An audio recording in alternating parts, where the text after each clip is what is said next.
You have a case, but Katie, you have a couple of researchers and folks that were interested, that are joining us to kind of listen in. I thought we would want to you might want to introduce, or they may want to introduce themselves before we get started. Yes, we actually have someone that came farther than anybody for this meeting. Young Kim is here, and I'll have him introduce himself, and Woody Chung is from OSU, as well, and they have somebody else who's with them, but he had to run back to the now, so I will let Woody want to start and describe it then, and then go next. Yes, my name is Woody Chung, and I'm professor of forest engineering, forest operations at College of Forestry, and it's great to be here. I was a little bit involved in drafting all the objectives of extensive management treatment, but it's really to see the real action today, as well as see how the important decisions will be made before the future.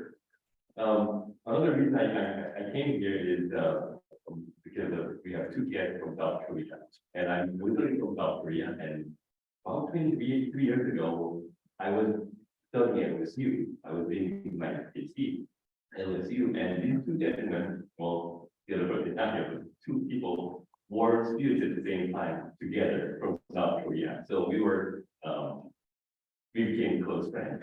But anyway, they came back, and then they wanted to see, they wanted to see how this forest is will be managed, and then how decisions will be made, and so on. So, do you like to introduce yourself and your interest? Hello, everybody. My name is Young Kim. I'm from South Korea, and I'm working for NIFOS, National Institute of Forest Science in Korea. And I'm recently I started a new research program. This looks like Elliott research. So last year I reviewed a lot of research case study to benchmark. I found Elliott. This is the one I want to benchmark. So that's what last year I came here to. I had a chance to be here, and I understand what is the background of the area study and how the research was designed. So this year, I'm interested in the governance of area research. That's why here, and I didn't interfere you at all today. I just listened to your discussions, and I want to know what is the issues about the area study and how you guys are dealing with these issues in this committee. That's why I'm here. Thanks for inviting me and allowing me to join this meeting. Thank you very much. Thanks. All right. Let's start with a few general updates. So we've got 3 listed here. If folks have other updates you want to share pertinent to your conversations, we'll create some space for that as well. Brett, startup funding, is that you? Sure. Yeah, and we'll there's a long spreadsheet that we won't get into in this update, but later in the agenda we'll get into around planning for the next what happens come January and beyond with startup money. But the short of it is there's a long list of startup funding needs, and still a big gap on how much money is needed to fill them. But part of that gap we've been working to fill with federal appropriations. And so in 2023, OSU received, I think, $2 million and federal money for the state private forestry. Oh, yeah. Yeah, so 3.5 million, and then Department of State Lands received 4 million through housing and urban development for Shadow Creek, and OSU's 3.5 came through state and private forestry and is related to equipment and the related research setup. So in 2024, we had pursued both OSU and DSL another chunk of federal money, and I think there's good news and bad news on that front. think part of the bad news is because we were so successful in 2023. There were tempered expectations around what could be possible in 2024. And so I think OSU had asked for carbon equipment monitoring money for in the tune. That's where I got the 2 million. And then DSL had asked for another chunk of money for Shutter Creek redevelopment. And that was a big ask of around 5 million, a $3 million ask through Department of Interior related to HCP implementation, wildlife research and management related to connected forest management. And then another 500,000 tied to USDA money for recreation and educational program development. Those programs are still parked in the vision for the Elliott. But as we've been working on the forest, the research design and all the things related to the forest management plan and HCP and getting the board up and going, the education and recreation work and David, I see is here on the education side. There's a lot there that is going to still need to be done. The upshot is it looks like about 3 million is in the Department of Interior appropriations bill currently. I think the work, if I've got it right, still has to be done between the Senate side and the House side and Congress to get final budgets done and things passed. And the 3 million being the interior budget related to wildlife and HCP related implementation. So there's more coming and more federal money help coming. But I think the upshot of the update is there's a lot more work to do in make future appropriations asks with Congress, and then also where do the other colors of money come in around, which one the startup costs, which we'll get to later in the agenda. So that's the update, the startup cost. Any quick questions? We're also looking at some recreational costs. Yeah, and that 500,000 is not in the marked up appropriations bill. So we won't be getting that, but I think Vicky, you had flagged Travel Oregon. There are a lot of opportunities out there. So I think the vision that you all come up with and where the forest management plan lands, things are positioned well. And I think we just need to keep making the case. So, didn't we look at some OVAD money? Bill? Yeah, Vicky, that's another one where Pacific Salmon Recovery Fund money. Right. Yeah, so that's related, I mean, it's related to direct implementation of actions around fish passage, but also monitoring and potential research. So OED has reached out around potentially wanting to partner around pursuing some of that federal Pacific Salmon Recovery Fund money to bring into the Elliott. And the application they put in on behalf of the state is in March.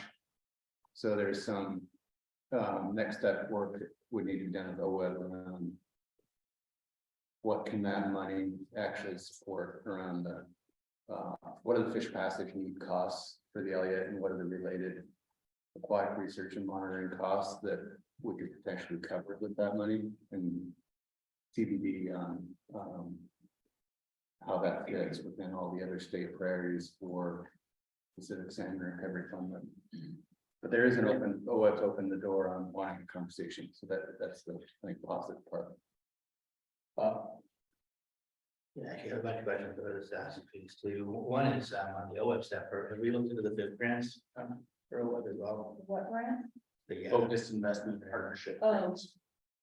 I mean, because those are up to 12 million now for 6 years, right? Yeah, and I think there is one, There's one coming up. folks in the audience might even know more about it, but I think there is one related to the coos already, and so it's part of the partnership conversation we need to have. And part of what left agenda item today as well. And I guess my other question is, I'm curious if you feel like you have what you need in terms of horsepower on these federal appropriations, or because I personally don't feel involved in those, and I'm happy enough not to be involved, but I'm just curious if you feel like there's more of a place for the stakeholders and partners and all that to start to weigh in and bring some more leverage into it. Yeah, for sure. So that's part of, I think, outside of the updates, but on the board of leadership and timeline discussion, like. There's a real need for, I think, the board to be having its space on. You know, it won't be long before January 1, 2024 hits, and there's a new state agency with an actual board of legal authority. So it won't be just the stakeholders, you know, anymore. You'll be the actual authority. And I think that's part of what I'm getting at. Like, there is a need for you all to be kind of stepping forward and being the face of making these asks and advocating for the asks. And like, this is part of the transition, I think, that would be good for everybody to talk about during this meeting. So yeah, and where there are key points in time between now and December, both on the OWEB and then on the kind of landing the federal appropriations money, that would be something where DSL can be reaching out and saying, hey, there's a meeting coming up. Could X, Y, or Z you chime in with a phone call or an email or something like that? I'll also say about, that Brett and I are going to DC in late October. I got to be president of the National Association of State Trust Lands this year. I'm working my way up and hoping I wouldn't get to the top, but I did. So I love the organization, but it's very time consuming. Anyway, we have a DC fly-in that we're doing in October. And so I asked Brett to join me so that we could make meetings to discuss Elliott funding with our various federal partners. And that would be a time when being able to have,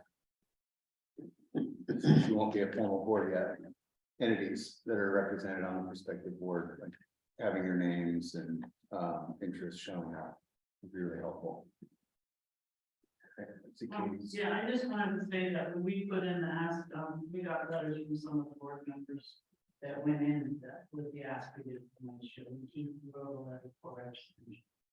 And so those are really important to the constituents to have the local support, so definitely there, that follows observations, right, was really important. So let me, since this is an update piece, I'm gonna keep it moving, but you said you had a lot of questions. Thanks for the offer to help. Thank you, you did. Quick update on Cheddar Creek. Aaron? Yeah, I think that there's been a lot of activity on Sugar Creek, and Vicky, I don't want to steal any thunder, but Hey, go for it. okay, well, so. We own it. Let me just say, we own it now. Congratulations. Congratulations. We don't feel concerned we own an albatross, but I think it will work out. But it was a little bit of work in the end to get all the paperwork signed. And we had a couple snafus, so finally got signed an official, was it Monday or Friday? Right after it was recorded last Friday here in County. Yeah, and the upshot is has been transferred from Department of Corrections as a correctional facility to Department of State Lands to be managed as a wildlife related property in connection with the facilities for the state research forest and potentially partners at the tribal, county, and other levels, as well as OSU research, Thorn Lab, other space. So there's this is part of the point of the 4 million that DSL got last federal appropriation cycle. There's a big need for the visioning and redevelopment process and kind of local engagement around what Sugar Creek will become in the context of the Elliott and connected vision. There's also the cell tower. There may be I think there's a lot of anxiety in any transition. And one of the questions that's come up both through, I think, county sheriff as well as county and others is around cell tower that exists on Shutter Creek, and we worked with Federal General Services Administration to make sure that everybody was aware and that there's legal documentation in the record around the cell tower is not going anywhere, and the operation of the cell tower for emergency other communications will still be solid and in place. And so that was part of the paperwork effort with GSA, to make sure whoever's here 20 years or more down the road, it's clear that the cell tower is important.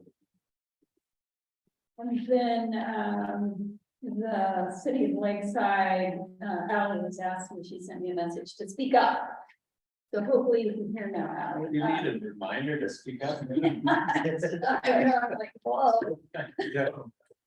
So, the city of Lakeside, I think, wants to engage in conversations because we're paying $16,000 a month into their sewer system, and that's a whole lot of money, and we aren't gonna need it when we start raising buildings. So we're on the hook for our contract length with them, which I've seen it, and I think it's through 2025, but I can't remember. But we are looking to trim our costs at Shutter Creek. And there aren't people using those bathrooms and showers like there used to be. So I don't know, we'll figure that out, but you all don't have to worry about it because we're not encumbering the board with the ownership of Shutter Creek. You just get to lease space. And we become the proud owners. Yeah, and I think now that the ownership part or the transfer of ownership part's done, the big next step is what's the vision for redevelopment and what's the planning for redevelopment, and engaging this board in that, as well as the local and other public and private entities. So that's won't be a quick and easy one, but that's the next phase. All right. Timeline, brief updates, Shannon and Brett, on timeline, or you want to cover that, fold that into the other stuff? We could fold it into the other time. Yeah, I mean, I think for now, there was sent along with meeting materials and updated timeline. So from the last meeting, where you saw the timeline, the updates are largely from the federal services around the HCP timing. And all of that is still generally the same. And we can get into that later. Yeah, had a few tweaks, but I think mainly just wanted to be sure if there were questions about the timeline that you all had a chance to hear on and answer. Yeah, any questions on the timeline, in particular for the HCP, that stuff? All right. So the timeline actually transitions us nicely to the first topic in the next part of the agenda, which really is around something that the board raised last time. Keith, wouldn't presume to put words in your mouth, but I think you said essentially, listen, January 1st is coming, and we need to be, as a board, we need to be ready to hit the ground running in January. And if we are going to be ready, that means we probably need to take a more active role sooner, not start being more active in January, but really start being more active. Not that you're not currently, but like, and the suggestion, one suggestion that was made was potentially board chair, co-chairs, chair, vice chair, essentially some leadership role or roles on the part of the board. And I think a couple of the pieces that really came up in that conversation, and I'd be curious to start this a little bit around roles. I've talked to some of you, and there's some question around, because you're not a formal board, can you appoint chairs and co-chairs, and do you want to reserve that sort of process for when you become a formal board in January? But so really this is around sort of function. What's the function? And I think it is one of the big ones is around like setting meeting agendas, taking a more active role and saying, this is what we as a board need to be discussing. This is what we want to be sinking our teeth into over the next, 4 months as we transition towards January. There are other pieces like we just talked about in terms of federal funding that may be important, but so I'm curious to get your reflections first and foremost on kind of what are the key roles you see these, these positions or, that roles that are needed over the next 4 months. And then I'll share, we've gotten nominations or suggestions of folks who you all think might be good for these, and we can figure out if they're willing to do it. So any thoughts on kind of roles or just general reflections on this that you've had? Yeah, Jack. One thing I think that's mentioned that I think that would be very helpful is sort of coordinating of comments and things. So where we have documents and other things that we're asking for board comments, to have a central point that those could kind of go through and synthesize a little bit. I think would be a good role. Great. Others? I was feeling too that there are opportunities maybe to sort of have a more ongoing partnership and engagement with both the projects, what do you call it, project implementation team, but also with Dirty State, on the things that you're developing. So that again, and it kind of builds a little bit on that, is to have points of contact and sort of more ongoing opportunity to be engaged.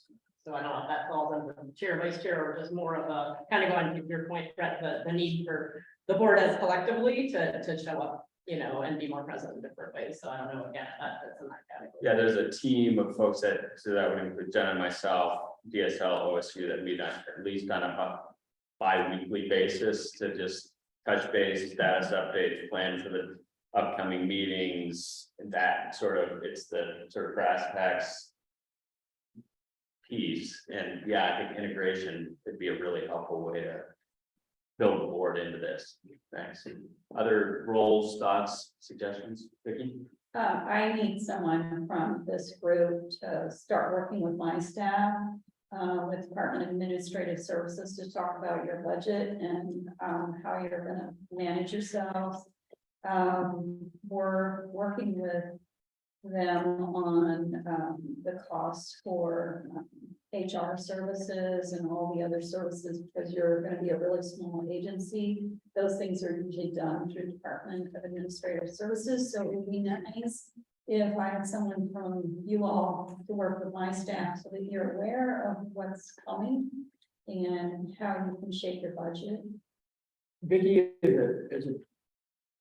every other board that I serve on has a dual check signing process, where you usually have 2 people on the board who can sign checks. And so my question here is, does this board have check signing capacity down the line once we exist formally, or does that, or not?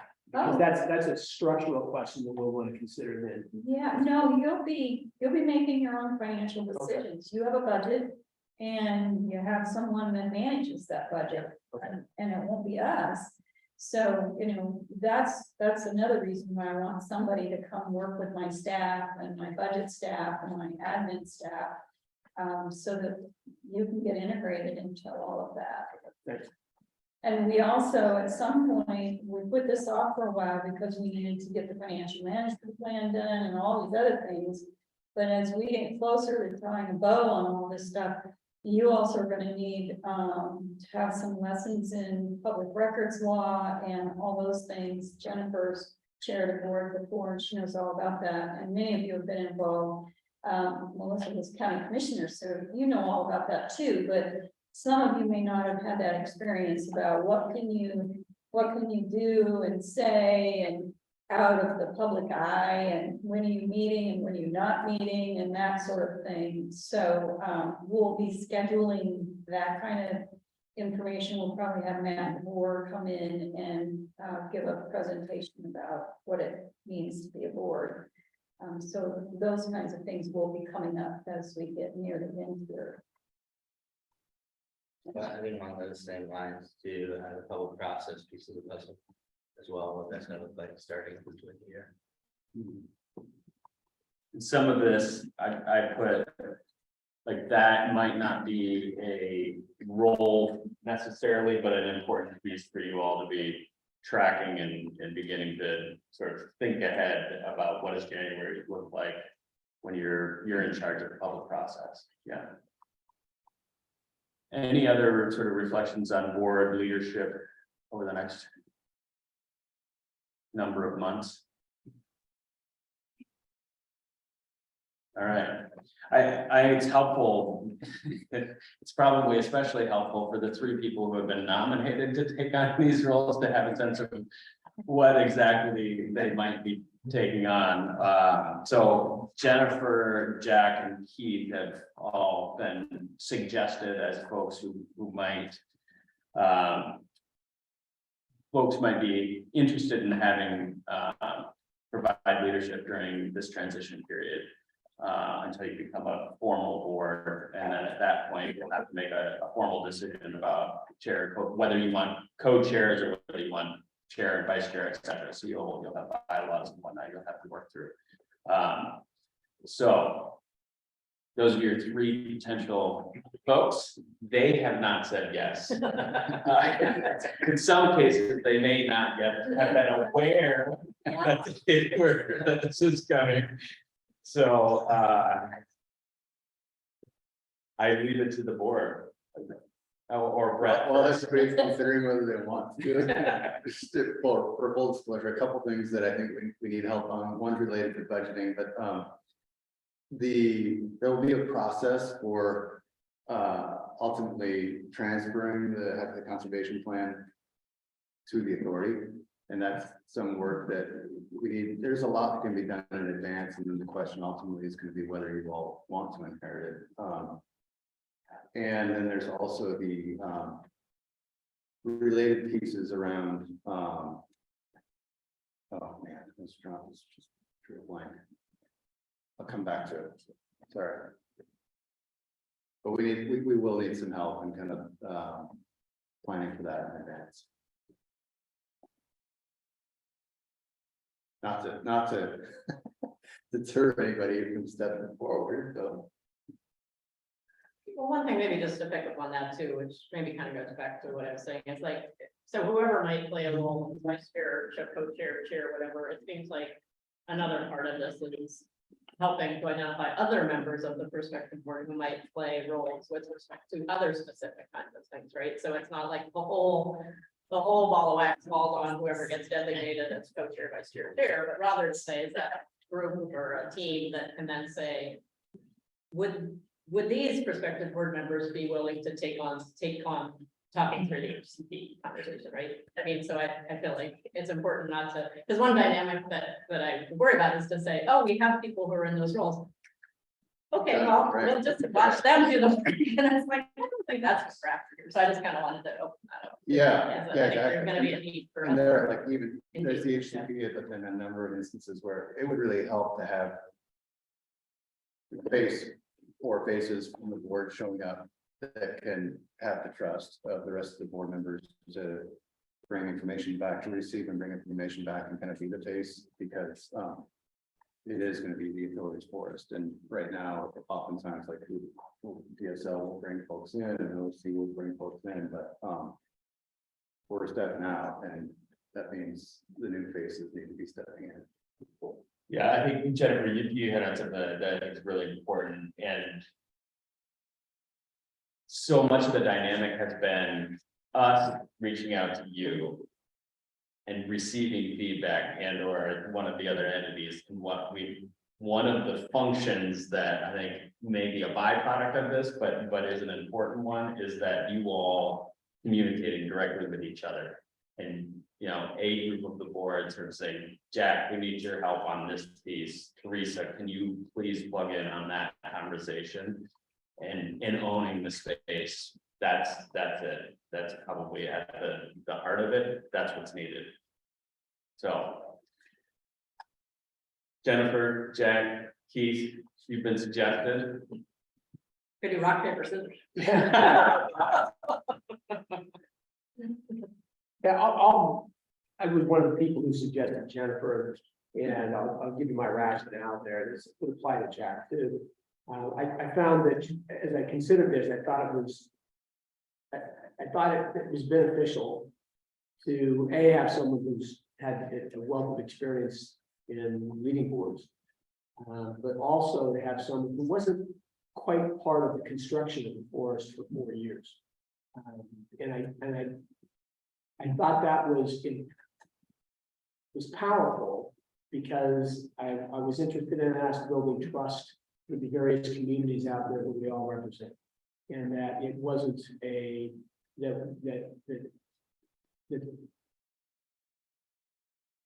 whoever was in that president's role wasn't representing a particular voice. And I thought that was the easiest way for us to sort of establish statewide that this was a board that's interest was to fulfill making the forest work rather than to fulfill any particular goal in that process. And I called Jennifer about that. Talked to her about that as well. So that was my reasoning. I'm humbled to be considered. I don't know if that's the way the board knows I do that too. But that was where what I wanted to see is established, especially in the first year. And I correct me if I'm wrong, but it seems to me that we talked about rotating positions beyond at each year. I seem to remember that. And I think that probably is a good idea at some point in our infancy. But that first year, I think the establishing trust with the land board, with all the voices that we represent, and with the state as a whole, I thought could best be served by having someone who wasn't part of the 4 years of discussion and collaboration and collision that got us here. You know, I felt the same way, and So it's Jennifer. I had a similar conversation with Jennifer, and for all the reasons that you listed, I think that she would be particularly appropriate to share for us. Can I have a co-chair? Or a vice chair, please? Yeah. I appreciate that, I really do, I mean, thanks, I appreciate your confidence. Yeah, I'd be glad to play that role. I really want a team though. I mean, I'd love to have a partner in that because I really think a lot of this stuff that you've got, it really is beneficial to be able to say, can we talk this one through? What are we missing here? How are we gonna approach this? Or to back each other up, because I have a couple meetings, I might not be able to be there the whole time, you know, so I just think I'd rather take a sort of a team approach regardless of who's at what, so, you know, and I also, I mean, I think it would be beneficial to hear what other folks here too, right? About pros, cons, other thoughts, you know, in terms of how to approach this, so. Rather than saying I accept right now, I'd rather hear what other folks have to say. But I also think it's really important to have a team, whoever plays whatever role, right? Because I think that really does. Yeah, and let me, so I'm curious to hear and encourage the rest of the board members that chime in. I think it's important. And I want to kind of bound the conversation for you a little bit because I would say, reserve the right to revisit this conversation in January. Keith, you raised the question of rotating terms. You're not in a position to make decisions at this point. You don't have a set of bylaws. That all is a January 1st conversation. And so I think you think about this as an interim position and, you know, somebody may decide they're no longer have the interest, availability, might not be the right fit. You might decide a different teaming structure is the right way to work. So this is something kind of like you need something that board leadership space for this period of time until January. And then nobody is signing up, I think, for anything beyond January. And either the board or the individuals that decide to step forward in this interim space. So I just wanted to bound that a little bit for you, right? Yeah, and not just to elaborate on that, they keep doing silent communications with you since we're not right next to each other, wondering who was gonna be the wet blanket here, because normally you do this, but I'll do it here. So, I think that legally, the structure is this prospective board is still advisory to Department of State Lands, all state lands holds the forest, for the new authority the board will take over come January. And so for all practical purposes, you'll probably have to make a formal decision around structure come January, when you actually are a real board, and you'll feel where you can take real votes. But appreciating, like, not to be, this is not intended to be depressive at all, but like the structure, I think will really help. But I think it's probably, one of the who are the lead points from the board in representing the board in its role advising DSL and on the, what the forest becomes. Thanks, Brett. I think I sort of anticipated that all along, and come January 1, formalize things, Yeah, but if we're gonna begin acting like for, we've got to pretend we have a precedent and a structure. Yeah. Right, before January, right, and yeah, I'm not trying, don't read anything into what I'm saying, I'm trying to dissuade you. no, okay, so it's all Vicky. Or you can say yes. Say yes rather than no, if it's possible. And if I can, we just had a brief conversation in a sidebar, using legal terms, we'll feel at home with that. And if the board would entertain it, we would consider a dual role vice chair, however you want to get it. Or whatever you want to call it. Acting assistant. Acting assistant to Jennifer, yeah, it would be. And then we could kind of figure out amongst the three of us who sits where and in what meetings, if the board feels appropriate. And if Jennifer is. You don't get to choose your running mate here. Other thoughts, reactions, reflections from the board? Let's see, nodding, positive, nodding, yeah, so, yeah, totally support. Yeah, I think it makes sense. support. Yeah. All right. Yeah. Under this makes sense, as long as I'm not doing it. Yeah. But again, I I didn't hear Mike say that. Okay. as we I just understood. move forward into January, this would be a good time for prospective board members to consider that I do really like the idea of a rotating board, minus a treasurer, if we have one in a dual check signing, because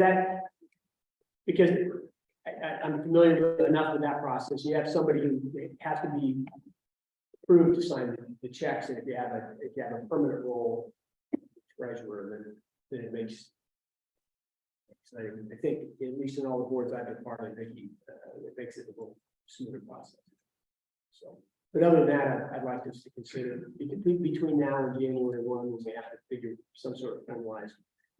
We all the board members consider if that's an option you'd like to implement it. So each year we rotate. I think that alone can help create a level of public trust that is valuable. Yeah, and you can have terms, you can put anything you want in your bylaws. Bylaws are kind of fun because you're creating the roadmap for how you function. I think we should be looking at working on at least draft bylaws before we get to January, so we got something to start off with.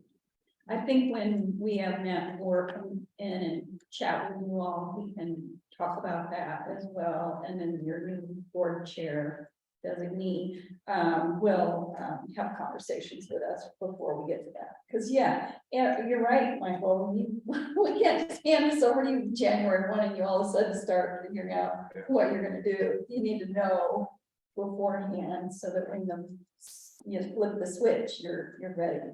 You know what to do. And it'd be helpful if Matt came not in December when we're about to, but we're like September, October, somewhere around there. Yeah, I've had to come earlier than that. I haven't talked to him, but Brett, I think you had conversations with him. Yeah, and some of what I heard back was actually from Dax and Michelle around. And, you know, and Jennifer, I mean, Melissa's been on LCDC. Anybody who's been on a state board before has probably been through this, but there are trainings that the Ethics Commission does. And so I think with some structure on the board, it's probably the right move to have some conversations with the Ethics Commission about what specifically they can bring into you all, because I think a lot of the training around public meetings laws, Public Records Act and whatnot, they do that kind of a thing, as well as board functionality and how you interface with Department of Administrative Services, Legislative Fiscal Office, and then I think Public processes. Bob mentioned. yeah, and I think that I'm not entirely clear what the Ethics Commission can fully deliver that you would want versus where we have to go outside of the Ethics Commission and bring in Department of Justice or somebody else to do trainings. But yeah, I think that is, I think on the timeline is to try to do some of this in October or November or something before, you know. Yes, let me just very briefly, Paul's been. Yeah, Chime in. Just real quick, I was gonna save this for the ED discussion, but the key point, I just wanted to point out is the board of the state agency, it's a little bit different than other boards as well, and you know, there'll be a delegation to your executive directors, that treasurer piece, that check writing. You know, maybe want something that you know the ED is doing right now.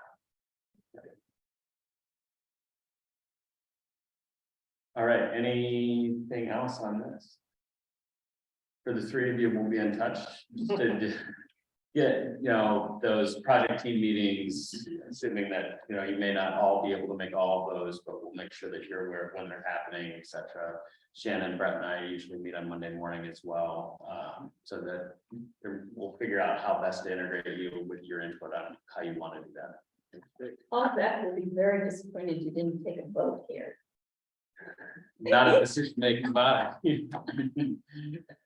All right, I'm glad you all came to agreement, just the easy way. So thank you, and I look forward to working with the three of you, because there's a long list of things. there's a long list, many balls in the air, and with that being said, a number of them are listed below. So the project team, the staff has been working to try to continue to advance, you know, the work on your behalf, on a variety of fronts. There's a draft position description for the executive director. Budgets are being developed. We'll talk more about sort of the details of the financial analysis, budgets, et cetera, later in the agenda, but with some pieces we want to touch base on here. And we talked a little bit on revenue sources earlier, but a little bit more here. So let's start though with the ED hiring. I don't know, Brett, do you want to introduce this piece? Sure. Because because of the state Yeah. agency role, there's some templates and things that need to be included. And so that was kind of the starting place plus the legislation for putting together something that is, I would emphasize, draft. Yeah, I was, Something to work from. right, and I think I was thinking about Peter, my head went to the larger context where I think it's all clear, and, you know, when we talk about, the term sheet more, it's clear in the statute, and it's clear, I think, you know, there's no question from OSU around the ED reports to is hired by the authority, and the ED is reporting to the authority and the authority's employee. Well, state's employee, but under direction from the board. And so are the assistant and the policy analyst 3 position that's in the budgets. But on the ED position, there, you got in your meeting materials, position description, and what we did, a little context on that was took the feedback that the Prospective board had given from previous meetings, when all the conversations around what characteristics and qualifications would you want to see in an ED. And we merged that, I should say, Jenna, and thank you, Jenna, for doing it. We took a template that we have at Department of State lands for the state basically application form for an executive director position and what the state needs in an application. We kind of merged it with the feedback that we had from the board previously into the document that you got. So the intent of doing that was to make sure the information that's in the description you got is connected up with what the state will ultimately need. What you got in that form, there will be a state form in all of this, and there will be a state process around doing the onboarding and hiring that won't look like this form, but we want you all to have the relevant pieces of info from what the state's going to need to discuss as well. I think the final pieces, and this is in some ways relevant to the little D decision you all just made around structure. What needs to happen is, even though the statute names Oregon State as doing the hiring process, ultimately, the state and through DAST and CHR, there's an apparatus within the state where Oregon State and the state side around hiring need to get together and be synced up in advance around how the hiring process will work. Since the employee will be hired as a state employee, as an OSU employee, even though OSU's trying the process. And so we need to get those meetings to sync things up happening soon with Oregon State and DSL, HR staff, but also integrating with you all and the kind of structure from the board so that you're fully integrated into it. That said, I think the discussion though is around, this is a challenging position to hire for, because in many ways what it seems to need is a unicorn. That's for you all to talk about. So is the question to the board, what do you see as a priority qualifications for an ED? Yeah, I think any reactions to the position. We don't need we don't need to wordsmith this today, right? But I think if you had a chance to read it, there are gaping holes or there are things you wish were highlighted, or just generally, if you haven't had a chance to read it, you want to emphasize a particular piece. I think this is an opportunity to sort of advance that conversation. So, yeah, Bob. Yeah, and I think there's a lot of good stuff in here. The two things I saw missing, that stuck out to me. One was on the primary purpose of this position. There's no bullet. Flagging. There's no bullet for conservation in there. I was surprised by it. I got dropped or left out, but we have local economies and a lot of other stuff for the conservation species, that kind of stuff doesn't pop at all in there. And then in section 3, I think the public engagement piece could be stronger. It's in there somewhere, but it's in a string. And I think that public engagement piece is pretty critical. I'd like to follow up on that, Bob, because I agree on both fronts, but I also add to that, in terms of the primary purpose of the position is, hidden within the mission of the RFA to support scientific inquiry is, because it's implying that whatever was baked into the RFA is part of those responsibilities. So conservation is part of it, research is part of it, all the things that, but it feels like it should be spelled out clearly, Each of the components. yeah, just so it doesn't get lost, so that it feels like these are front and center, these are the things that need to be. Yeah, because they do pull. I mean, could you have science? Maybe you have another bullet Yeah. for science, then you have another bullet for recreation, one for local economy. So I think perhaps you pull all that. Is a part of it. Yep. Other reactions, thoughts, suggestions? Just a question, bottom of the page that says, you will serve a term of 4 years. Is that typical within state agencies and stuff, that it's a term limit sort of thing, or not, maybe not limit, but it's a term higher.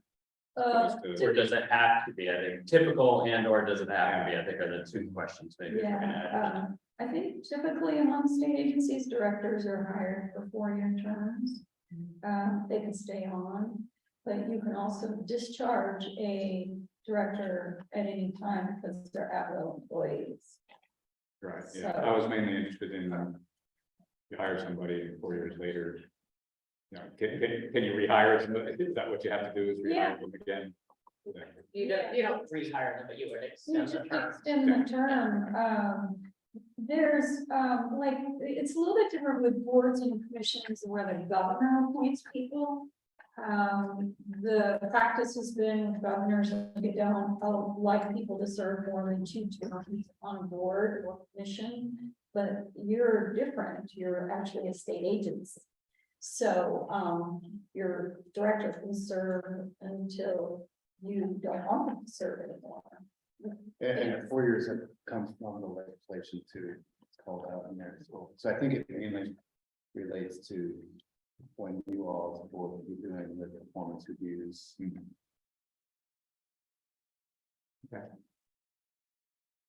Yeah, Tom? Oh, well, it just, is it common to put that in the position description? Are you worried it might be dissuasive? I do, Yeah. I think that someone's gonna look at it and go, gosh, 4-year term, I can get the boot at any time, it's gonna feel like pretty uncertain. And like you said, we're looking for a unicorn. Yeah. Somebody that can oversee a research force, somebody that can oversee the management of the force, someone that can oversee the whole public engagement piece around a really charged forest. It's asking for a lot, and it needs somebody with a really unique personality as well as skill set. And then to see that you're serving for 4 years, you could, it just feels like it would be dissuasive. Is it to say renewable? I mean, yeah, So it sounds like your preference would be Yeah. like, don't advertise that up front on your front page. of the Yeah. Position description, so if it doesn't have to be there, let's not put it there. If it Part of needs to the- be there, let's get the appropriate caveats in there, like renewable or something like that. Maybe just a vague reference to the legislation. Yeah.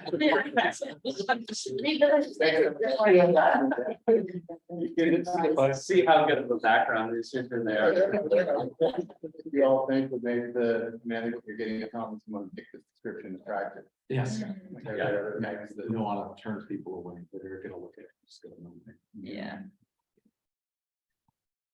Any other thoughts, reactions, suggestions? Obviously, this is not the last time to get your fingerprints on this, but it is a time for, some. Is it, I didn't see that, there's any specification or, preferred qualifications around like, it provides a lot of broad, about skills and what you would do, but it doesn't have any expectation around education, around work history. It just leaves it completely wide open for university positions. We always, not that this is one, I'm just meaning in terms of ours, we always have explicit preferred or required qualifications. Generally, that's in all of our PDs. I just We didn't just- see it. yeah. I don't see it here either, but, you have it on the last page, section 10, where it says additional position related information. So that might fill what you're talking about. On what would be, you're saying that would be it's sort of a would be preferred set of qualifications, but you're also saying something like 10 years. yeah, required 10 years managing a team. Yeah, more specifics. Yeah, more Makes specific. sense. Yeah. Yeah. preferred policy. In fact, on our, the drive anyway, we have minimum qualifications. We may have some preferred in there, but usually. Yeah. X kind of Masters degree, are high, and- yeah. And this, there's so much experience doing this sort of thing. Would one of you be willing to take a shot at drafting a set of preferred and minimum quals? Do we agree on what that is? No, I'm just I saying mean, would it- drafting. Right, would it be worth it to throw that out right now, though, rather than setting That's fine. somebody up to, you know, like, put them out there and then we'll all knock them down? Yeah. Sure. Right, good point. So what are your, will you start with a couple of your Well, minimums? I'm just curious, I mean, I assume that at a minimum, we want somebody with a master's degree in forestry or related discipline.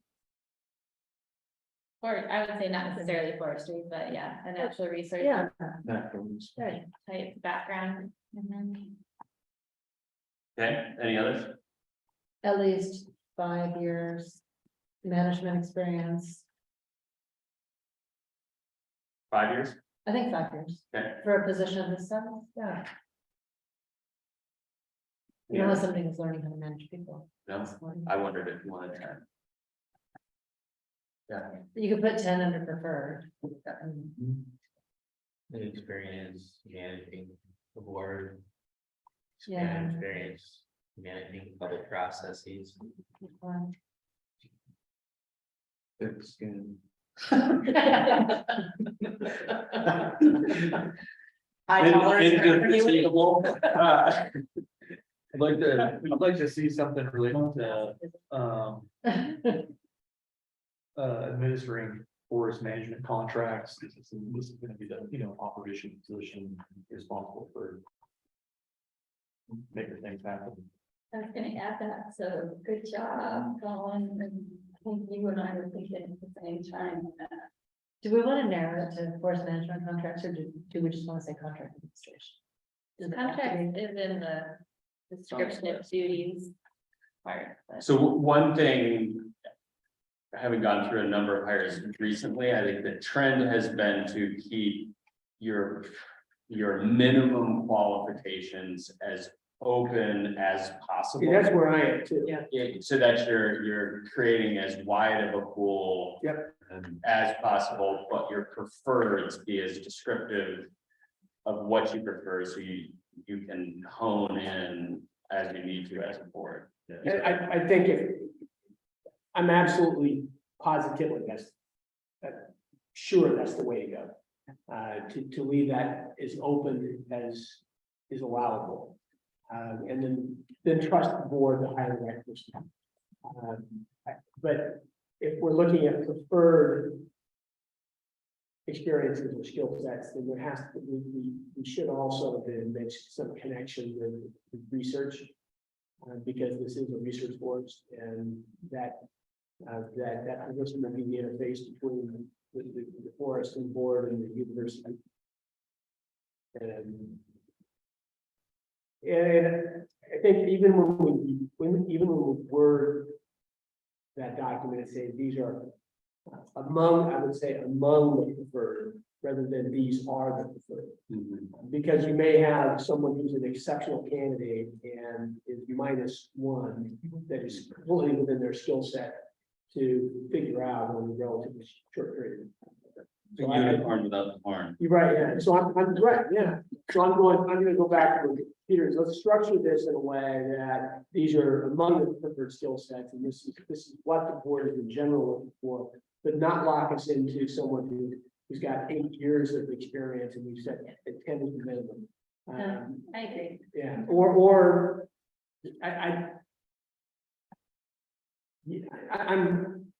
I really prefer it that way. I really do. I think that the board will find the right person, and that right person might not be exactly what our document says we're looking for. I think that creates problems, potential problems. I agree, and there's been a lot of interesting studies, and I'm sure a lot of people in this room have read that have said that women and minorities won't apply unless they meet all of the requirements. And so I think we want to keep it as broad as possible in areas that are not absolutely critical. Teresa and then Colin. Yeah, no, I, That's perfect. I agree. I was gonna say more on the preferred side and less on the minimum side, because just for what you're saying, you could lose people that could be good, but don't meet all the minimums, and just put more into preferred than rather than excluding.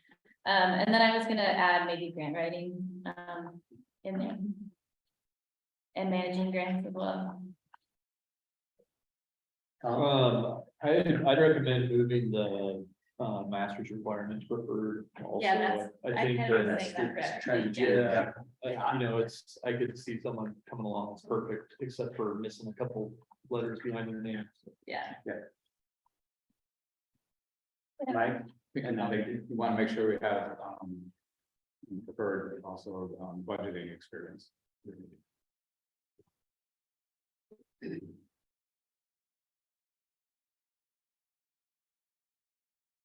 Vicky then Jack. This is really good conversation, because I have to say, you know, we're going through a lot of transition at the department. People are retiring, and going into other jobs, and we've got a lot of job postings out. And one of the things we found is that, people they don't have to take a job if they don't want one. And it's like before, you used to, lots of people would apply. Now you need to make your jobs attractive, and also need to think about where you're posting it.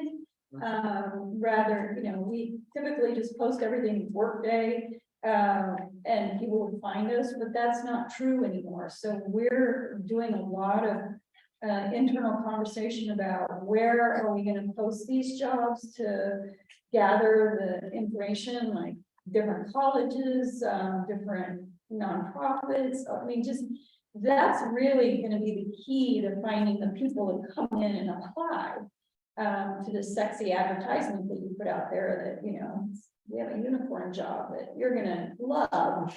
And a board that you might not love. I mean, it's just really, so like, our comms team has been putting our jobs on Instagram too, and she does funny little things. Like, she had a picture of a frog on somebody's thumb that someone in her office took when they were out in the field. And it said, "Come jump in the pool with DSL." I mean, it's just being creative. And my staff, my comm staff who are listening, when Allie's listening, I would be happy to help you, you know, work through that. OSU, I'm sure their staff would help you work through that. All of you need to chip in your ideas about how far and wide. And it doesn't need to be limited to the state. You know, there's people in research programs all over the country. And you will be Elliott, and they'll know it once they get here, but, you know, there's a lot of opportunities. And I think Bob would say you definitely want someone who knows that public interaction piece, because the Elliott has never lived and breathed by itself. The public has always felt that they own it, and they have a right to have a say in its success. So I do think that's going to be important too. Thanks. Jack and Bob.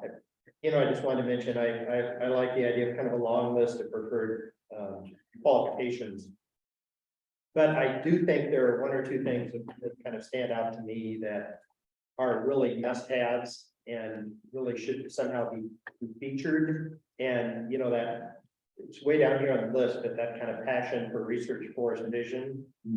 You know, I think there needs to be something right up front that really captures that idea that here, you know, there's this research forest idea that, you know, we have to have a big champion for it. So however that would get stated, you know, up front in kind of a major way, I think is really important. Thanks, Jack. Bob. Yeah, I would add experience, developing operational systems, and how they're not just gonna be setting up the processes. So I think that's gonna be pretty critical. Can you be more explicit about what you mean by operational systems? Because I think there's both the operational management side, and then I think you're referring to like systems for boards. I'm referring to systems for a new agency basically, because it's being created from scratch. I think there'll be a lot of that and navigating that, keeping somebody alive. At the risk of being a little bit of a heretic, I'm fine with the idea of having preferred, but I think it is important to still maintain specificity. I think that helps the board get aligned in terms of what it really means and helps us keep track of things and helps us not get sidetracked because this person's great over here. You can have the best person in the world on one thing, but if they can't kind of do the functional pieces, it's still gonna fail.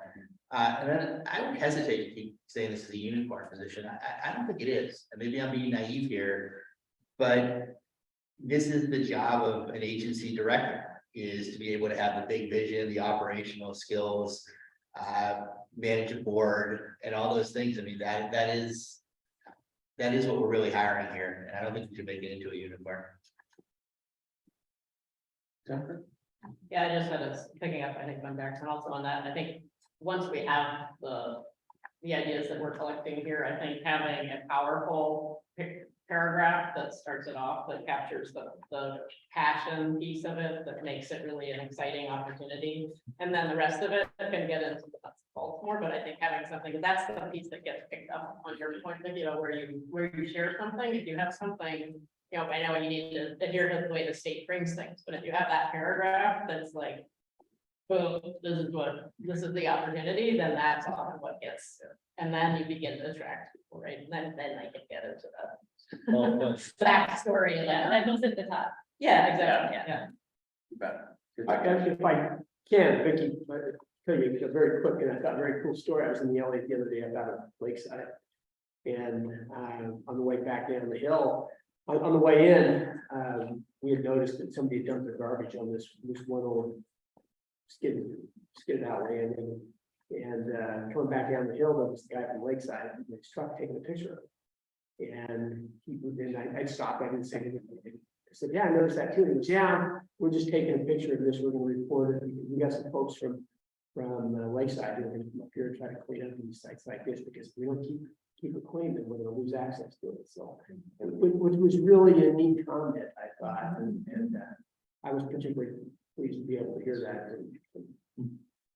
That's cool. That you had somebody looking out, as Vicky said, or Peter, you know, somebody was looking out for the Elliott. They had stake in it. Yeah.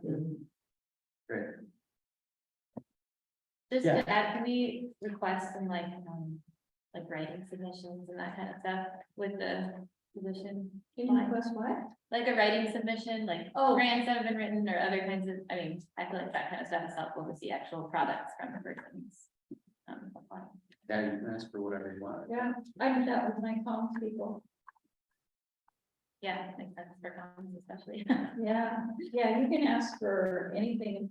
And also, you can have them come back for second interviews and ask more detailed questions. And you can also, at that time, ask to see a writing sample of something else. I mean, our staff and our HR people can help you all with that. That's what CHRO is going to do with OSU when they get set up on the position description and recruitment. Yeah, as long as you do the same thing with each applicant, then you can do pretty much anything. Just every applicant has to have the same opportunity. So did I miss it when we set a salary range or? That's a state salary designation. You don't get to choose that. Okay. Depends on, there used to be PEM-E and PEM-F, and it's all been redesigned now. So I think that's one of the things that my staff is working on with DAS is what this would be designated as, and then it's probably within a range. I just saw the X there and didn't know that. Yeah, We had to- yeah. Glad to not figure So it's not gonna be one of those, OHSU jobs, it's 350,000 here. Will it be more? That's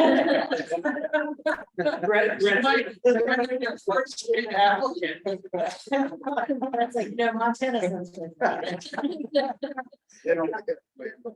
Which is the other thing, you want all these things from this person, but the salary may discourage some people. Yes, So- that's what I was curious. about. Yeah. I mean, if we're offering 50,000 a year, we would have to manage our expectations. Yeah, I'll send a quick note to Jean and see if, she can tell me which salary range they're looking at. Okay.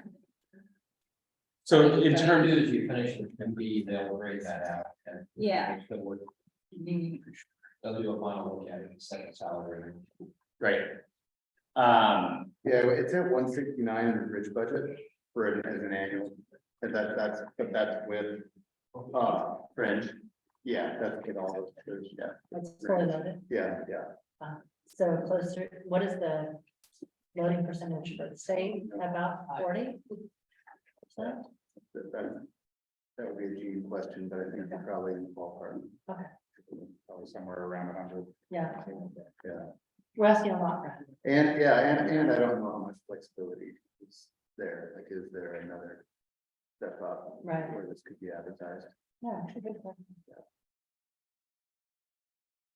My sense from you, just to close the loop on that piece for now, but my sense from the board is that you want to push that number as high as, I mean, it's got to be commensurate with what other positions are going to be. It's got to be work within the state system, but you want this position to be as attractive as possible. Yeah. And that's a big piece of it. So in terms of process, I think what we can do is, I think we're taking notes. Jenna and myself with Jenna and Brett and others can try to integrate the feedback. We'll work with Jennifer, Jack, and Keith to get a first blush kind of review of that, and then it will go back out to you all for another round of feedback. We're known as the interim provisional executive. The interim professional executive team. Presumptive. Presumptive.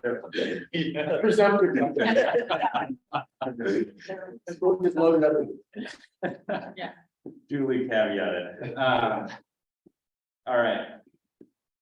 In terms of the other pieces here, I'm gonna actually look to Shannon and Brett for your help here, having been on vacation when these pieces got put together. The budget development and revenue sources, what additional feedback and conversation do you need from the board on those pieces? What time is it here? We got 10 minutes technically. Okay, good to know.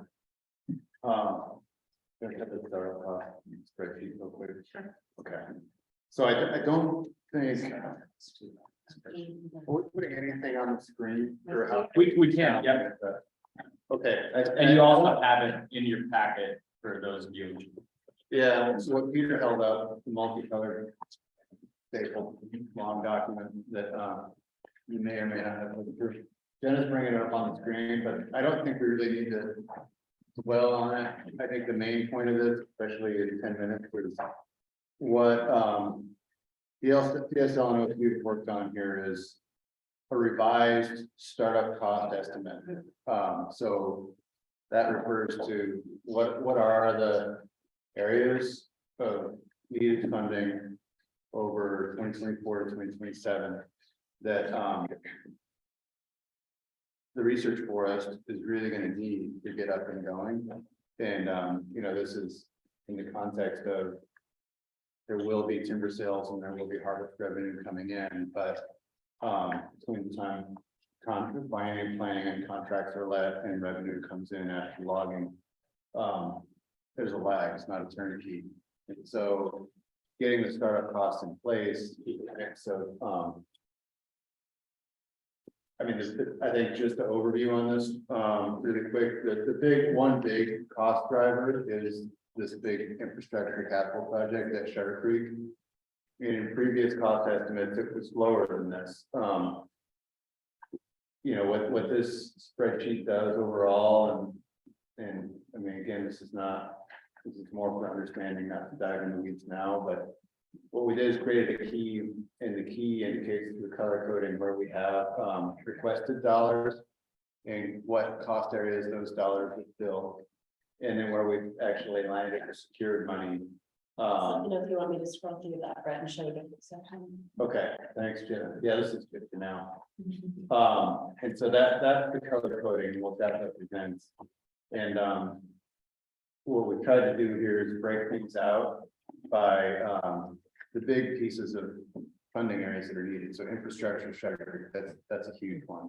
That drives a lot of costs. It's a big capital project that I think, as we go through forward on it, people are realizing that to meet the vision that folks have, whether it's, research forest and the research forest related needs from the OSU end, or that combined with what it's going to take to house, staff locally for the authority.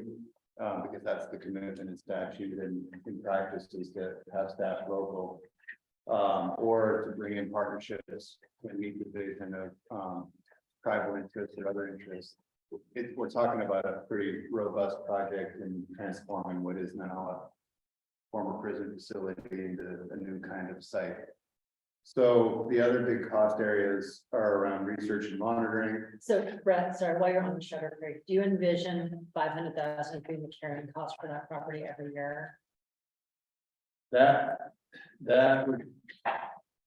Yeah, and Melissa, these are ballparked in so to be conservative. Right now, I think because of from what Vicki mentioned, the carrying costs are pretty high on maintenance because we're inheriting a lot of the agreements that came from when it was a correctional facility. Right. But there are, I think what we've got to know through correctional staff is on site is you don't want to let it deteriorate. Even though all the buildings that are currently there probably won't be used in the future and they'll be site will look different with less of a hard footprint. There's some maintenance stuff that has to be done on basement, whether it's water, sewer. So yeah, I think that's Utility a cost. conservative estimate. All right. And that would include not just the utility costs or the cost to maintain security presence up there and then staffing, Right. but also the ability to then do some projects and repairs. Thank you. Yeah.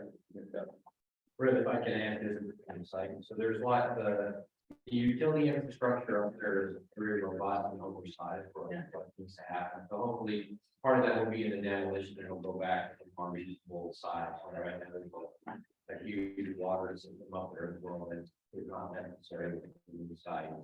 As they brought up the utility charges for the sewage and water as well. So Right. hopefully, it can be right sized to be much less connected to Thank you. Thanks, Paul. Yeah, and so the other big cost areas, and maybe Jen, this is one where you could scroll down, some research and monitoring. Is a big cost area, and that includes the subheadings that you see in there around forest inventory, carbon, aquatics, wildlife. Point, if you can keep going down to the next one, Jen, around agency, admin, staffing.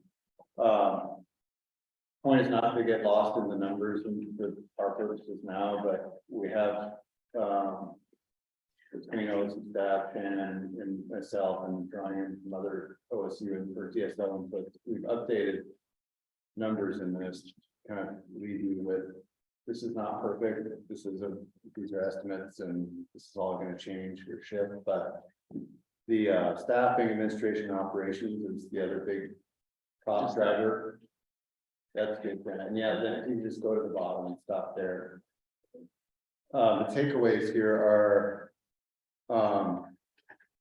it's a huge, well, I won't use superlative, but it's a $56 million total startup cost need as projected, and that's a lot of that, I guess. Yeah, would be a lot of that's driven by the big capital project in Shutter Creek, but there are other really significant research, operational monitoring and staff admin carrying costs that are going to be needed over the next 3 years. We've done some good work. Around 14 million of that's been secured, but there's still a big gap around startup costs. And the gap, just so you all know, is not quite as big as the 2 million listed here. There are some of these cells that are in white are basically where we don't have any secured funding, where the, if you total all those up, you get the gap. Some of those cells though we've got partial funding for them, and we want to be conservative around not highlighting those cells as we've got it covered yet, because only partially covered. But there is some money that's not reflected in, somewhere between, a cell being fully secured and covered and a cell representing a spending need area or cost need being uncovered. And so I don't know what the exact number is, but it's still large. You're not gonna get that far below 42 million in the gap uncovered need. And so the question, I think the big picture is, where is the money going to come from to cover the gap?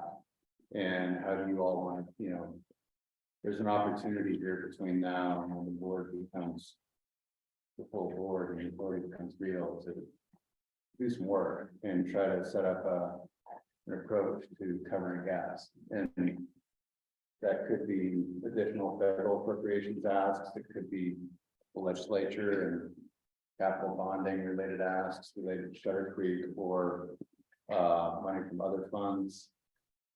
It could be, there's a big question moving around revenue related to a carbon project. There's the harvest revenue. When does harvest get going and can you actually start bringing in some revenue prior to 2027 from near-term harvest out of the gate? So there's I think the takeaway here is there's a large gap. Where will the money come from? How do you want to be set up in ideally tackling this as a formal board and become formal through relevant conversations with those who can talk about gaps of money. Well, and I guess I started with Shutter Creek. I mean, what, 31 or 32 million out of the 56 million in Shutter Creek. It dwarfs everything else. And, want to just like understand better. Is that fully on the Elliott to basically fund this new facility? And two, how much can we put that off too? I mean, because that doesn't seem to me to be the most urgent thing. The most urgent thing is to get all the operational aspects of this forest off the ground. And you take away 32 million bucks, and so that number is still overwhelmingly large. Not surreal. So how does that? Is it fully under the authority to deal with Shutter Creek at this point? I mean, Vicky, how would you, I guess my quick response is it's not an asset of the authority, it's an asset of BSL and the state through BSL. So no, it's not on you, it's more wanting to keep the board and the authority exactly the vision for Shutter Creek, assuming that that's where staff and partnerships get housed. But I don't think it's really, the concept is not that it's the responsibility of harvest revenue and forest operations to fund Shutter Creek.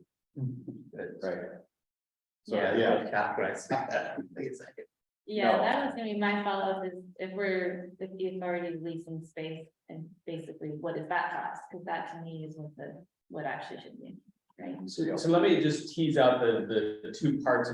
You raised two facets of the Shutter Creek. One is sort of the responsibility and whose responsibility is it to come up with the resources to fund a potential new facility. The second piece of it, and Tom, maybe you or somebody else can talk about the temporal aspect of when do you need a facility such as Shutter Creek to be online to allow the mission of the Elliott State Research Forest to be fully realized? Like, how do you think about that? So let's follow the responsibility piece, but not lose track of the timeline.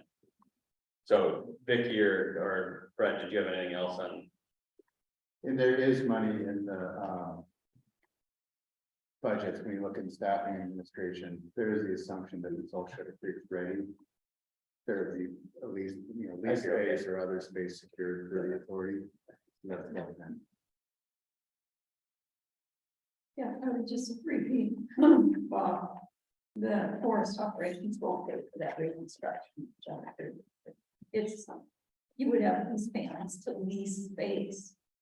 But, and the DAS figures out what those lease payments are, and they cover maintenance, and other costs. But, yeah, no, that's why I'm a little bit nervous. I was a little bit nervous about signing the paper. Jennifer? I was gonna say is, when we get to the partnerships, especially in Shutter Creek, another place where there are opportunities, maybe it's about funding, opportunities. Yeah. Yeah, there are. I think Bob's overall points, you could segregate Shutter Creek out of this and just look at, okay, what are our costs and remaining gap needs around the rest of it? Thanks for that. Tom? Yeah, I agree that, I think that it's important to not lose sight of Shutter Creek, but it would be helpful to have a, separated. Facilities.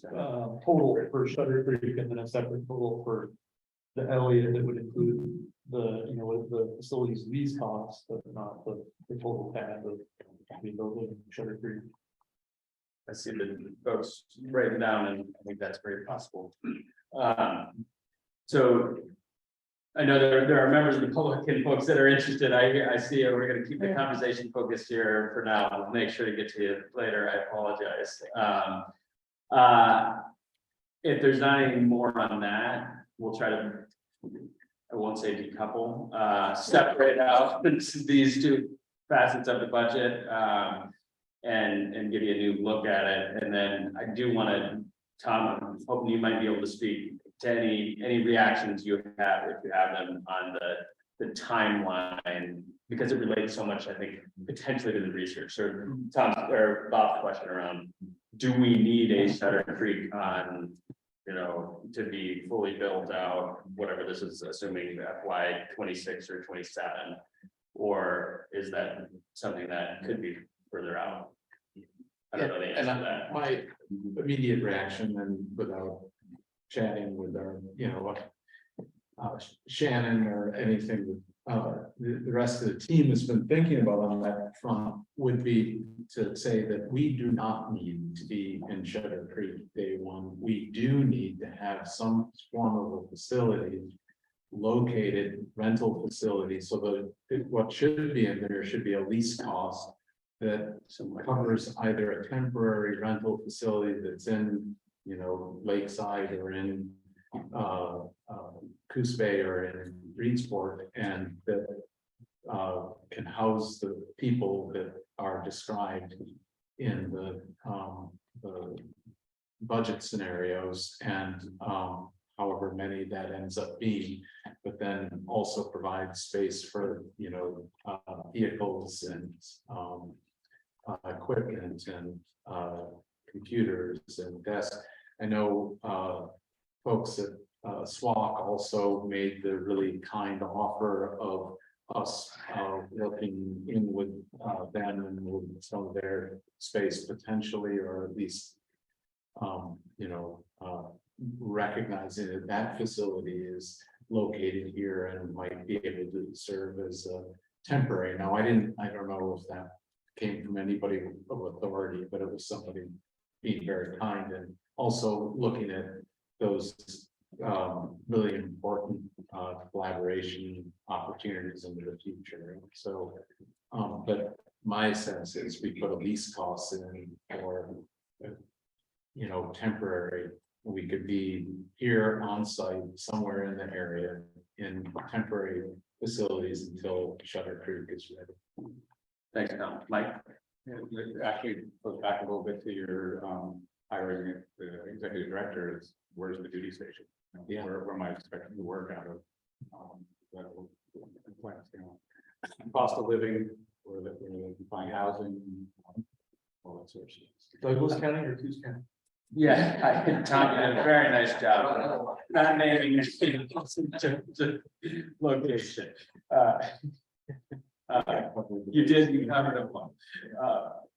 Speaking of the. Melissa and I are like beer pong. Yeah. We're gonna learn us a little. So let me pause briefly on that, because I think maybe the legislation does speak to it, but go ahead. Yeah, I just say this, the start of the budget does have temporary space, realize that Shutter Creek won't get there as well, so there is a line item for that. And then the full budget, there's an ongoing maintenance or lease costs as well that we carry, whether that's adequate for what the Shutting Creek will have long term, but there is a piece built. We haven't lost it and. Yeah, so it is captured in there as well, and then Great. to Tom's point, it's the staff, the housing cost for like student employees, we'll have to have that crew down here temporarily. And, very cost prohibitive because the hotel is the decision, right? So there's that piece as well. Great, helpful, thanks. Yeah, Jean got back to me, the salary range is 37X. Agency head 7/executive director. They used step 3, which is really way down. Just in give the us the steps. number. Yeah, well, at step 3, it was 169,000 a year. Yeah. So I asked her, so I sent her an email back, said, can you just give me the range from the low to the high? So 169 at step 3, Is that? That's what that means. that's all benefits. Yeah.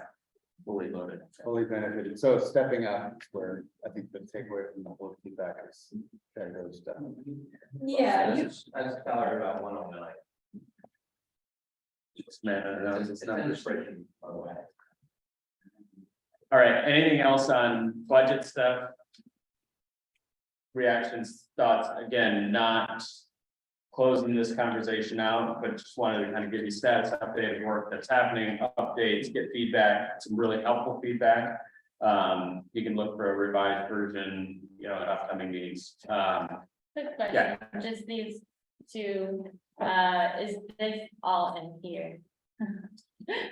Yeah, that's a really good question. So, I guess for anyone who can't see, There's Teresa. two thises to describe the two The thises. green, yeah, So the green- budget model, The green are different budget scenarios that need to be estimated annual, yeah, but they relate directly to what's in the startup fund. So all of the research, management, operational costs, and then staffing for both the agency and the operations of the research forest, those line items should match. from scenario 1, From.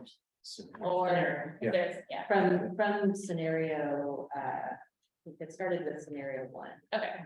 Yes. Thanks for the And clarification. for purpose of how you all talk about it, like that is on the. Yeah, scenario. Thanks, You can see that not all of them actually have funding that's. But yeah, Yeah. scenario 1 captures the full, and then the And- different scenarios are. And we'll dig into this further in the afternoon section and the financials as well. Colin?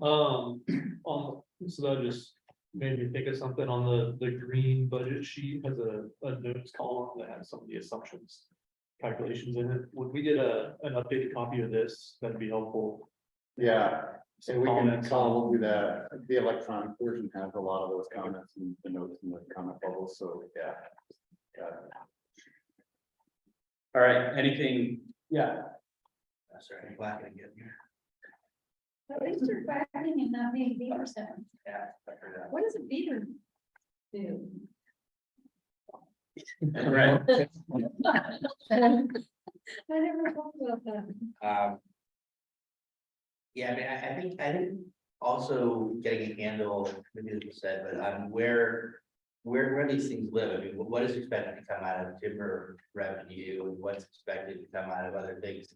Because there's obviously stuff in here, maybe not obviously, that it gets to the question of what a self-sustaining forest is. What are the bottom lines that the forest has to cover, and what are the things that we think we should be dependent on grants, or we're gonna have to be dependent on grants, federal appropriations. And you say that. I mean, to me, that feels like that's the feedback we need from you all. Just how do, what are your assumptions on what cost and which colors of money? And if I can put a pin in that, right, because I think it actually relates probably an easier conversation or a more thorough conversation this afternoon after you've seen the financial modeling and can talk about sort of which buckets cover where there might be shortfalls and sort of what the expectations are on that. But Mike, go on. Maybe most of it, I'm sure can wait. But go on, please. Like I say, Vicky knows what the current cost of just having the forest are. That we're paying monthly or yearly, without doing any research, without doing any forest management. There's definitely costs there that you don't do anything at all, you still have. Yeah, fire, road maintenance. Yeah. Yeah, our contract, with Titan Kelly, I believe is 2.5 million by any. A little over than. I guess I was thinking of these things in sort of a political context too, you know, and obviously, and these are all gonna be public documents. But, you know, if we do want to get federal appropriations, how do we start to set a document up that reflects that too? That, you know, we think the forest operations will deliver X. We think whatever is gonna deliver Y, and market delegation, we need you to step in, fill in this, or whatever, whoever. So that we can start to lobby on that kind of stuff a little bit too, and create a sense of urgency, create a sense of match. I think there is a danger with a budget like this, we go, well, okay, so it should all be on the forest, or, you know. But I think we need to be strategic and have it out, and what we think we could get from other sources. Great suggestion. Our temporary, non-permanent executive committee may reach out to you for assistance in draft work. I forgot presenter. Presumptive. For assistance on that, Bob, so I think good suggestion. Anything else? And before we go on, Shannon, Brett, anything else you need from the board on, we didn't talk a lot about revenue sources, although we touched on it earlier in the agenda. I don't know if there's more that you needed on this section, otherwise I'd really like to transition to the management agreement. Okay, Transition to that, and then maybe put some time on other funding sources when we talk this afternoon. Great. Do folks need 5? Should we take a 5-minute break? All right, 5 minutes from your clock of reference, and then we'll reconvene.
Okay. Yeah, can I get some? Get her. These are all around. I didn't tell him.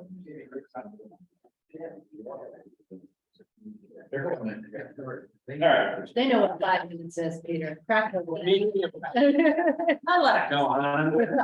It's productive conversations at those breaks. But what's, you should tell you, I think you went over that. I asked her, and I didn't get it, she did again, so. Hopefully, it should be the. I haven't seen her. Okay, now I'm gonna crack. I didn't know, but you have an executive. I know you're, we can talk about your friend at high school at lunch. Jennifer's gotta keep me along. So the next topic, really,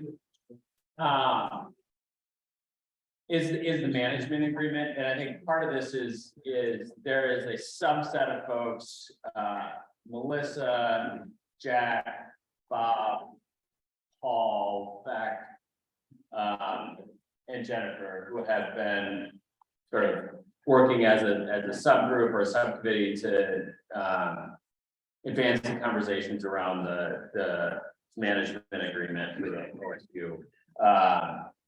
And so there's been a couple of conversations, one with the internal board, prospective board, without Tom, just for folks to, not to keep you excluded, it was kind of a one-time thing, but to allow for prospective board members who hadn't really had a chance to talk with each other to talk about their own perspectives on sort of what that term sheet management agreement needed to include, or just at least to have a conversation. There's then a discussion with OSU, sort of an initial conversation, so we want to make sure everybody's kind of up to speed on the status of that conversation, what some of the key topics that are emerging are, and then talk a little bit about kind of where we see this conversation going, not in terms substantively, but really what are the next steps, because in timelines for that discussion, because that's going to be important.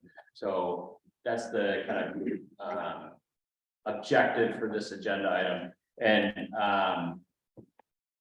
I'm gonna actually ask the prospective board members maybe first, who are a part of that conversation, if you would mind just sort of giving your thoughts on and maybe reflections on the conversation. Any of you who are part of that, and then I'll, after we have board members, Paul, who is important player on the OSU side on that discussion, so we'll kind of invite you virtually up to the table, so to speak, and then Brett as well on behalf of DSL. So prospective board members, thoughts, Jack? You know, I don't have my notes in front of me. I know it was a good discussion. I think we, you know, there's a lot of uncertainty of things on approaching these things, and I think this discussion really helped. You know, the ED position we discussed to some extent, and I think that, you know, agreement, at least the basic structures on that. The biennial operation management plan is a big topic, and I think there's a lot to be figured out on that one, but at least we got some ideas maybe of how we can go back and forth a little bit on that. So, you know, we were kind of high level, and I think there's still those things that, you know, we're going to have to work through. You know, I could ramble a bit on that, but I really don't have my notes in front of me, so I'm not sure what all is appropriate to talk about. So I'll turn it over to the people who probably have their notes. Bob? I had a really good conversation as well. I thought, you know, it was a tough conversation, but it was definitely got to work through. I thought it was pretty productive, actually. I guess my takeaway was, you know, the challenge is finding the balance between making sure the board has the authority that it needs in order to be responsive to our responsibilities. That, you know, how do you maintain enough control that we can fulfill our obligations to the public at large, And how do you create functionality for OSU so they can do what they need to do, and how do you balance those things out? I thought Melissa actually caught something really well, which may not be answerable in a document, but the challenge of what can you legally do versus what, politically and socially, how do you factor those things in? There's a baseline of what you can do, but it doesn't mean you should do it.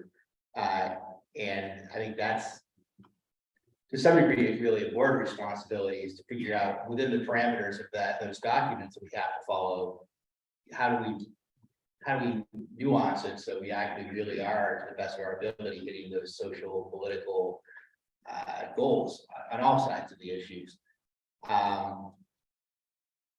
And then that's a tough thing to do. And maybe I'll just leave it there. But I guess I came away with that. I thought it was a good thing to capture as kind of the challenge, and maybe the answer was what I was given too, which is ultimately you can't answer that in a document, but you're going to have to answer it through setting up a really tight relationship between the director and the research director at the board and OSU, and those relationships work, and hopefully you'll have a good discussion around it. If they don't, then we're doomed.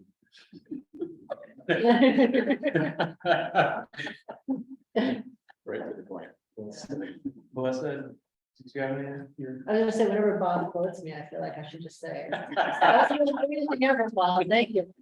She's just gonna say, well, But one of the things I was really heartened by as part of the conversation, and I think we all heard this, is that the board does not want to just be a rubber stamp board. We're not looking at just approving actions that are taken, and everybody here realizes that they have some accountability to the people that they represent, to the people that, they have taken the trust of getting into this role.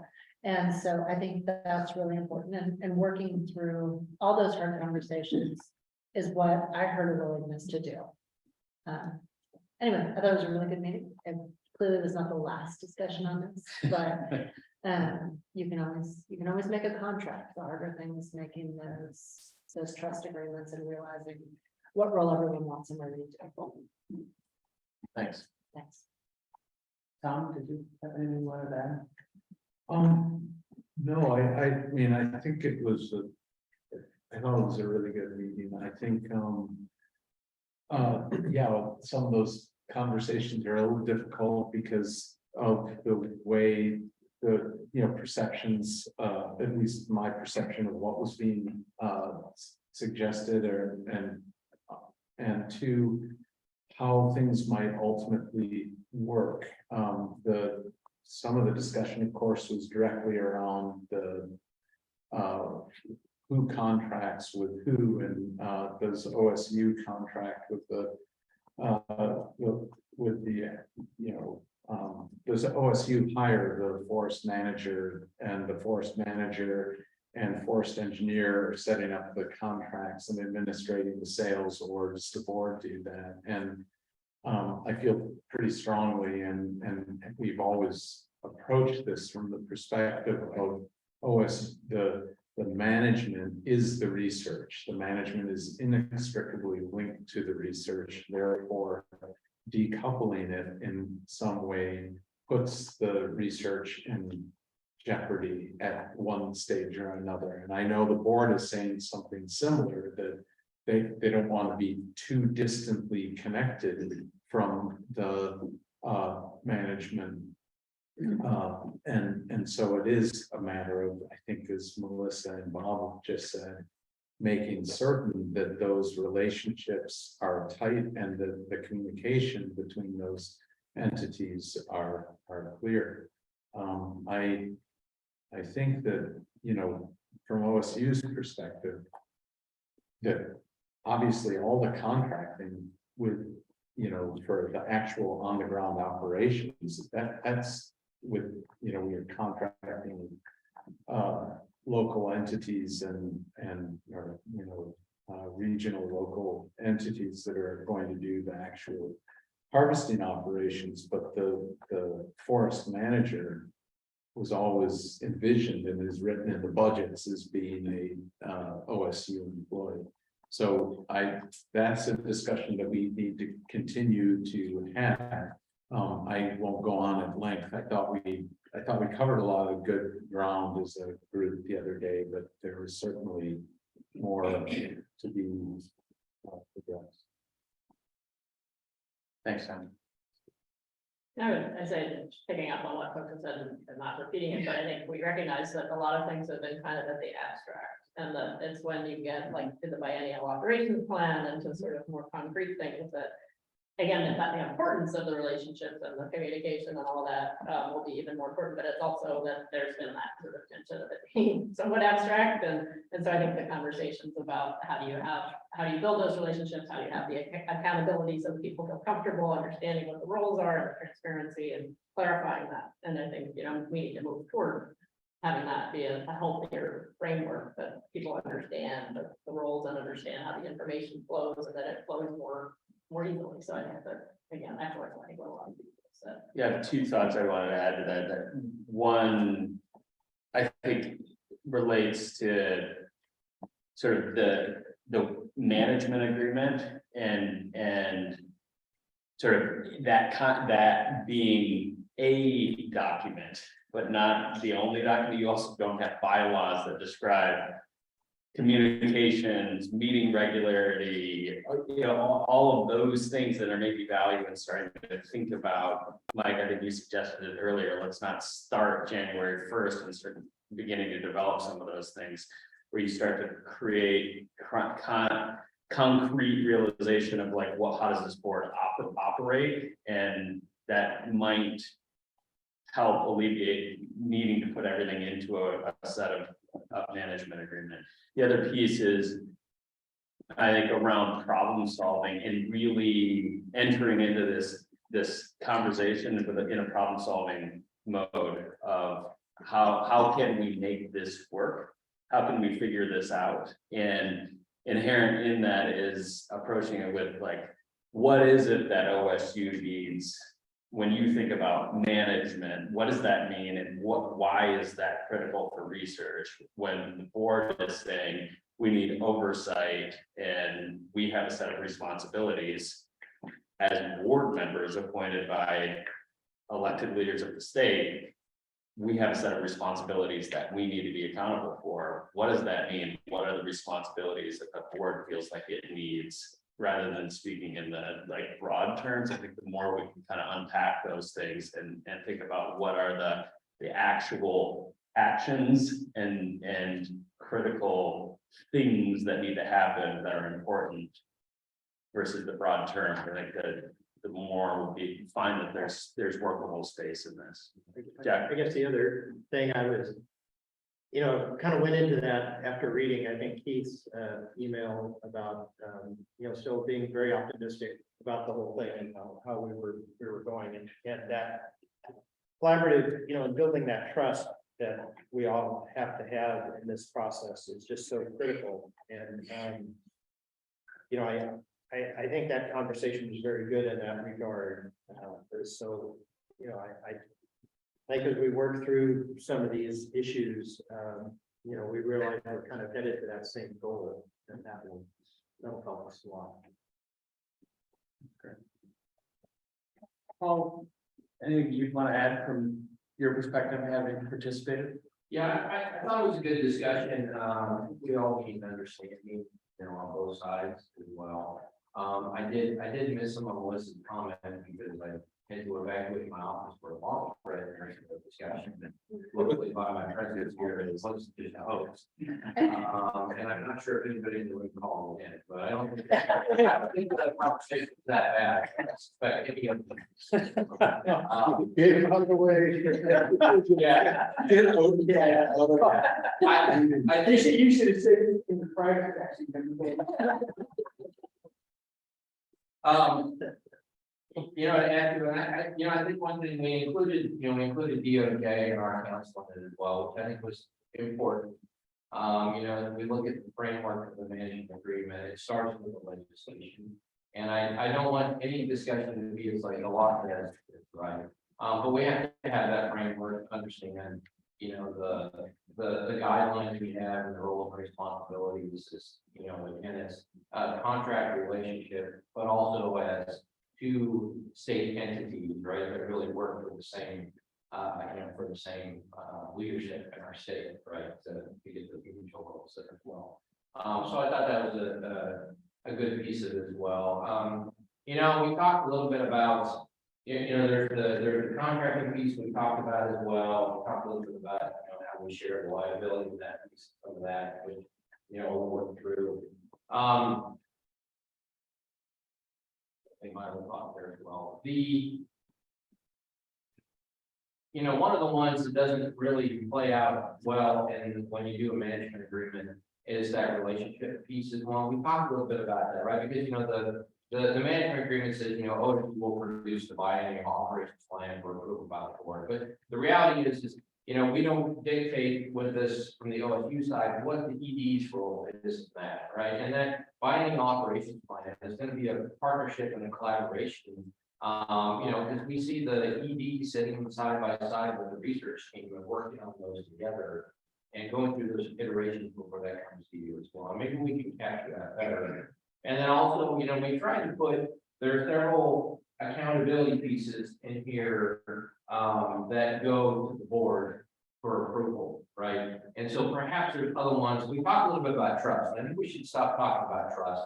I think we should all agree that we trust each other, right? Because I know as individuals, we trust each other. As organizations, we trust each other. Let's talk about accountability. Because we need to have the accountability mechanism in the contract between us that makes you comfortable in the oversight and allows you to use your authority as well, right? And I know, we're going to have negotiations, but this is not a hard contract negotiating. This is us working together in a partnership. The other thing Jan and I touched on too is like, are there opportunities? There's the more nuanced sort of framing around that relationship piece and all that, which like even in the FMP governance section might be a place to play out some of those, which are more principles, perhaps as opposed to the more sort of specific things like that. So you're going to connect on thinking about how that might show up there. Nice. The note I sent out, I think you hit it pretty well, the idea that there's a balance here, that the board has the authority it needs, and I scribbled down what you wrote, the balance with the functionality for OSU to do what it needs to do. I think that came from you. And so and I wanted to say several things. One, it will make it work. Two, we'll never get it perfect. And that it'll always be a work in progress. And Vicky's been in charge of the DSL now for 3 or 4 decades, and she's still here. Wow. My hot time is flying. And she still doesn't have her, but it's pretty close. So I think it's a reminder. I want to remind everybody that in a lot of ways, and I said that this is an academic argument, not meeting with OSU or it's because really we can only get it to some point, and then we have to, and I think I used the word, we have to launch. And once we do, then we're gonna course correct, and we're gonna find where we need improvement. In my perfect world, to give the board the authority that it needs, the board manages for us. But I remind myself all the time that the purpose of Harvest is research, right? I mean, I've got a lifetime of looking at forests and valuing harvest for its harvest sake. And so I still have to remind myself that in this course, we're doing it a little bit differently or a lot bit differently. And that's the purpose of the harvest in the research. So I know that, but it's easy to once in a while to fall back on old habits. And I like what Tom just said, that if the purpose of harvest is research, management is research too. OSU certainly has the capacity to manage the forest. In the perfect world, I'd like to see the authority do it, but I know that maybe that's not where we go. I have ultimate trust in the board. I had OSU, what we need, DSL. I think we've established this sometimes contentious, but then generally really positive working relationship and moving forward all the time.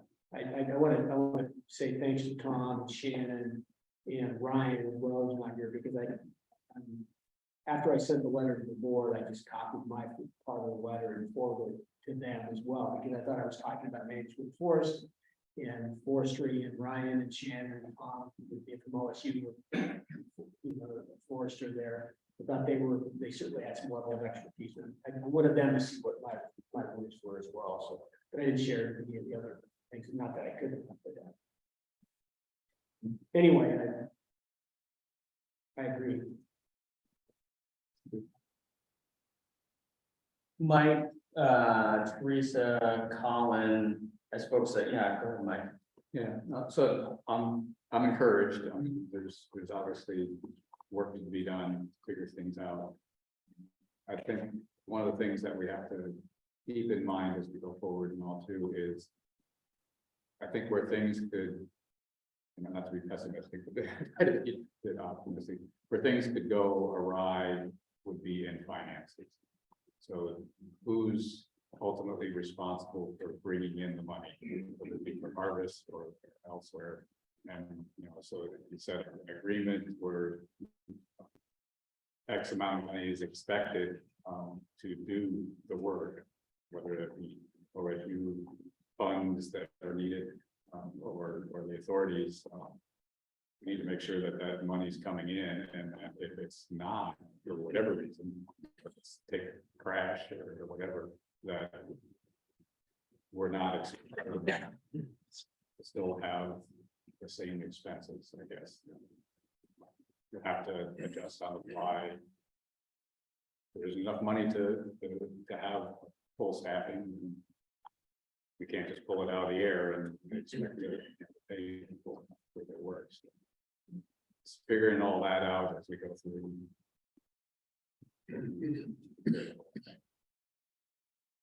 That's helpful, Mike. And sort of any reactions from others on that point, I want to make sure that, like, especially for those of you who aren't part of that subgroup, that if there are issues you want to ask questions about or raise for the group, here is a good space to do that. So Jennifer, and Mike said. I just wonder on that front, I mean, if it's worth also playing around with different scenarios. If this, then what, and not like you have a clear answer, but you have the thinking through it, you know, if one were to be in a situation that, then what happens, right? So that you can kind of play through the possibilities and different scenarios. Just want to make sure you don't set up. I'm just thinking in my world, I can't set up a contract with a contractor somewhere and not have the budget to pay them when they do the work. I would no longer be employed. Thanks. Teresa, Colin, anything? No, I think there's been a lot of good discussion and I appreciated everybody keeping all the email chains and sharing your thoughts and yeah, I think we're moving in a good direction. And I think that just, yeah, echoing what Mike said, making sure that there's continuity between who's keeping track of the budgets, and it's going to be a big part of the ED, I guess integrating that ED role into it as well. Yeah, I think Paul said it well, that it's not an issue of trust, it's an issue of accountability, and I think that's the most important thing for me is making sure that there's accountability and that there's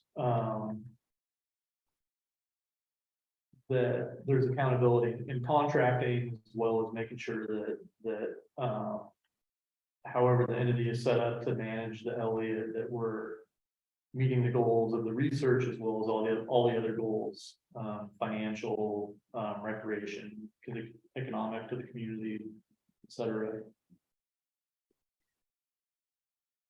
Can I push the conversation a little bit further with you all? Not too much, but I'm Mike, I'm curious, when you talk about kind of how do you see that finance side working? You know, when you say that's an area I worry about a little bit, or there's some potential there for that to not go well. what are you thinking about, if it did go well, what does it look like from your perspective? And Colin, I'm asking you the same about kind of what are the accountability mechanisms? Yeah, so where I see it, there's, for lack of another way of putting it, two entities. There's the board and its financial needs. There's OSU and its financial needs on the research end. I'm not quite sure, I'm still trying to figure it out in my mind. We'll write it down in pencil. Yeah, how, who ultimately is responsible for obtaining the funding? Whether it be from timber revenue, or other fundings, and I think in the end, it's actually going to be both. Whoever can get grants or different funding mechanisms, whoever's in charge of the timber harvest. So there's going to be a base that is needed for both entities. And there will be things that can be added on if the money's there, but we kind of have to look at what is the minimum that we need for both entities to perform the work. And then if there's additional funding available, then we can add would be nice to have versus the absolute have to have. And who is responsible for which? There's in my mind, there's two basic scenarios: the authority scenario where the authority hires the employees and working with OSU, they are then responsible for getting the timber harvest set up. There's the other way of contract or agreement with OSU in which they're responsible for that, doing that, hiring the employees, obviously, and make sure that the harvest occurs. In both cases, you have to make sure that whoever's doing it, that they're getting enough money to the other party to do what they need to do, vice versa. So I don't have the answer for that. Things we have to think. Other thoughts, perspectives on this, otherwise we want to go to the. I think that there's, Colin and Jennifer. I think there's two pieces that need to fall in place on the financial accountability. The first is that we need to make sure we have a plan that has a high likelihood of financial viability, and we're not there yet. We still have work to do on even just doing an analysis to see where we're at in terms of financial viability. The second piece is that we need to, once we have something that we can say with pretty good certainty, this is financially viable, this is going to be self-sustaining and not going to rely on outside sources of revenue for the operations or the at least the baseline research, that we need to make sure that there is accountability as far as actually fully implementing that in terms of operations.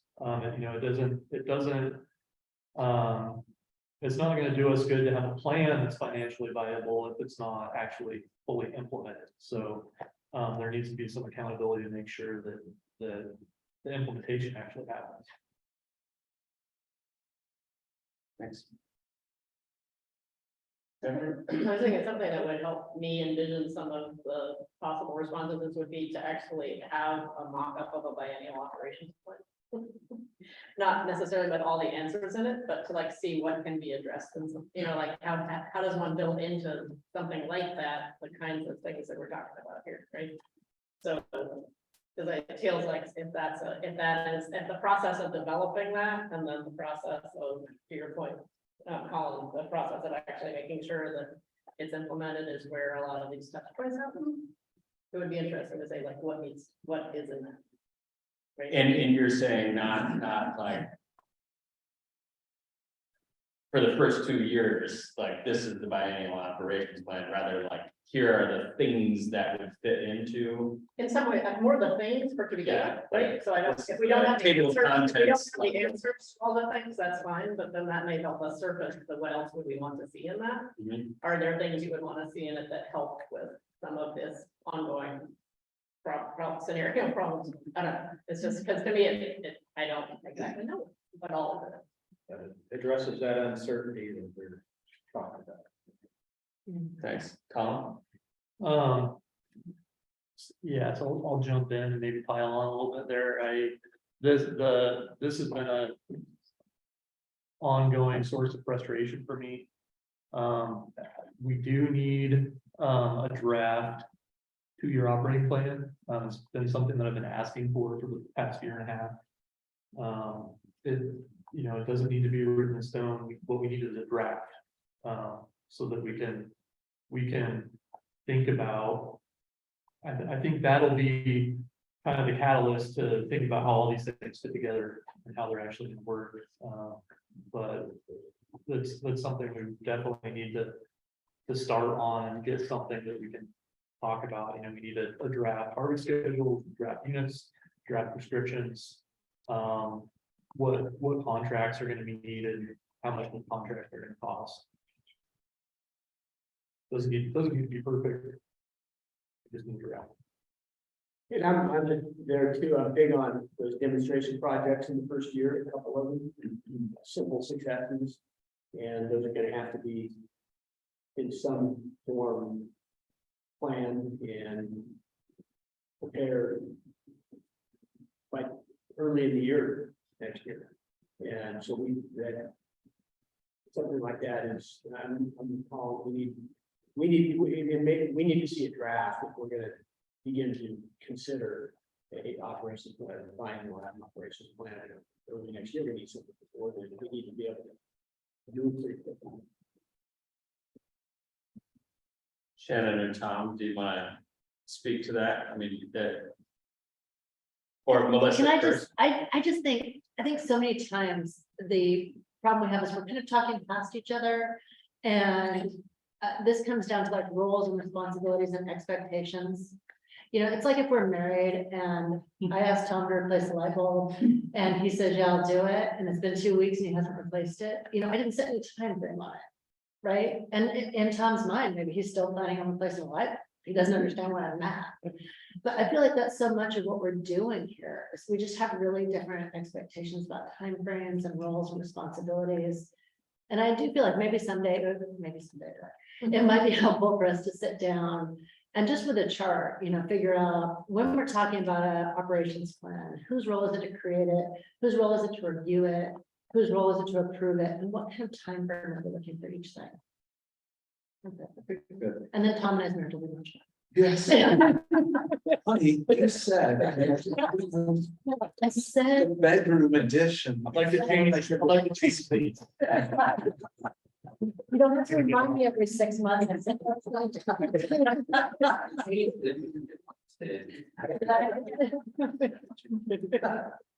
Tom, you're. Oh, no, I really like it. I really like the way always frame that on multiple levels. I never thought about us being married before. I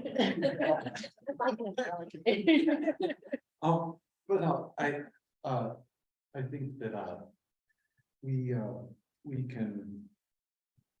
Okay, when I was sort of joking, yes, honey, I was still working on the bedroom remodel, and thus I didn't do the light bulb in the hallway yet, and that's part of it is we've been, we have a big task in front of us, and that's building the house and building additions, and that's been the FMP, Yeah. exactly. And the HCP is also like the contractor out in the driveway, building the driveway, and it is not done yet. And there's been a lot of uncertainty associated with that. And not making excuses for why we haven't written a 2-year biennial plan, but the board has not said, we need a 2-year biennial plan. Colin, you have asked for it, and I And we have done bits of it. We have done harvest scheduling analysis. We have parts of it in place to be able to put together a 2-year operational plan.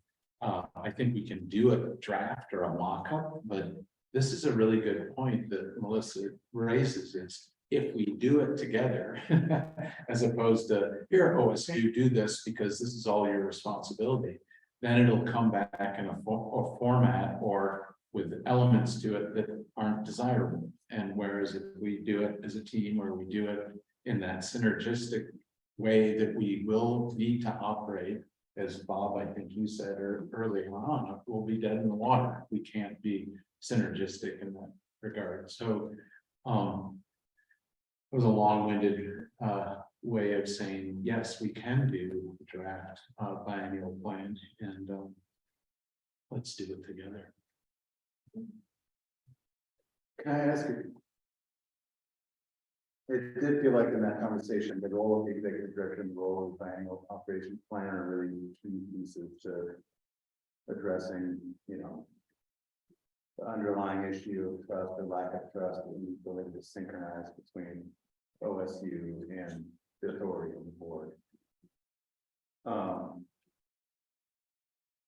Do you need the full biennial operations plan or the demonstration projects context? Or that's adequate to show how OSU and the board are going to work together? And I guess I ask it to not just OSU, but Colin and others too. Jennifer.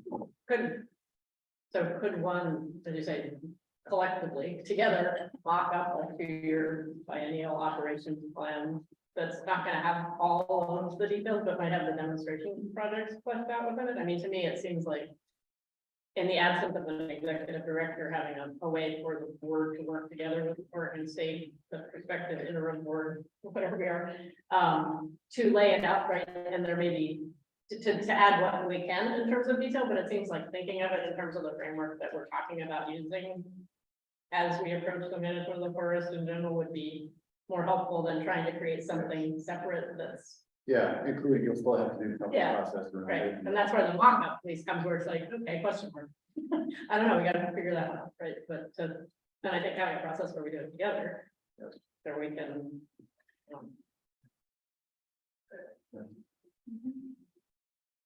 I almost feel like we need kind of a trial run of some sort in order to work through this, so we can see how it will mesh. Not quite sure what the trial run would be yet, but I was thinking we keep talking about it at different levels and in different ways. Maybe not everybody's. The words we use may not be the same interpretation from each person, and so almost be good to have maybe not even a draft, maybe not even something that we're gonna definitely do, but just a trial sort of thing, just to see how it would all work. Bit of a hypothetical or scenario, yeah. So when you all are envisioning having this type of conversation, I assume there's the work that happens to put together a scenario and a draft mock-up, so to speak, for people to graduate. When do you want to be talking about that? Before January? I mean, upshot is before January or not? I can live talking about that early in the year.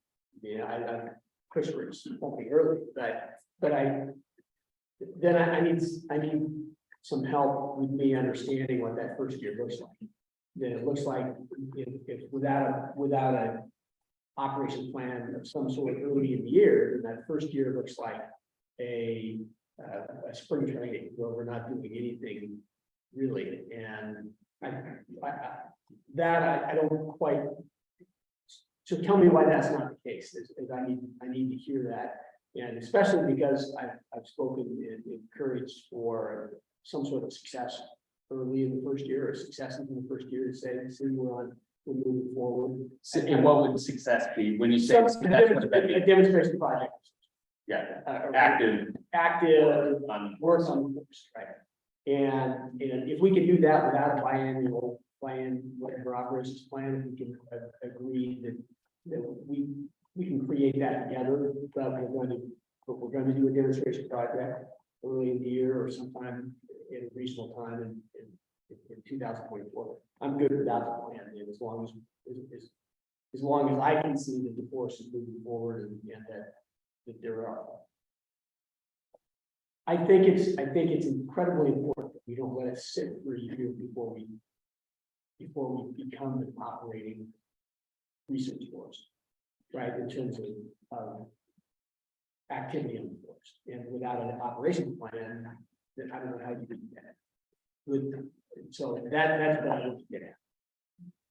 Yeah, with Colin, and then I want to make sure at some point, Tom, you have a chance to weigh in on sort of feasibility and what you're thinking with your team, Tom. Yeah, I mean, I have a strong desire to see something actually happen, operational on the ground in the near future, and, yeah, I hear that from other members of the board. I think that as far as, you know, if we need a biennial operations plan, we need some sort of plan.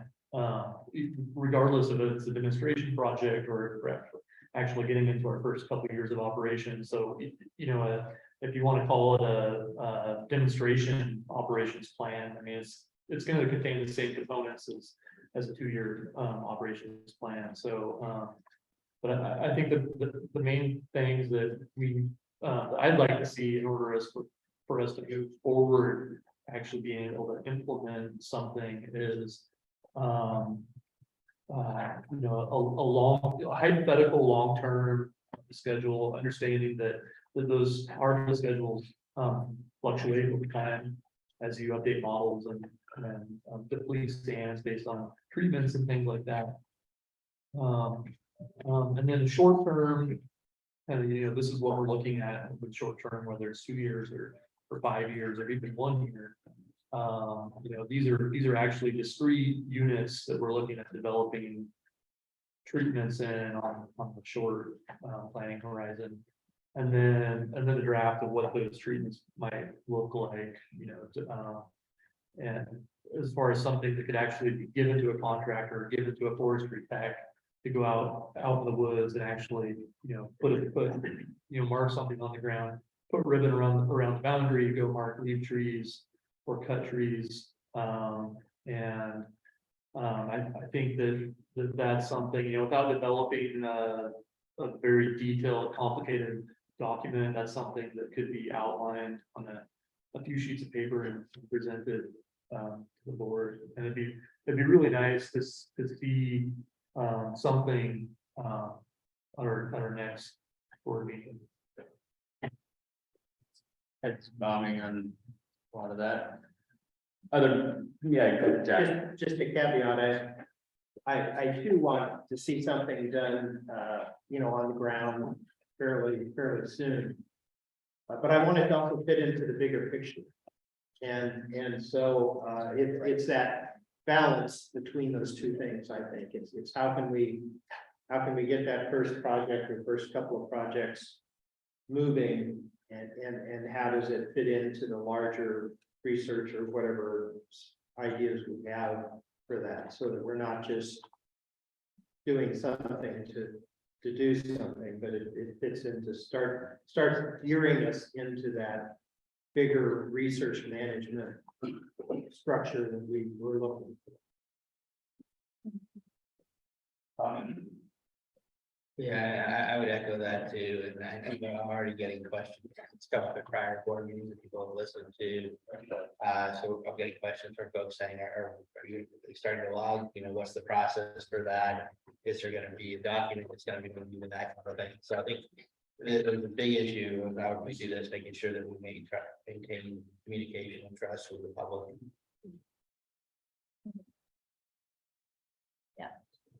Oh, Well, I'm just gonna say, you were asking, like, do you wanna see this before January or after January? And I feel like with the discussion that's going on, like, we need to see something probably as soon as possible. If people actually want that to happen, you know, people are saying for the next year, that's pretty fast when you talk about public processes, and I think the legislation talks about approving planning operations plans, like before anything happens, so.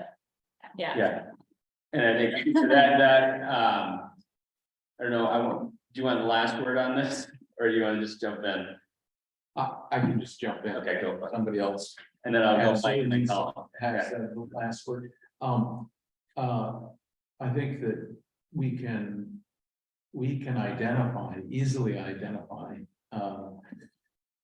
several watersheds in which we would conduct and that would be kind of no-brainers in terms of sites where the work could be done with minimal concern and we could mock up, so it's not necessarily where the work is going to be done, but we could mock up the operations plan for that action covering intensive, extensive, and restoration covers. So all of those options would be written into that, and we could put OSU could put together the initial draft, working with Ryan. I think having Ryan on loan to us for that purpose would be great, and then bring a rough draft of that to the board members that are interested in working with us on it.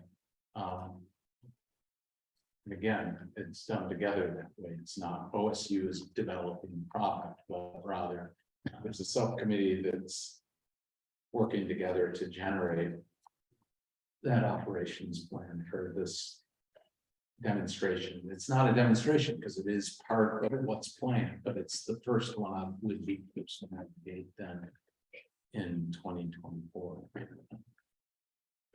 I think what's threatening to me as well, that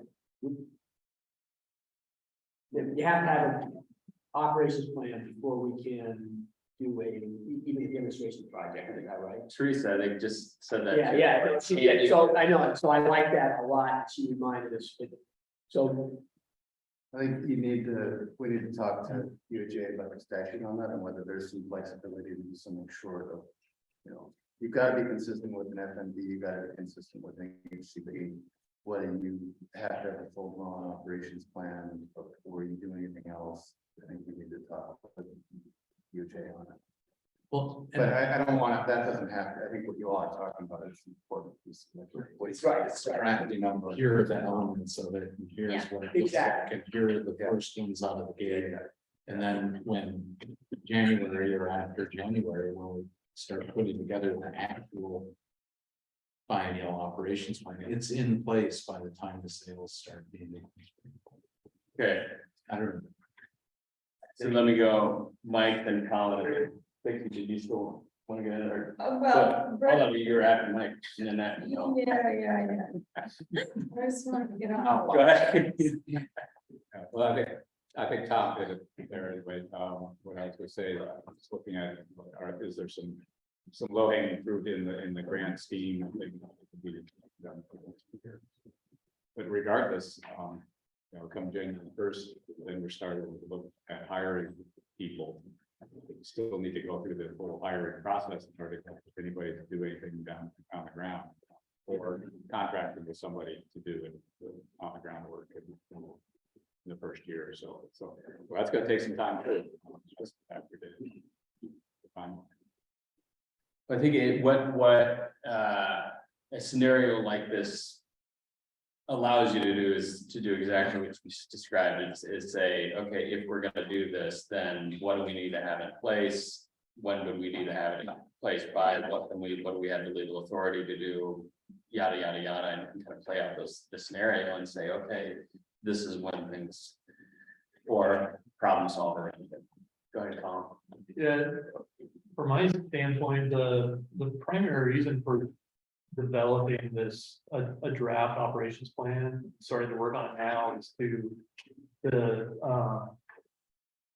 test some of our assumptions on the operational feasibility, financial feasibility, the questions that we have about how the management agreement is going to work. I think that's primarily why I want to see a draft developed, so that we can work through how everything's gonna fit together in practice, and that's why we need to do it sooner than later, because if we, identify issues after the FMP is already signed, after the HCP is already in place, then it's kind of too late. That's why I'm wanting to see us do it now, so that we can identify those problems and address them before stuff gets signed. Not necessarily, so when I say that, I'd like to see it, the beginnings of the draft at least next month, it's not because I want to see us implement projects on the ground in October. It's because I want us to identify problems before all this stuff is finalized. The other point I want to make is, as far as, getting on the ground running and having some demonstration projects that are ready to go, if we want to call them demonstration projects, or just projects that could be implemented soon to get some work done and start to generate revenue.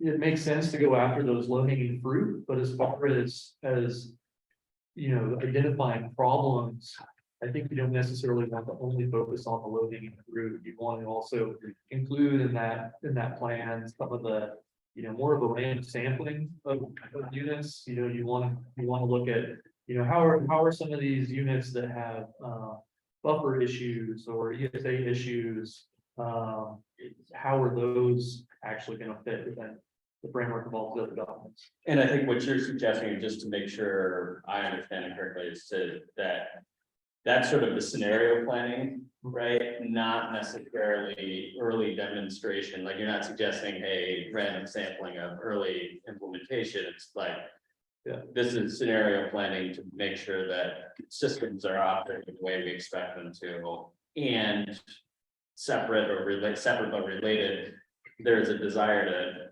see activity on the forest sooner rather than later. And within that scenario planning, you might have the right early implementation spot, or you might not. You might need to identify somewhere else to do that. Okay, so Vicky, Bob, Teresa, I think, right? Okay, and then we'll maybe take a break for lunch. Well, Brett raised the point about what we believe we can do, and it's our DOJ operations plan. There's some good points here that I'm writing down. And Mike, you're right. You've got to do all that hiring, but you could also contract this town to do some of the work until you get that hiring in place out before us. And the demo projects were the areas that were the least concern, that would not impact the research in any significant way. And that's why having Ryan involved in that now is helpful in getting what you're looking for. I think all that, there's a lot to do in the fall.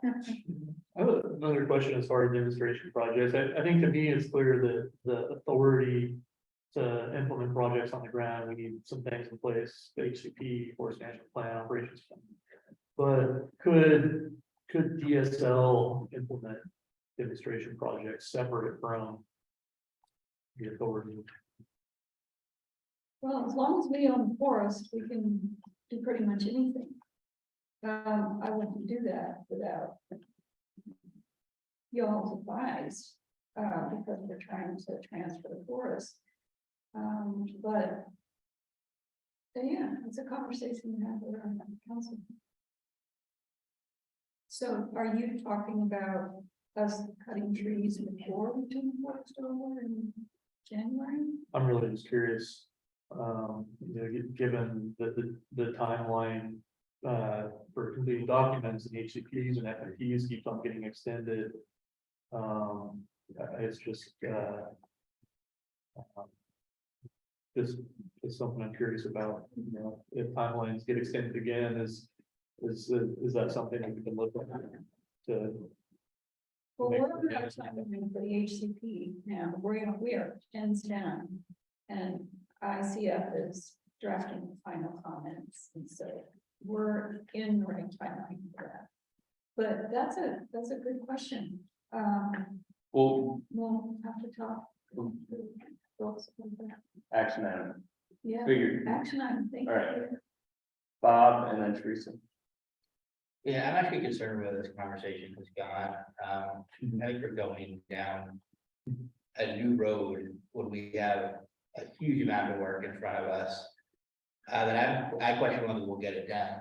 I think we're gonna be in a sprint straight through December. I think things are we're gonna have to make a lot of accommodations. I think there's gonna be a lot of stuff that isn't where we want it to be, but we have to live with it because deadlines come and we're stuck. I think there are issues of public trust if we start to really get out in front of things. I think these things are always more complex and take a lot more time than we think they're going to take, and we know we don't have enough time to do things we want to do. And so I kind of hate seeing, as much as I'd like to see a draft operations plan. I don't know how we get that done really in the time frame we're talking about. So I think we should be rethinking this and coming back potentially in January or February and assessing where we're at. And coming up with a work plan at that time, as opposed to starting to shoehorn in a whole lot more stuff. And I just. Or. Yeah. Teresa, thanks. If you want to respond to that. I was just gonna say, I appreciate that, and I agree, we have an absolute full plate getting the F&B completely done on time. I do think that we can put together the elements of what will go into an operations plan.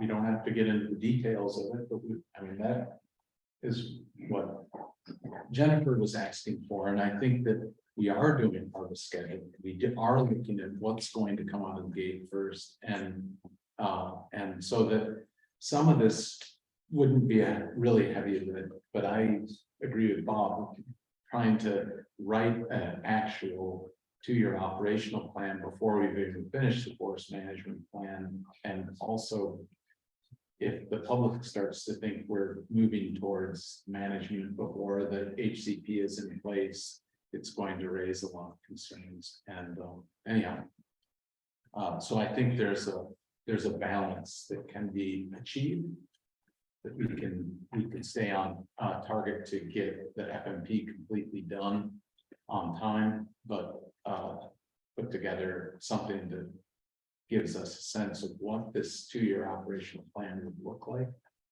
And we would have something to go from and actually generating it then start in early 2024. Thanks. So Teresa, Shannon, Colin, Jennifer, then lunch.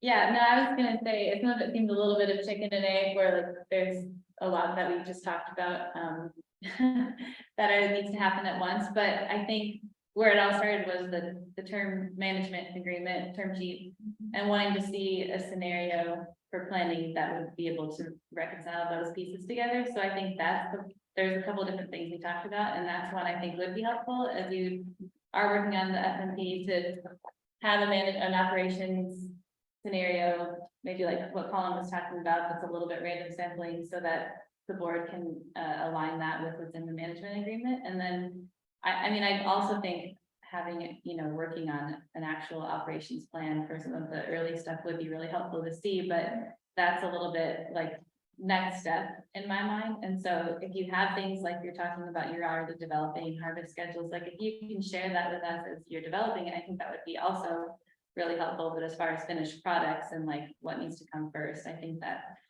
scenario that shows how these different types of management will work is what Jennifer and what I think a lot of the board was talking about, as far as making sure this management agreement makes sense. So trying to just like organize what just happened. Yeah.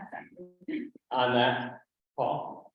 Yeah, that's a good point. And we talked about the binding operation plan. I think seeing the sections will be good, because it's not just the harvest, right? It's the monitoring actions over the 2 years, it's the conservation actions, it's those other pieces. It's beyond just the harvest, right? And so it's more complicated than that. And just to point out one other thing for y'all, legislatively, you have requirement for a 45-day public comment period on. Where scenario planning is gonna be helpful, right? Right, you have to build in that. Yeah, I think that's the point Mike was making earlier as well. Shannon, Well, some of the threads that I wanted to pick up have already been picked up, so that's great. I think that we need to work together on sorting through, like Colin and Jennifer and Tom, and Teresa were saying, how this lines up with the other pieces in our timeline. And Colin has been advocating for this and asking for this for quite a while in the process, and has some pretty clear reasons for that. I think the challenge is that we've all been facing together, kind of getting back to what Tom was saying, that there's been so much change and uncertainty and tight timelines, and we're once again in that space. So figuring out how to work together on the pieces that we can collectively put together now as the HCP and the FMP are being finalized, what pieces can we work on together, whether it's the outline of the biennial operations plan, which we have information that's been developed to go into that. We've been talking, of course, with consultants on the project. It'd be great to connect with a group from this board, Prospective board, about that.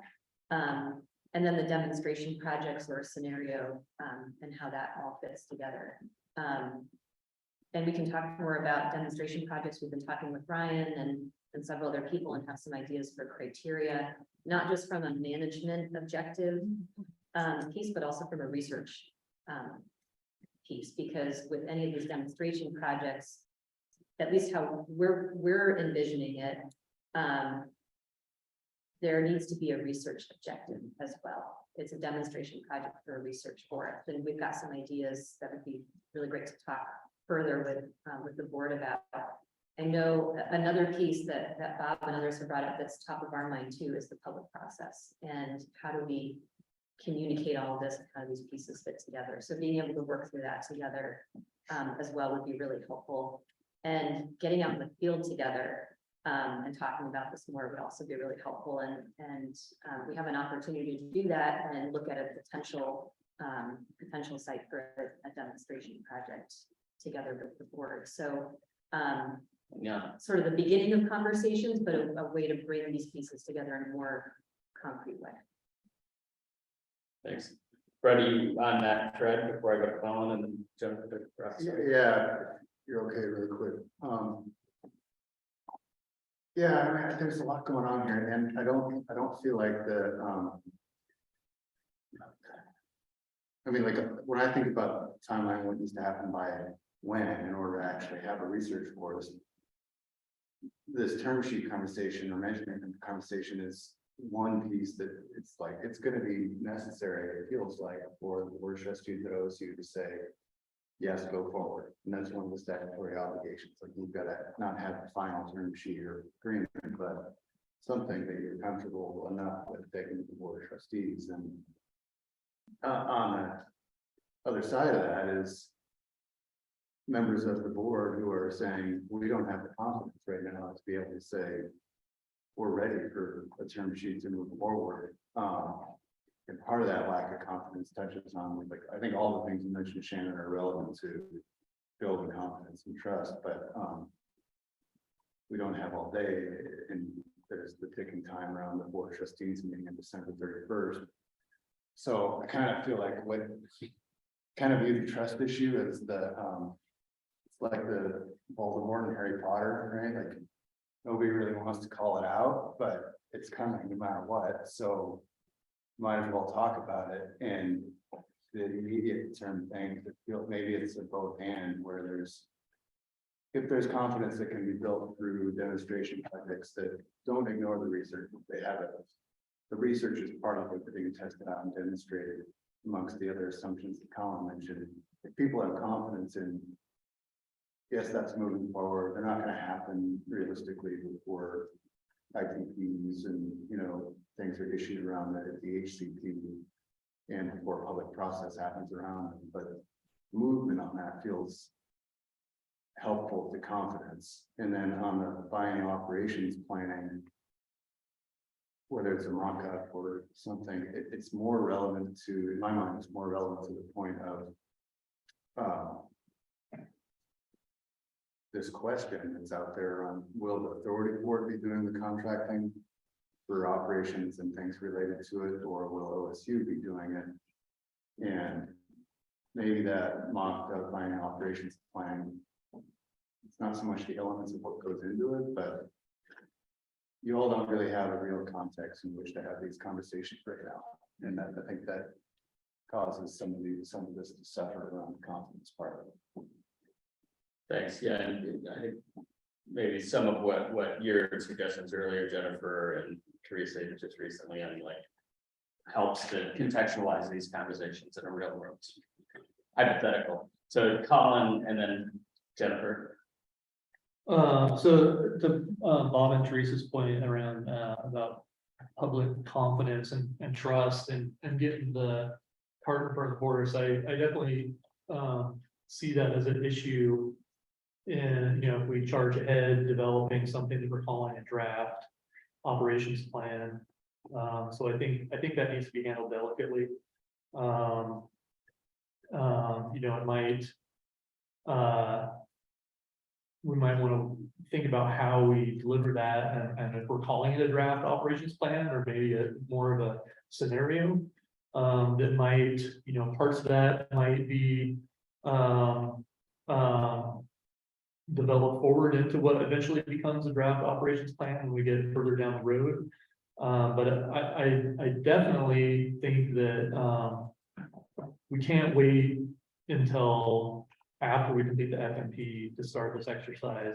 That developing these scenarios is actually part of creating a good FMP. You can't create a good FMP unless you actually go out on the ground and look at how are we going to actually lay stuff out, how are we going to schedule stuff. So it's not, to me, it's not getting the cart in front of the horse. It's actually part of developing the FMP. You have to go through this exercise to do it right. And I'll also say that I think that the public confidence and trust issue goes both ways too. That I think that there's a lot of the public that I hear from now are losing confidence that we're actually ever going to do anything. So I think that needs to be taken into consideration as well. And my comments really fall very much on Pam and that what you just said, which is that in knowing what the FFP and figure out ways that the board can work together with Oregon State on that, right? And the nested aspects of it, I think is maybe one way to think about it. Like, what are the next steps with that? How do we engage more constructively together on it so that we're able to sort of have those iterative, oh, okay, this needs to come up, or how do we address that? So I was really like you said. I think ending up with something that we can, then it helps, to your point, Brett, maybe inform the term sheet, because we've been able to flesh out a lot of the other context around that, and the specificity of it is in context, right, as opposed to over. Yeah, I just, as far as the scenarios, I think we've kind of gone back and forth on the level of specificity, whether we're just looking for an outline of what the operations plan would contain versus more specificity. And the specificity really is important, I think, to you know, as part of that process of developing the FMP, to actually have you know, units that are identified where you have, you know, this is where the landing is going to be, this is the operational boundary, this is the yarding method, this is the anticipated volume, this is the appraisal, these are the contracts that need to be in place, so that we can, I think those details are necessary, so you can make sure all of those details are actually consistent and feasible with the FMP, the HCP, all those documents.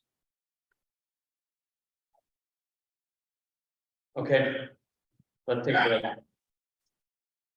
We'll. I love the conversations. It's good. Productive so far. Here, there's food in the back. picnic tables outside if you want fresh air. If you're taking a meeting or taking a walk, we'll start again at 1 o'clock.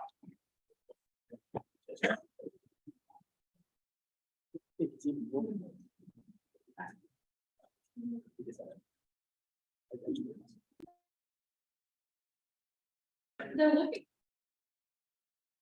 So, before, just as we get started, Young, do you want to just, he's mentioning he's got a couple of things, including a gift for the group. That you might want to just say a word. Hello, everybody. Actually, I brought some small souvenir from Korea for all of you. So I will put that on the table outside so you can pick up one of them after the meeting. Thank you. Thank you. Yeah, it's a kind of Korean traditional fan. So you might love it. Yeah. Okay, and I want small, I need to ask something. So I want to know what all of you think about the procedure in this governance.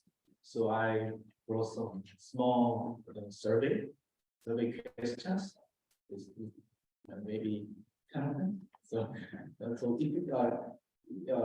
I would like to respond to me after the meeting anytime. Just email me the answer for questions. Is it okay? Yeah, sure. Thank you very much. Yeah, thank you. Research project. Yeah. All right, you're the subject of research. Tom. We're underway. Can we just return for a moment to put clarity on exactly what the action items are for the 2-year concept? What are we supposed to be doing? Is it an outline? Is it a we prepare plans, short-term plans for the McDonald Done and our forest staff are key to that. They're the ones that prepare everything and then run it through the administration. So, and of course, we're asking our team that's writing the FMP to prepare, and yet we're not on the ground. We don't have, this concept to write a plan. You need to be on the ground. Oh, we're not on the ground yet with the forest, but we're using data and proxies for being on the ground. And of course, we visit the forest, but that's not the same as what Colin's talking about. And but nonetheless, we can provide an example short-term plan or annual plan for the McDonald Done as an example, or we can provide something, but I'd like us to have clarity on what it is, because that team is working, as Bob suggested, we've got a hard deadline coming up and they have the management plan to complete. So I'd just like to know what the action item was from. Yeah, so here's what I would say. I don't think you have agreement. Okay. I think, Colin, you want more. I mean, just to be in crude, simple terms, you'd like to see more specificity, more detail. I think, Bob, you're nervous about pulling attention away from other activities that you see as maybe more important than this. And I think everybody has an interest in seeing something in terms of an outline at a minimum. And, I think that's the level that I think you've got everybody on board. Jennifer, were you gonna weigh in on it?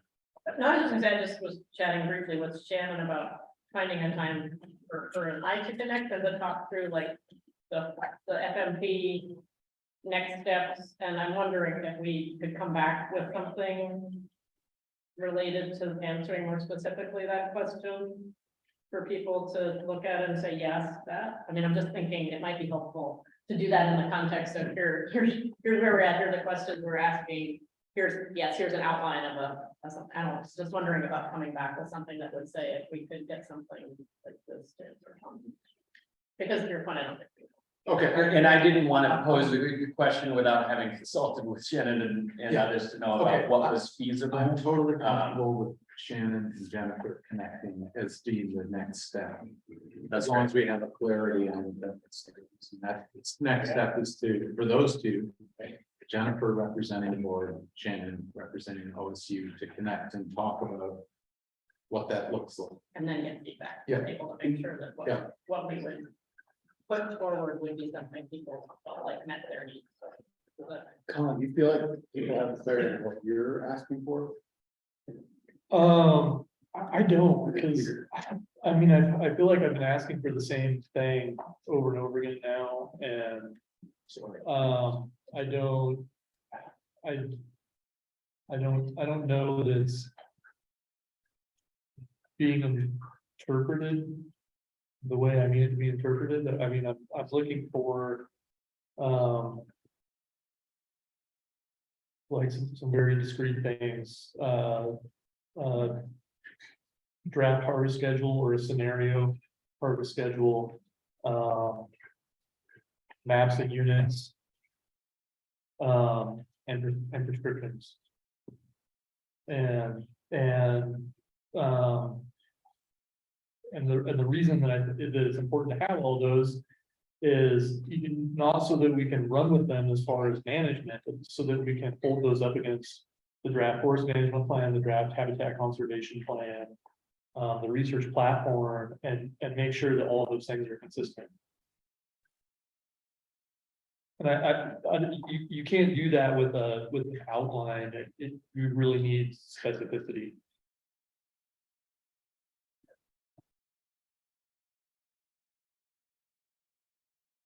All right. More to come on this. Okay. And then I think we need to go financial analysis. Yes, yeah, please, I just wanted to have this. Appreciate it.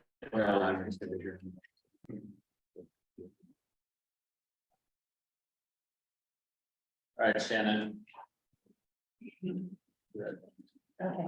You're up. Thanks. Okay, so the first part of the afternoon discussion is talking about financial analysis, where we are with updates based on both adjustments in the HTP and the information that we've been gathering throughout this process. Then in addition to that, looking at budget scenarios. Some of the budget scenarios we talked about at the April meeting, we've got some additional budget scenarios and some updates to all of those. And part of this is also talking about the agency budget and updates that have been made there. So on the financial analysis side, the OSU team has been working on creating an updated harvest schedule based on the adjustments in the HCP that Brett presented at the June prospective board meeting, and that following the conversation are being woven into the HCP. So that includes the marbled murrelet occupied and consolidated layer, the potential habitat and model, and the survey requirements there, as well as the MRW flexible category, which was formerly the MRW partials, incorporating East Hackey Ridge, incorporating Alder Creek as volume replacement. So that's a term that was used in that conversation in the June meeting. And Brett, I'm not sure if you want to elaborate on that, but I think the idea was if they're not from a research design purpose, because this is outside of the triad, the MRW watersheds, but from a financial standpoint, the concept that DSL put forward was to have some acres that would be able to account for areas within the consolidated layer that might not be part of the space. That may get, yeah, that may be taken out of the harvest space because they're, after survey is deemed occupied by the. And then Upper Big Creek as well, which is long that's extensive. So extensive for Upper Big Creek, Alder Creek, and East Hackey. Yeah.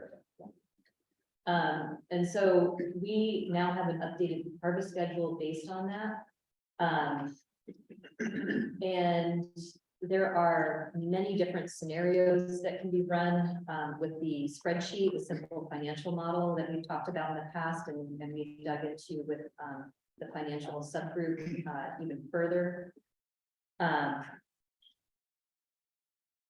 This is a look at one scenario, and we wanted to talk about sort of the dials you can turn in that financial model and the range of values that you get and projections. And so all of this is based on the assumptions that are built into the model, which includes feedback that we've gotten from members of the advisory committee, the Prospective board, Dan Newton in his financial assessment from last fall, as well as some assumptions about how much area within a state is actually productive acres. So there's a factor that decreases that. There are some costs, silvicultural costs, harvest costs that were updated, as well as some volume figures that we've also been working on ground truth digging. We've been working with Steve on that. So that is all built into that simple financial model. And with that model, we can run a series of scenarios. This is looking at a scenario that uses all the updates from the HCP. It uses an average log price of $775 per thousand.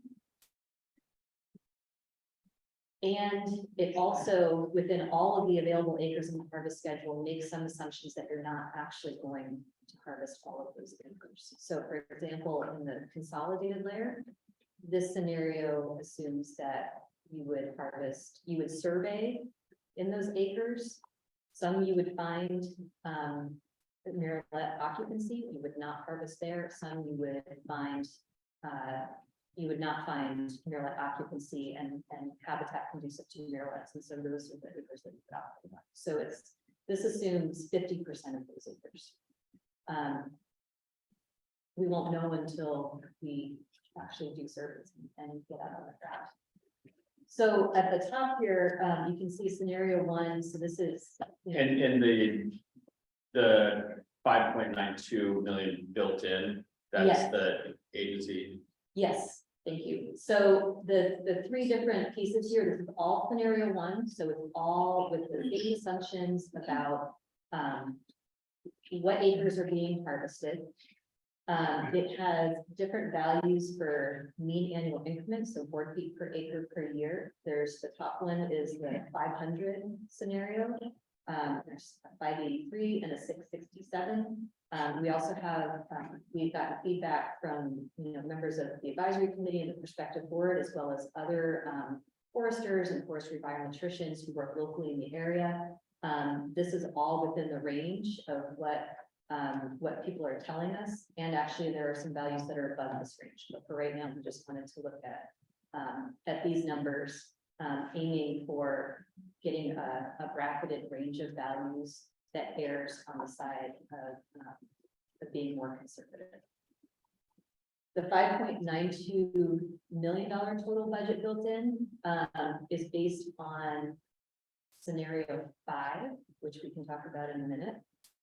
For the Elliott research and management operations, so that $4.5 million operating budget, plus the agency, the authority budget numbers that Brett and I discussed, and this is from the bridge budget that the DSL put together, and adjustments that they made to that budget from what was presented back in the spring. So that's a $476,000 Yeah, annual operating and budget. what it was bigger, near the 1 million mark, and then some of the adjustments that were made were related to, I can't remember if it was Colin or Paul brought up at one of the meetings where we had government services cost that was high, and then through further conversation that DSL had with DAS, that came down considerably. So yeah, it's at about 500,000. Yeah. So then, if we look at the, And can you explain what is it, 4.91 or 5.91? You just added a 4.5. it's 4.9 million. Thank you. That should be 4.92. Oh, okay, the total budget, yeah. Total budget 4.92. It's a little under $5 million. That seems a little more world class. World class. But the calculations reflect a 4.9. The calculations reflect 4.9. Right. Yes, that is a typo. So at the top, the unadjusted harvest is all the available acres with that scenario. And then there are the different sort of variations on that with different assumptions about MAI. And you can do this with log prices, you can do this with a lot of things. We're finding that log prices and mean annual increment are two of the factors built into the model that make the biggest difference, and mean annual increment being one that makes the most difference. If we're just looking at them individually. So this is one way to get at the range of values. There are other scenarios that we can run too. Basically what you're seeing under, sorry, Jen, can I use your computer? No, please feel free. What you're seeing here is an adjusted version. So this is all the available acres. This is making assumptions about that there are some acres in the harvest schedule that you will not actually be able to operate on. And so you can see it broken down by decade here. These are a number of acres in this row. And then based on the assumptions in the financial model, the projected annual estimate.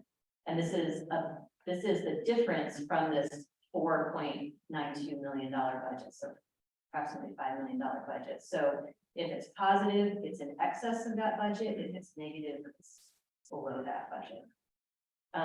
So you can see here the differences between a mean annual increment of 500 board feet per acre per year versus an average of 583 versus an average of 667. And another way to look at this is to plot it out. So part of what you're seeing here in decade 4 is the effects of the age class restriction on the forest and how the harvest schedule and the HCP conditions relate to that. But there is an age class distribution where there's peaks and valleys. And so that's part of what's happening in decades 4 and 5. Shannon, could you back that up one slide? Yeah.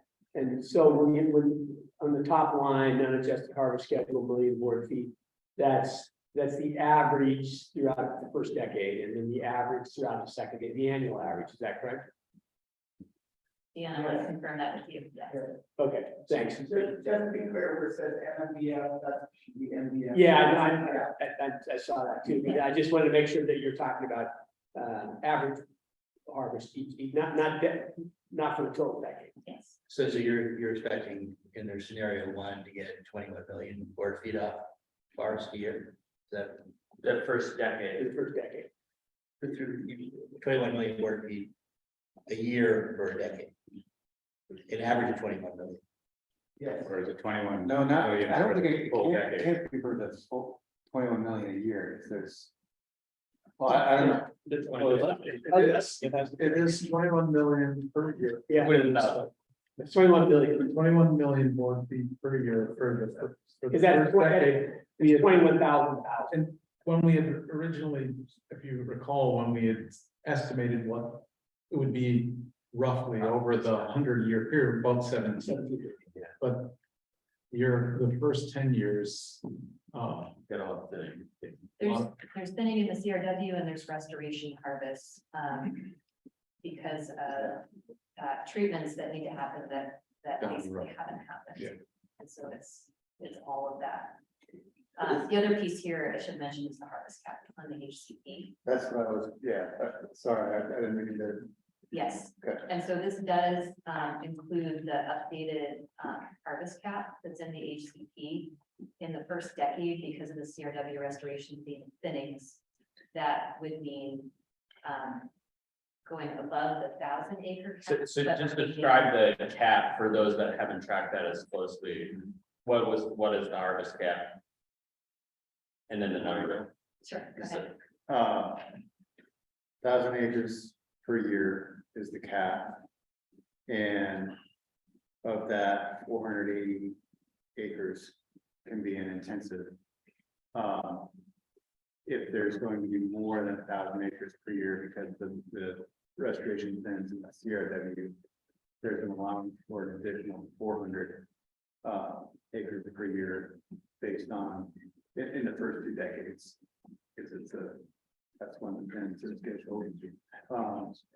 That's an allowance with the concurrence of the board and the services. Thanks. Right. Is that how? Yeah, And that's included, just to reiterate it, in this. it's included in this, but the first decade does get at that scenario where it's above 1,000 acres because of those restoration fittings, but it's below that 1,400 acre total Got it. cap. So it requires concurrence. So even with where I was in my head, and sorry, others might have questions, but Bob's point around, can you really get 21 to 4 feet? It's, the thinnings are gonna generate some level of volume and they're front loaded. And so that's probably why that number's at 21. But the overall net revenue factors in the thinnings are maybe gonna be cost generators, not always revenue positive. And then, I guess my next question is that all based on an approximate 1,000 acres per year? Or does that remain constant through the decades, or does that go generally up and down? It remains below the harvest cap. It remains. Yeah, that's what I meant. It remains, Which is a 4-year running average. okay, 4-year running average. So how, but there's, for example, in decade 4, your harvest is much lower. But that's not because you're far below the harvest cap. It's just because of the type of treatment you're doing and where you're doing it. You are below the harvest cap because of the acres that are eligible in decade 4. Okay, Because of the Because of age the of the age. tree. so, okay, good, thank you. So I can see you getting to 21 million, 28 and 31 million, put you back in the range of what triggered the lawsuit. That's to me those are extraordinary numbers. To be clear, one decade with all the, I just want to reiterate what Tom and Shannon had said about with all the restoration work and fittings in the CRW built front loaded into decade 1. But I think, it's not, I don't think you get, this is for those of you to verify, getting up to 31, 20 or 31 is not based on It's the same cutting number up of trees, it's just based on a different assumption of how fast they're growing. Is that accurate? That's correct. And again, It's all how productive is the Elliott? We're on the same acres. Same number. And, So let's- and just to be clear, on the historical harvests on the Elliott, the extraordinary years were 84 million 4 feet per year. That was the extraordinary year. The average up to about, and John's back here, you can verify because he was. But the average up until about 1984, before. Was about 50 million board feet. Just to be that, only to say those were extraordinary. These are higher than we were talking about averaging out 17 million board feet per year. And to see 30, as Bob's saying, is like, whoa, that's not what we talked about. We talked about 17 across the time period as a whole. And We talked about 17 with some flexibility, give or take. Yes. There are gonna be ups and downs, but we're talking about plus or minus but 13 billion. But again, the point being that the 17 million was for a 100-year period. And you're right, with small ups and downs, but again, part of this is based on it's front loaded because you're getting the restoration fittings And that's counting in this, and yet the restoration thinnings aren't generating revenue. They're based on, I mean, they'll generate a little bit of revenue, but they're based on restoration work, not based on, you know. So they sort of inflate those numbers. Jennifer? Do we know what's the MAI difference or, I mean, like, what are the trends of that? That's a really good question. That is. Dan Newton suggested about 600. He suggested 600. We've heard from Colin and others that 500 would be a reasonable estimate. We've heard from others that 650, 700, 750 is So that's where you're coming up. with reasonable. your And so scenario. that's where, yeah. And those are people that work in the district or in their region. That have on the ground experience, good person, those numbers. Across the range from 500 up to 7. Actually, what was the high? 10. I was 800. Yeah. So kind of across the board. We are, this is part of the work that we're doing with Eric Farm and his team. And so, we've asked him, to cruise some stands, and we're also working on, trying to bring together the inventories that we have from the ODF 2015 inventory, the LiDAR, aerial LiDAR, and ground-based LiDAR. And actually, we will have an example. We have a cruise stand and we have some data. So that's one stand, one data point. But we can talk about sort of how this figures in. But really what we need is more information. And in the absence of that, having a range that I think captures the whole variability, including the low. Thanks, Mike. Yeah, and so, to be clear, when you're talking about the different MAIs, say for decade 1, you're still harvesting between the different scenarios, the different MAIs, you're still harvesting the same acres, It's the the same acres, same number of trees. That's right. Because the just trees are a little bigger because because they're growing faster. Yeah, go ahead, Colin. This is kind of a different topic. You will just finish what you said. No, in fact, what I was gonna suggest is what I would, notwithstanding about like, sense your anxiety about the acres. Or the numbers here, I also want to be careful that we save the time for what is intended to be focused on as sort of the financial side of this as well. So with that. Okay, so, MAI seems like you're looking at a reasonable range for kind of, best case, worst case scenarios, so. Happy to see that, as far as the volumes, I'd be more interested in looking at it as far as the acres per year. And, my question on that is this based on harvest scheduling? What sort of harvest schedule did you do? Is there some sort of area control to it? And is the acres per year, is it actually sustainable? As far as the area per year? And you, Yeah, I can answer that. Yeah, the schedule this is based on, is strictly on harvesting at an age criterion. The same thing would occur. There is, keeping in mind, there is backlog, which is why the decade 1 is higher. But it's based on scheduling, for instance, intensive would be harvested at 60 years. Thinning occurs that it occurs. So the difference in decade to decade are reflected in the age class distribution of the forest. So I guess built in within that structure is long-term sustained. I mean, it's not, there's no over harvest If that's what you're getting at with the area called snow or harvest, but yet what this is not telling you is a long-term sustained yield, because obviously it's not sustained, it goes up and down. And that's a reflection of the age class distribution for it. So, I would calculate it for a given set of numbers, but you can calculate a long-term theoretical,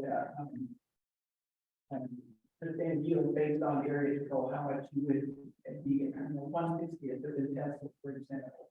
You know, how much you would be harvesting per year, you can calculate what that would be, but that doesn't reflect the silvicultural priorities and what put into your management. And so, we're saying we're gonna harvest it 60 years, that's what this reflects. Keeping in mind also, again, that there is a backlog, especially extending in the first decade. And some of the backlog, they just get into assuming we do is that we will not. Thanks, Dan. Other comment, yeah, go ahead, Mike. And then when Shannon, do you have more scenarios or other things you want to get through, or would this? I wanted to use this one. but- Okay, good. Quick question. So with the 50% consolidated, you're taking a conservative approach on what's actually not having the surveys for the near labs. You're figuring, okay, 50% of them may come back as occupied or suitable, and therefore would be able to do something. So it ends up being 70%, or I mean 70% unoccupied. There would be more opportunity, I guess, for harvest. As constrained by the As opposed harvest. to 50%. Yeah, within the other constraints. So the survey determines the eligibility Right. of the stand, and then you have the other pieces of how it would fit into the harvest schedule and the harvest cap. Replacement acres. Replacement acres.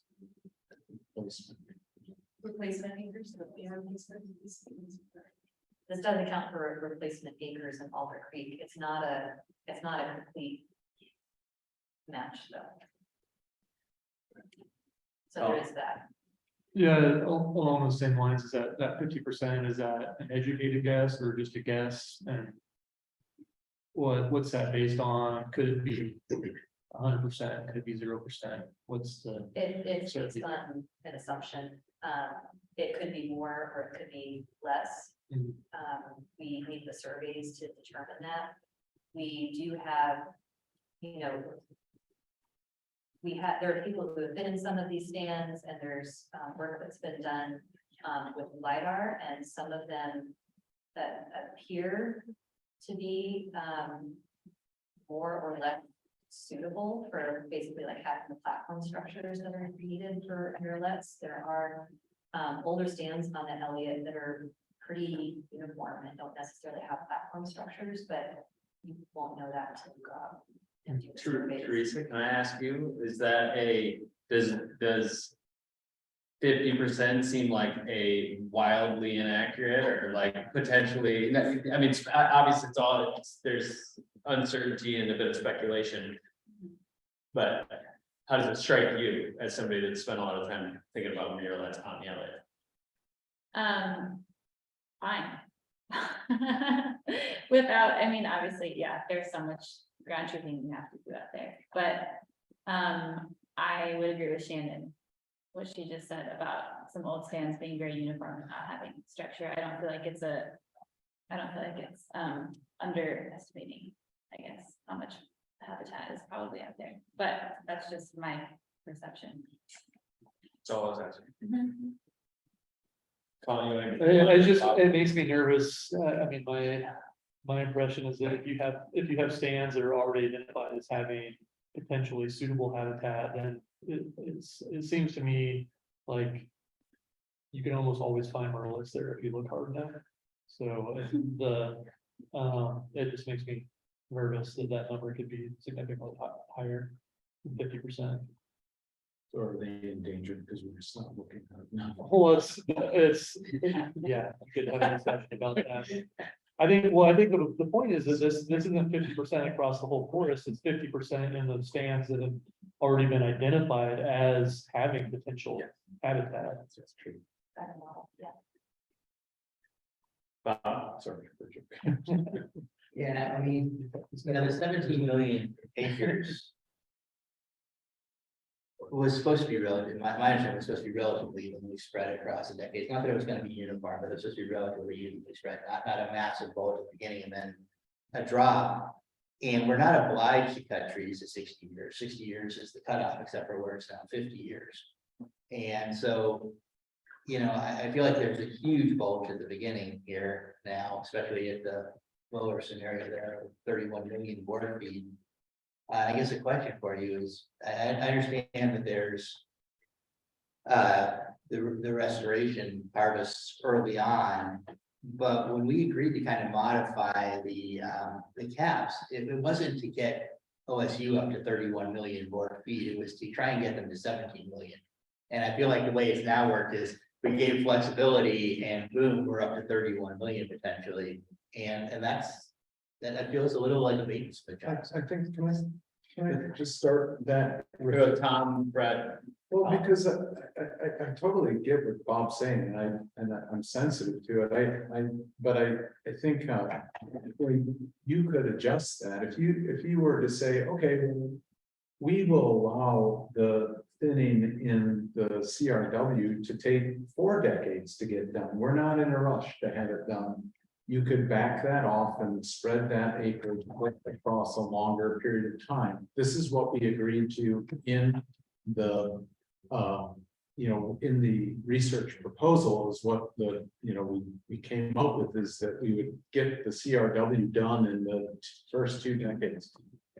And then we'd be out of it. It would be, it would not be being entered for restoration work after that. So if through adaptive process or whatever process we decided, that needs to change, and we spread that out and it was over 4, you'd see that acreage, excuse me, not the acreage, you'd see the total volume removed, spread out more over that period. The other piece of it that Deanne mentioned is the backlog of commercial thinning that needs to take place in the managed stands to get them, release them to continue to grow in a productive manner, as opposed to having and there is some revenue generated as well, but it's not huge. The revenue is predominantly coming from the managed the MRW research project harvest, both extensive and that's within the cap. We knew all that when the 17 million was set up, because, if you go back to the original plan, there was recognition that in the early decades, a lot of that, first 2 decades, a lot of that 1,000 acres was going to come from the restoration harvest. So there's going to be relatively little clear cutting. And then we were clearing into financial issues, and now we've bumped up. No, we agree. I'm sorry, Bob, that we agreed on, or that it would be about 17 million board feet per year, approximately. The harvest cap came later. That was an HCP decision, that there would be the 1,000 acre harvest cap, and it was a HCP decision that came from Jeff, not from us discussing that and coming up to a conclusion that there'll be no harvest in excess of 1,000 acres. That was something that was specifically I think it was called for by the services, actually, and Jeff. That was in the original plan. That's because it wasn't in the HCP, and we put it back into the plan. The caps were The proposal, not the proposal. The caps were in there. They didn't appear in the HCP, and then we. Oh, yeah. They're there. That's what those numbers came from. There's approximations that are put in there, and it says these numbers will change. And it has values. That was not a cap. It was never written as a cap. That was written as this would be approximately these acres. But Brent, can you add some clarity to this at all? And again, I want to make sure that we're focusing on I don't know when exactly it came into the HCP, but in the draft HCP.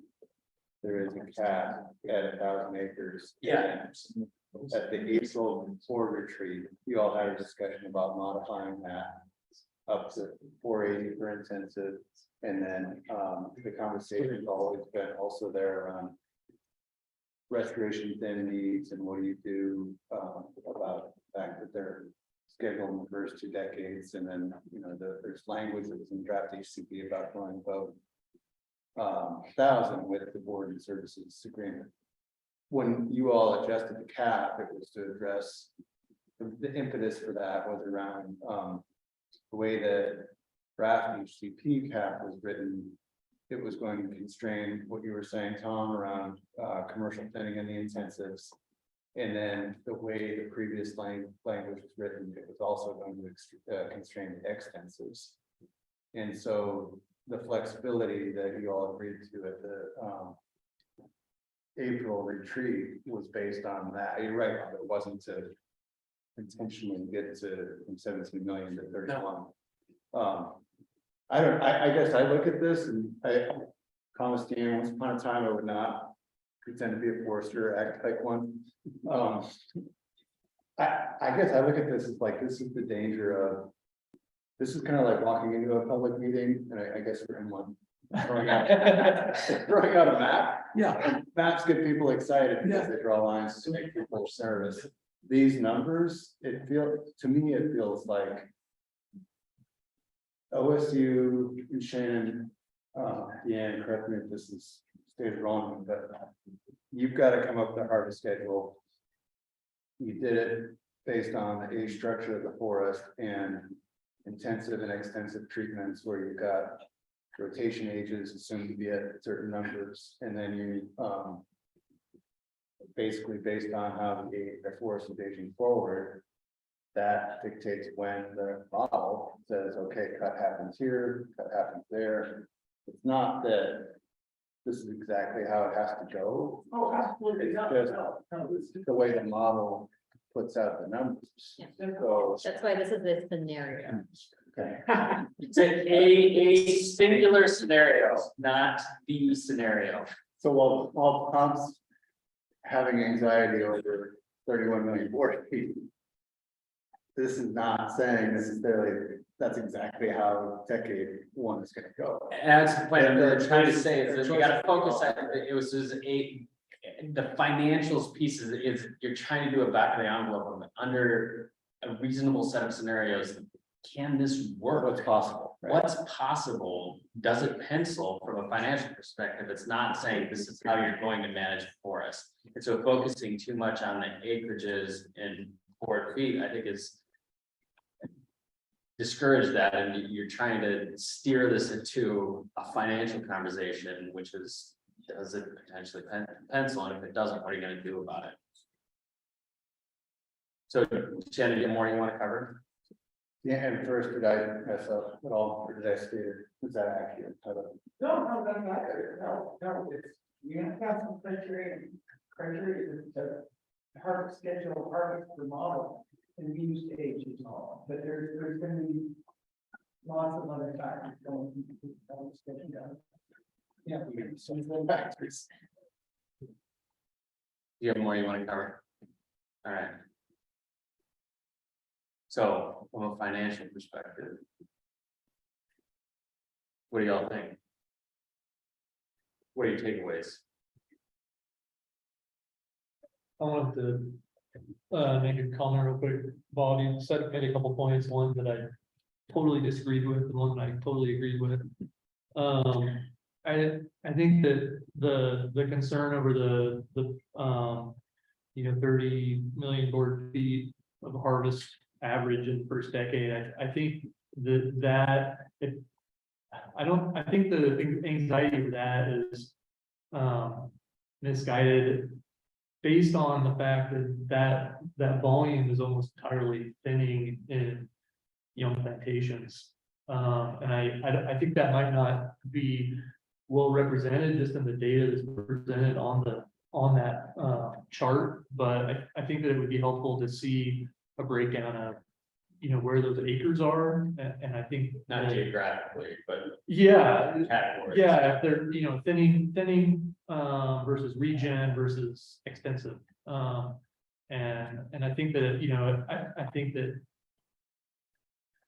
Well, for one, I think that it might not be realistic to thin that many acres, in the first decade, but, even assuming we are putting that many acres, I think that that's, if we can agree on something, it's probably that one of those overstock plantations need to be thinned. What I did really agree with is that, the harvest age is it's not set in stone, but it's a guideline, and Deanne, I get that, that you had to choose something for this model, and that there's other factors to go into that. But I would like to see, for one, I'd like to see the acre assumptions, on your calculations there. And I do think it'd be really helpful to instead of doing, this analysis by decade, well, not instead of, but in addition to doing it by decade, to just have an average, have an acres controlled, analysis. So you can see, assuming that the forests were perfectly regulated, that there was an even distribution of age classes, that you could harvest at the exact same age, same amount of acres every year. What would that look like? Just as kind of a proof of concept. Like it's the same yield and flow. Exactly, yeah. And that's an assumption that was built into some previous model work with MDG, it was not in this spreadsheet.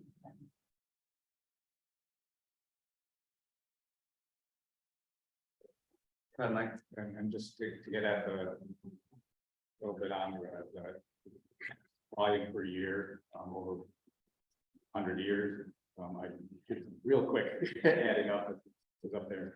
The first scenario comes out to, not scenario, but the first MAI came out to like 14 and a quarter or 8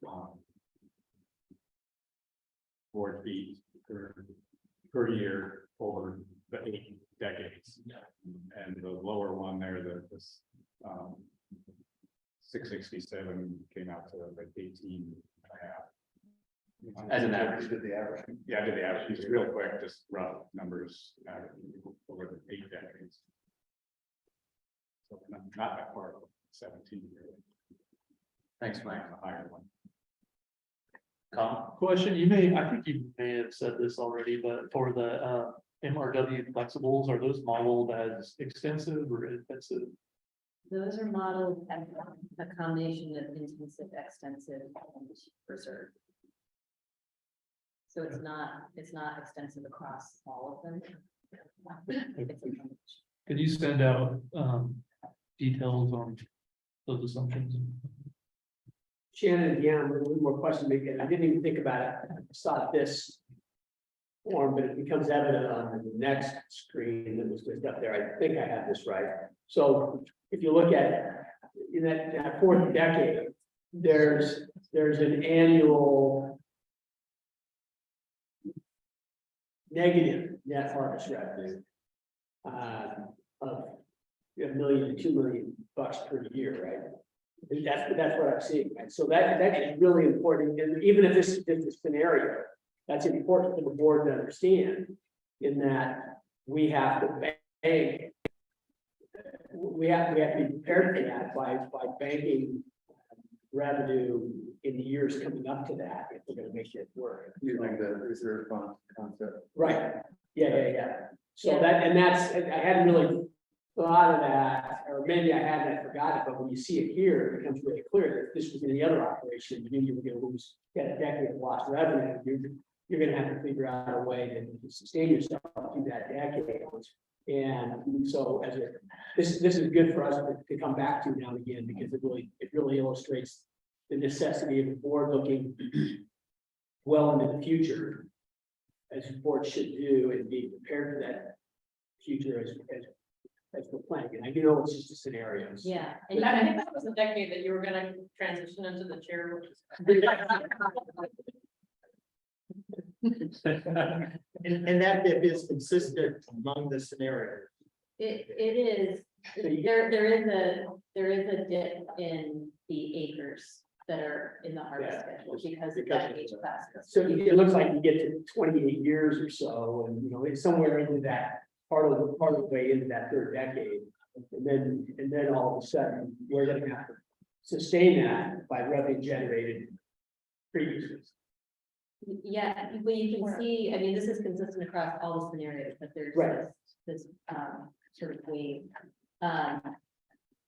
And you can see the difference that the assumptions in the model make in what that looks like. Yeah. The other thing that's built into the budget that's captured in all this is the contingency fund. So for to your point on planning, part of the contingency fund is, is there to help weather disruptions in the market or, unexpected costs. There's $400,000 built into this budget every year for that. That's one piece, and you're going to need that Right. for other things that come up on the forest, but then there's also looking ahead to, we know that there's this. Yeah, so that's great to have a contingency fund, that you're gonna be spending a significant part of that contingency fund as contingency when they come out, right? The idea is it builds year upon year and you have it, but you will be using. But some of it you're gonna be using. Which another way of saying, the contingency fund's not gonna help with Right, this decade. yeah, and so I'm reminding myself, thinking out loud, reminding myself that as we move forward, and it'd be easy to say, that'd be, as Jennifer just did, that'd be another board's problem. But that's lousy governance early, if we're not preparing for that later. So. Yeah, I just wanted to get on this because it relates to what Colin said earlier from us. So tracking through an age, we do end up with the trough and this increase.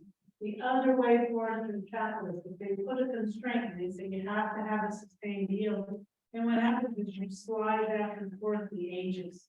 That's what Mason, Bruce, and Gerard do in their initial analysis. And that analysis was that some stands in intensive would be held to year 150 years. They'd be 150 years old before they would be harvested. And that scared people because they saw that and went, oh my God, you're going to clear cut 150-year-old stands. But they were supposed to be clear cut at 60, but because we had to hold them on a sustained yield basis, they got to be really old before we harvested them. So that's the difference. So one of them is we're going to move the money versus moving them on. Okay. Or the age. So that's the age. Rather than move the ages around, we're going to move the revenue around to build. Okay, so while we're turned around, I'm gonna take Paul too, and Yeah, then and bring it back to the table. Real quick, and I 100% agree, those reserves need to be built up early for this as well. That said, as a board, we do have money capacity, right? So you have another tool in the toolbox, so look at those future revenues to help with that as well. Again, not preferred, right? You'd rather have the money in the pocket than, but you have that capacity as a board to look at that future revenue and, to take that across on. That's really good. Yeah, Paul hit on, I think the statute does allow, it speaks to that, correctly. Yeah, that's fine. But I mean, I think what I want to say is, it doesn't have to, like, this is only, the trough happens based on if you follow the model. But I think what Katie said, if you delay harvest, I mean, one of the things that it feels like you all as a board have been talking about and wrestling with is long rotation forestry.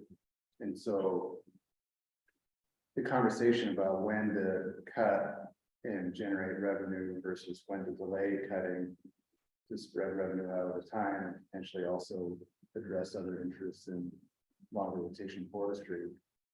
I mean, this, to me, this feels like the conversation that it's pointing that out, like you've got options. Like, absolutely, but I think more than anything, it tells us we can't get too far down the pipe without beginning to consider what those options are going to look like. Right? But we can't ignore it until we can't ignore the social security trust fund or whatever. Once it, until it's empty, right? Or Yeah. beginning to run out. Who would do that? Yeah, who would do that? So that's, I like that. I like this graphic and I like what you said, we have options. But the options also demand that we anticipate issues like this way ahead of time. And that's really a demand of good governance. So. Thanks. Colin? I just wanted to throw out that I really don't think we should be harvesting stands at a certain age because we're worried about harvesting them older being contentious. If we're delaying harvest on stands and harvesting when they're older, yeah, we're gonna be logging older trees, but the overall result is you wind up with an older age class on the forest. You wind up with more carbon storage, you wind up with more even flow in terms of revenue and harvest. You wind up with more growth over the long run, and if that's contentious to people, we need to be explaining why it's better to be postponing harvest rather than avoiding anything that's contentious. And it was, and for those that weren't a part of those early conversations, also a topic of considerable discussion during the research proposal development. I remember. Jerry Franklin. Yeah, don't blame the forester provision. And as trees aged forward, they remained eligible. Bob? Yeah, the double ended forester was a different thing, but no, we're in agreement on that, actually. You know, part of the goal of this was to have an overall older forest, and part of the way we get there was by letting some of those stands grow older before they harvest them. So I think it makes total sense. I don't think it's a hard thing I can explain to the public that we're harvesting in 80 rather than 40. And we're taking bigger trees off at that point, but that we're going longer rotations. So the public understands, certainly the conservation community understands the idea of longer rotations. So I don't see that as controversial at all. And I think it's much more consistent with the original vision that we had of an older, more complex forest. Not trying to get everything as much as we can as soon as we can get it, but rather trying to have a sustainable forest that's relatively stable in terms of revenue and board feed over an 80-year time period. But if you go for that, Bob, you're gonna be clear cutting trees at age 40 and age. Right now, by going by age, we're actually not harvesting much in intensive for a while because we don't have much in scale. So you need to look at the age class distribution to have this. Thanks. This is maybe a little bit of an aside, but it seems like an important opportunity will be to think about how one communicates the research agenda around when you're sharing this, as we share these kinds of things going forward, right? Because people, if we can help folks see that context around that, it's like, what are the questions that we're trying to answer? What does this help us understand better, right? And I think that that's a real opportunity, and it probably, because I'm just sort of saying it out loud, because I think we need to be intentional about them, to help folks understand, yes, there's uncertainty about this, we don't know the answer, that's what research is about, but, and these are some of the questions that we're gonna be uncovering, these are some of the assumptions that it's based on, these are some of the, you see what I'm saying? So I think that I put it as a little bit of an aside comment. Other thoughts, reflections, questions? Yeah, Teresa and then Colin. This is not budget related, but if you've got this model projecting this, I was just thinking from like natural resources side, I feel like people would like to see that translated, like how many X-times have been intensive per decade and where does that fall within each watershed to understand impacts over time better. So if you've already kind of, it seems like if you've got the model telling you this, you would also have that information. That would, I think, be helpful to see. Great. Yeah. It's not a big ask to do a new, yeah, okay. Great feedback. We've got that for the previous version. Yeah. Colin? So the last field trip we took out there, we looked at some stands that were in extensive and they were older. I think they were around 65. And they had a pretty heavy hemlock component. I was wondering if that I think it was 775 on value, if that accounts for those stands that we might be harvesting in the first couple decades that have a much heavier hemlock component. It's going to have a much lower value. Yes, so that is an average, and if you look at, so basically what the 2015 Cambodia inventory shows is across the forest, about 3% hemlock, 90% dead fir, and then the 3% hemlock is continued to the 10% off species or other species of dead fir. So if you're looking at that 775 figure, that basically translates to, I believe it's $800 per thousand, specifically for dead fir, and then a balance for the other species, which is, from talking with the forestry consultants on the project, it's sort of a new average from the last couple of years. It's lower than the current prices, but that's accounted for. That's basically how you would read that, what the dead fir price is versus other species. The other way to get at that, if you want to play with those assumptions, is to play with the price. Yeah, I guess where I'm getting at is that in those first 2 decades, the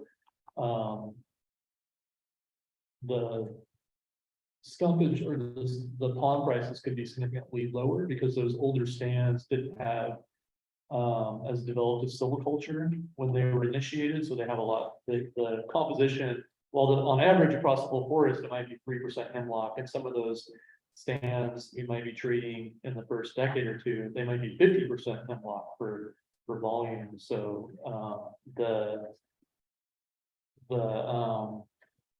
average stumpage across the whole forest might not reflect what we're going to be seeing in the first stands that we're treating. Colin, were those stands that went through pre-commercial thinning? The stands that, no, I think the stands that I'm thinking of would have been some of the first stands that were harvested in the 50s. And maybe were planted, but came back with a lot of volunteer hemlock, so there's a pretty heavy hemlock component in those stands. Yeah, and to your point, Colin, it depends on the individual stands. There are some stands that are going to be almost entirely dead fir, and then there are going to be some that have more of a hemlock component. And that's one of the areas that we're working with Eric Farm and his team on right now.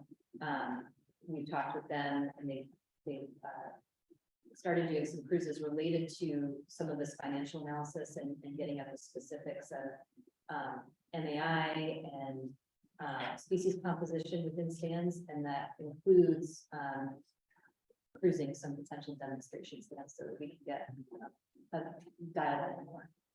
Yeah, I think that's a good idea. And to tie it back to our previous discussion on the draft or scenario harvest schedule, that'd be another tool to look at this. Is, you know, if we had a scenario harvest schedule for the first couple of decades, you could look at those stands, make a ballpark estimate of what the composition is in those stands, and come up with some more fine-tuned pricing assumptions for the first couple of decades.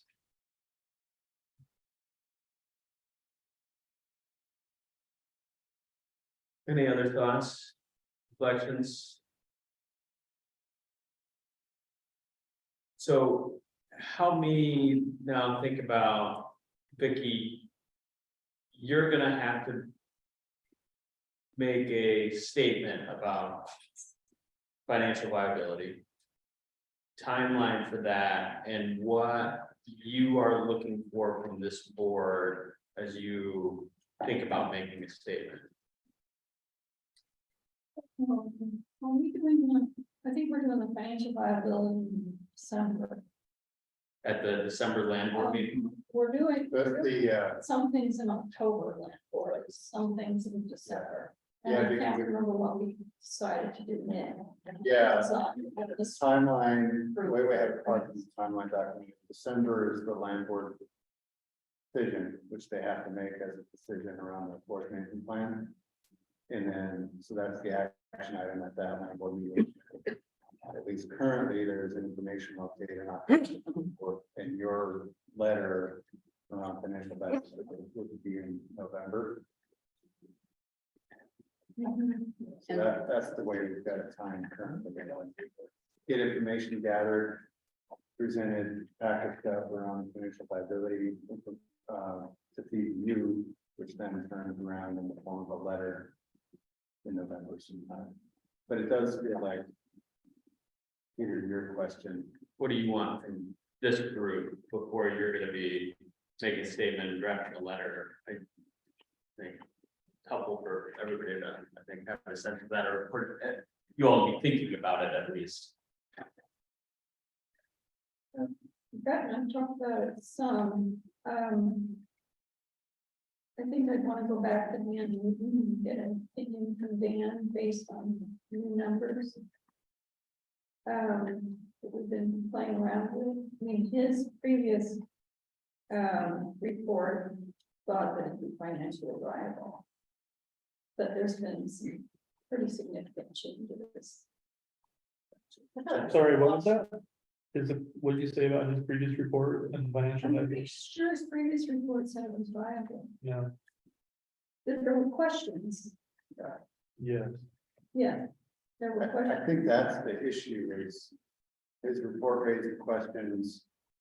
OSU's been doing a variety of work to integrate the feedback Dan and others have Correct. presented, including Colin, you and Paul and others.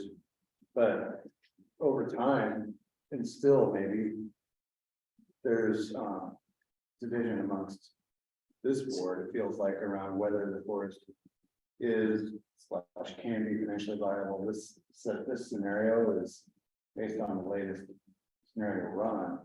So it feels like what could be helpful would be knowing that this isn't something where everybody's anything close to kumbaya yet. Like some feedback before you do your letter, Vicky, around where is this board in thinking about the financial viability issue based on the most recent info, whether it's this or a refinement of this based on further work that Eric Farm does. Like at some point before Vicky does her thing, giving her a sense of where you all are, knowing that she's got to make a call, but doesn't want to do it without feedback from you all. Yeah, Jennifer, I think you had a question. I was just gonna do another component that I think was helpful, something you mentioned earlier, Bob, about even just laying out like the response of like the different, with different types of revenue. And the different roles related to different types of revenue, because I as well as this, I'm not saying that this is like at the core of it in terms of what's possible. But even if you look at the budget for the first little while, there are a lot of different moving parts, that's what it seems like that would be an important. Another element. Well, it's also going to be, we're gonna get the carbon report in September, October. And when I get the carbon report, that's gonna help me factor that in to the equation. And going back to Dan Newton, I'm gonna, I haven't read his report in a while, but his report gave me enough confidence that there was room to solve the problems that he had raised. So I felt we were gonna be able to get to the point where it would be financially viable. But I want to go back and review his report again, and then I'd probably contact with him to give him an update. But we haven't talked about that actually internally yet. That's just me speaking on my lip. And then I need to know if we're gonna, if we can do it without carbon sequestration, that's one thing. If we need carbon, then that's another thing. And I'm gonna need to hear from the board what their impressions are about viability.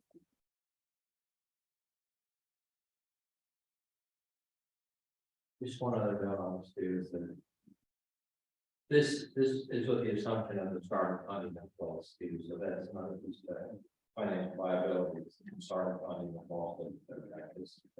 This is the annual aspect. Yeah, be simply a viability. Yeah. Mike? So, Shannon, I think several ways. The most recent full inventory was on that what you did in 2015. From that, is there any way to calculate the NAI for the forest?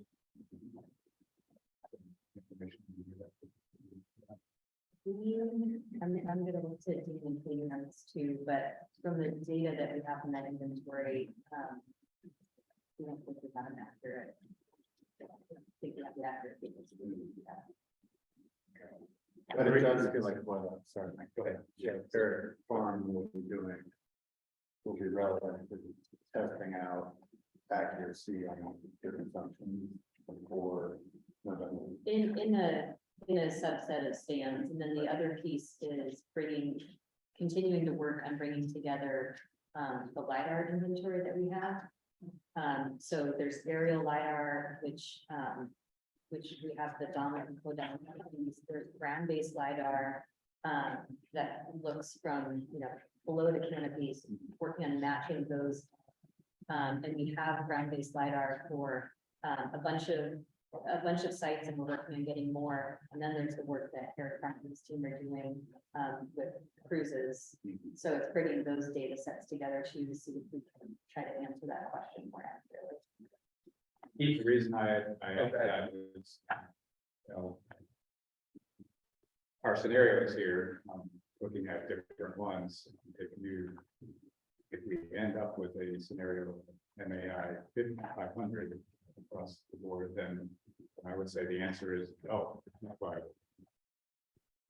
But, if there are other growth rates out there in areas that we're going to be looking at harvesting, then perhaps it is.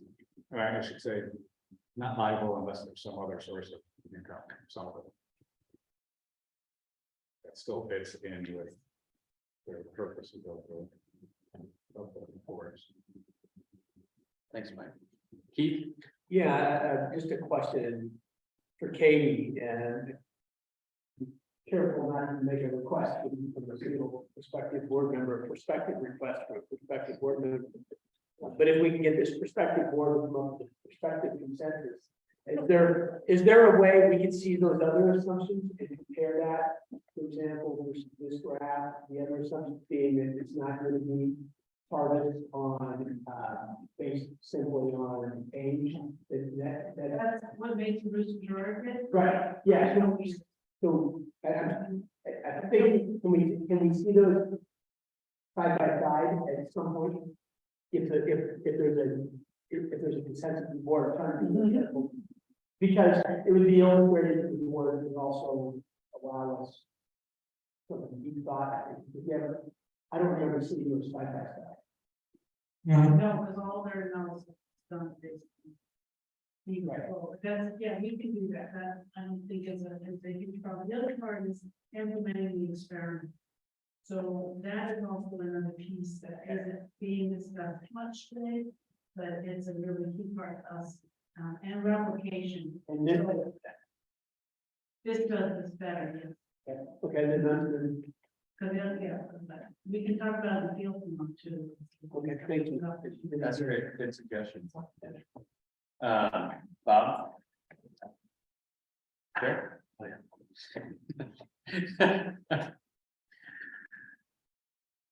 Colin, you were waiting, sorry. Yeah, I think. Vicky, to your point on Dan's analysis. Dan's letter didn't state clearly whether the original proposal was financially viable or not, but if you take his numbers and plug them into a spreadsheet, it was not. Wasn't even close. So I just want to make that clear that the original proposal, I mean, Dan's analysis established that the assumptions that were used in the financial modeling were not accurate or reasonable. He didn't come out and plain say that it wasn't financially viable, but if you plug his numbers in, you come to that conclusion very easily. The only way to change those numbers are either to, I mean, you can't change log prices. Can't change the mean annual increment. The only variables that you can really adjust are the acres that are in management and how intensively you're managing those acres. And we've made some adjustments, and I you know, just based on a back of the napkin analysis, I haven't thought they're enough to push the needle where it needs to be on financial viability.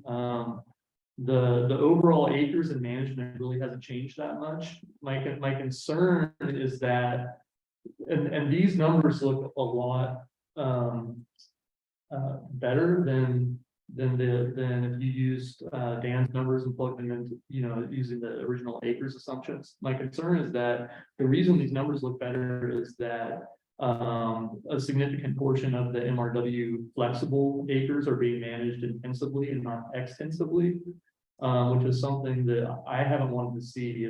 I haven't wanted to see more acres in intensive management. I want to see more acres in management, but I'd like to see more acres in balanced, holistic, or extensive management. So I'd really like to, you know, I really can't comment on what we're seeing today other than just asking questions, but I'd like to see the details of the analysis and see what the assumptions are on, you know, how many acres are being managed extensively, intensively, and so on.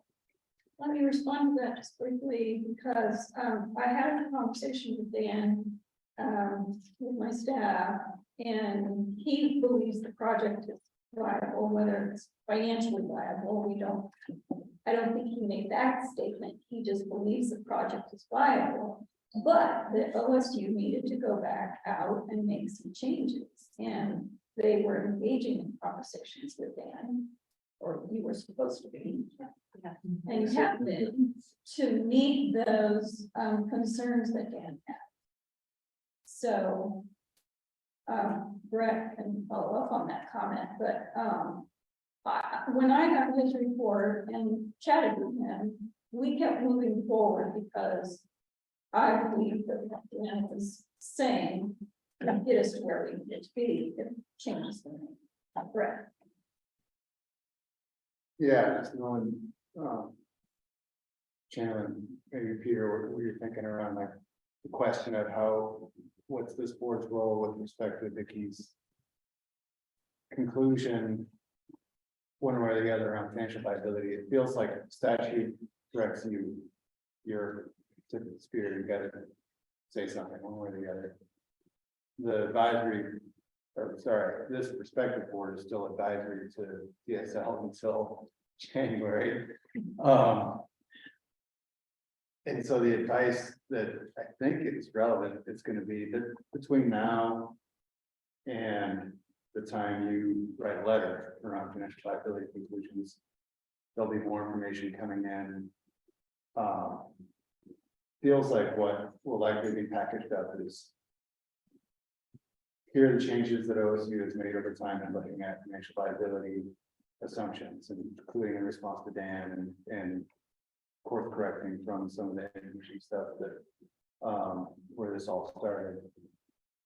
Here's the additional information that's coming in from the cruise work, depending on how much we have at the time, from Eric Farm, the test out assumptions related to species mix and NAI and certain stands. You'll get a package of information, Vicky, that you'll have to use as your basis, and then additional conversations with Dan. I think you signaled you want to do that, but then having the advice of the board members also seems relevant, and I don't know where everybody's going to be. I mean, it feels like you all have to make a call on what you tell Vicky, like, do you believe the species mix numbers and the assumptions that are made in the model around that? Do you believe the MAI? There's a range of MAI assumptions here. Some of you may So you don't trust it's as high as 667. Some of you may say you think it's higher, some may say it's lower, some may not have an opinion.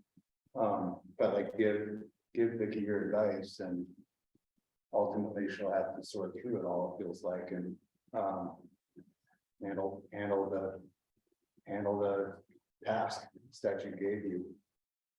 Jack, So just real quickly, remind me, is your phase one carbon report, will that be in before Vicky October. has to do her? Mhm. It will. Yeah, so that's a good question, Jack, because, I'm not smart enough to make this decision on my own. This decision is gonna come from a lot of review, and I'm big on review and research. So that's why I want to go back to Dan. It's why I want to hear from the board members, and I don't expect to get a unanimous decision out of this board, because, hearing the conversation over the last several months, I don't think we're there unanimously on this approach. But I would weigh all of those opinions in making a recommendation to the land board. so Jennifer, and then Tom, and then I'm gonna try to, you gave me a look, are you wanting to get any feedback? Okay, Jennifer, Tom, Bob, and then we're gonna take a break and reconvene. I was just gonna say, I think a lot of some of the information that we've talked about bringing to the prospective board, some of the questions we've had about assumptions and helping us see the assumptions that go into this, and be able to sort through that will help, maybe not get us to a full agreement on it, but be able to allow us to better weigh in terms of how we feel about some of the things that I was just thinking. I think to making sure we follow up collectively to provide that, I think will be helpful in terms of people saying, okay, I understand the assumptions went in, I may or may not agree with it, but I think just that would be really helpful. Yeah, nobody's surprised. Everybody kind of knows for people on the board. Tom? Okay, yeah, I'll try to be brief. I think, we absolutely were responsive to Dan's input, and that's what all the machinations or, all the analyses that we've been doing over the last year have been associated with modification of how we look at the productivity on the forest, but holding within the acreage. Colin made a really good point. I'm going to come back to that in a sec, but the holding within the acreage that we agreed to, and then ultimately became a harvest cap, and just that the total acreage established within each treatment type. Colin, also, you just had said you can't change the MAI nor the log prices. Those are what you get. That is absolutely true. You can't change those, but when you're scenario playing, you can change them all you want. You can come up with very, very different outputs as a result of that. We have to keep that in mind. The modeling is not perfect. The modeling gives us a sense of where we may land, and it's going to be wrong. And so you can't take a single number that was modeled and say, you promised us we would get this, because we really don't know.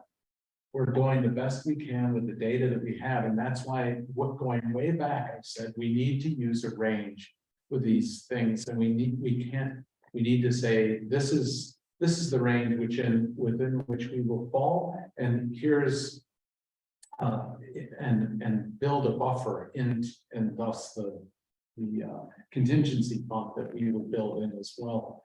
And so we've modified we have different scenarios now for our cost as well, to meet different scenarios of different scenario playing that would generate different rates of revenue. So from very, very conservative to far less conservative. With regard to the intensive, we are not thinking that we're going to discover an alternative version of intensive that is optimal. That is not the point of the intensive treatment. The point of the intensive treatment is to have that contrast when I was talking to some folks from industry about this project, they were incredulous that we were using the 60-year rotation because nobody does that in industry. So they thought of it on the very opposite end of the spectrum. How is this going to contrast with what industry is doing when you're using a 60-year rotation that maximizes wood production for culmination of the annual interest? But that's what we built out when we built this study design. And the intensive plays a really important role, because if we can't show that these alternative treatments, how they contrast with status quo, we can't change status quo. We can't change the thinking on status quo. So it's not just that we're throwing in intensive to generate revenue. Intensive is a really important contrast to have out there for extensive, and the triad design also asks these questions around trade-offs. What's the difference between ecological production and pairing intensive with a reserve? And we all know that, but we forget it when we're thinking about why do you have all that damn intensive in there? I agree, Colin, we're not gonna, the intensive treatments on their own won't teach us very much. But contrasting intensive treatments with alternative treatments will teach us a lot. And it will be very instructive to those out in the world that are looking and wanting to consider alternative practices instead of just economic-based practices, especially if there are other incentives built into it, whether it's carbon or species diversity, species habitat quality, and there's opportunities around that for incentive structures in the future. So Thanks, Tom. Shannon, I just want to just a clarity on something. Are you assuming 1,400 acres, or are you assuming 1,000? Because anything above 1,000 is approved by the services. So what is your baseline? That first decade, because of the CRW restoration videos, goes above that 1,000. So that assumes that you go to the services and it's within that additional piece that's written into the HCP, where you would talk to the services and they would help determine whether you would do those additional restoration things. So it's above 1,000, but below that threshold for the first 20 years that's in the HCP. The other decades are below that. So Below 1,000. Below that. it assumes this board would be on board with doing the restoration things and approving them to buying plans. Buying operations plans. And you're using 1,400 as a number, For decade one. as a cap, right? Because I would be using 1,000 as a cap, I would presume. No, I'm just stating what I think the assumption is, which is that OSU could come back to this board and say, things are a priority. We hope you all agree with that. Let's go above 1,000 first decade to get to doing engineering things. And it's dual concurrence, right? Services it's and. not a revenue. It's being looked at as revenue neutral. Are you assuming 1,000 is going to be all intensive and extensive, no thinning in that? No. So that includes all of the restoration things, not just intensive and extensive. And in that first decade, it's a little over 1,200 meters is what's in this current. And as we do, I think you validated earlier, it's gonna be helpful to see the breakout of intensive, extensive, and things as we look at those. Some of those things are the right kind. Yeah, just A limited. Yeah. I did go back to your note, just so people are aware, the original estimate was 700, 800 acres, all inclusive. That was the original plan. The first HCP had 1,000 acres, it jumped a couple hundred acres. The second draft of the HCP had 1,500, 1,600 acres. That's when things blew up. That's when Jeff got involved. It was brought back to 1,000. Well, Jeff, that's what you were referring to. Jeff, it was brought back down to 1,000 with 600 combined intensive and extensive, and now it's jumped back up to 1,400 again. So That's why I say I feel a little like, I mean, I would say it's Yeah. at 1,000, yeah, you're gonna be asked to go to 1,400. that, I would say it's at 1,000 still, but you're gonna be asked, I mean, this modeling at 1,400, so it assumes you're gonna be asked to support. And it's I just want to remind everyone, you're talking about a scenario, not, this is not the scenario, this. And that's not revenue generation. If you don't want to do the thinning and the CRW. Because you don't want to approach that cap or go above that cap, that's gonna be the board's decision. That's not revenue generation.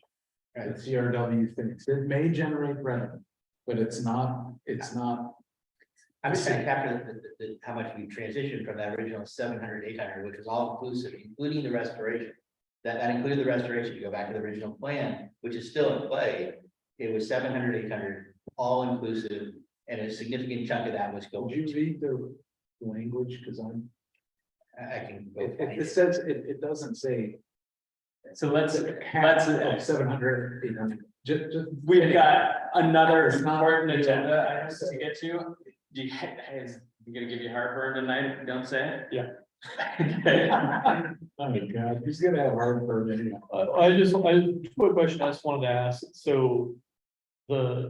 The assumption is that the thinning isn't revenue generating, is that consistent with the model, or is revenue, is thinning, break even?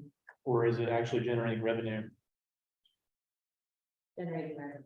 I think it's generated. Yeah, I would say that It's not really generating a lot of other. Would you say the end?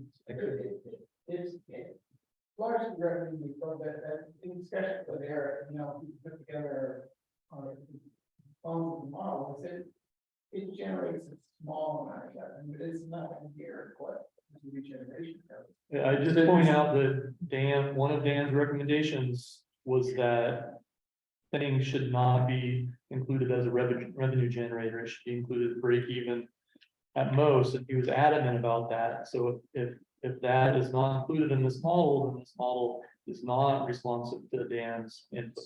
So what I want to say, by way of wrapping this conversation, is like, this is a.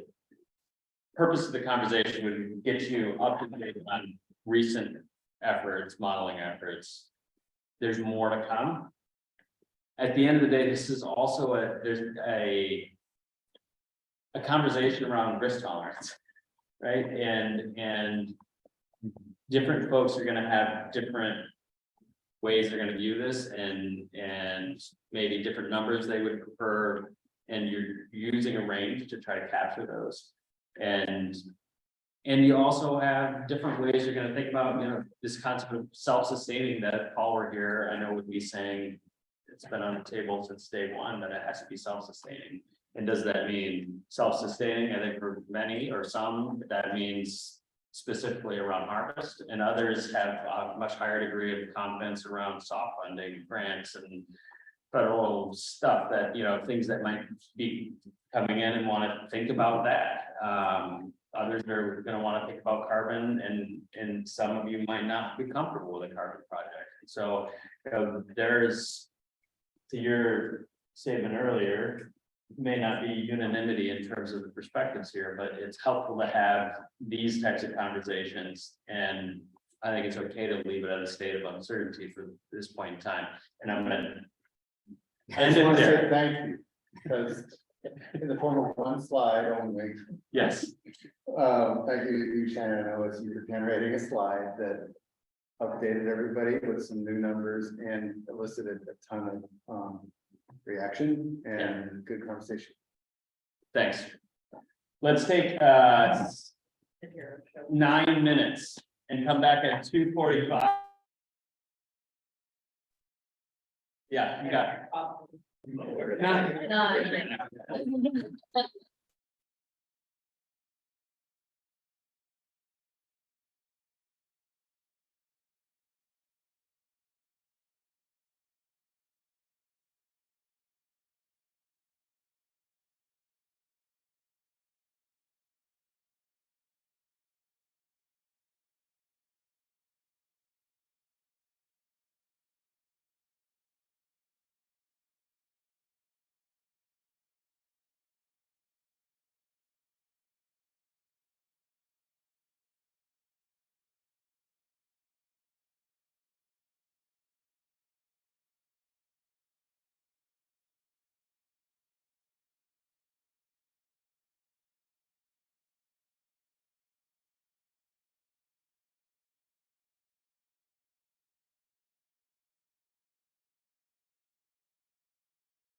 Thanks again for a great conversation on that agenda item and, so we, in setting the agenda for today, one of the things we wanted to do for a little while, and it seemed like a great opportunity while we were here in Reedsport, was to kind of revisit the conversation that those many years ago was initiated around partnerships. And just take advantage of, in particular, having a few people that were here locally and available join us. I want to be really clear that this is not in any way intended to be sort of a comprehensive overview of all partnership opportunities. You know, we had David Gould and young gentleman from SWAC were here this morning. There's certainly lots of conversations with tribes that fit into sort of a different partnership category that are going to be necessary and important as the work continues. And I know there are others both locally and statewide that are interested in partnerships on. And we have folks like Young who are here joining from South Korea, interested in research opportunities and partnerships there. So not intended to be sort of a comprehensive overview of all partnership potentials, but really an exciting opportunity to sort of hear what folks are thinking about as they think about their relationship with the Elliott.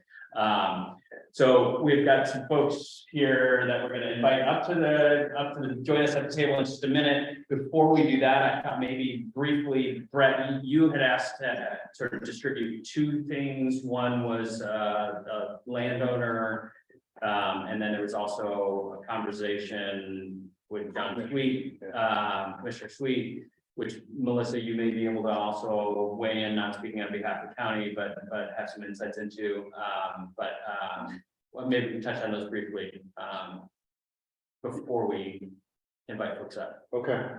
Yeah, and Peter, thanks for the caveat around, like, this is a conversation around partnerships, but there's a lot of other partnership conversations that have happened from the outset of this project and that are still ongoing. So for anybody listening to, this is by far not the only venue or opportunity for partnership conversation.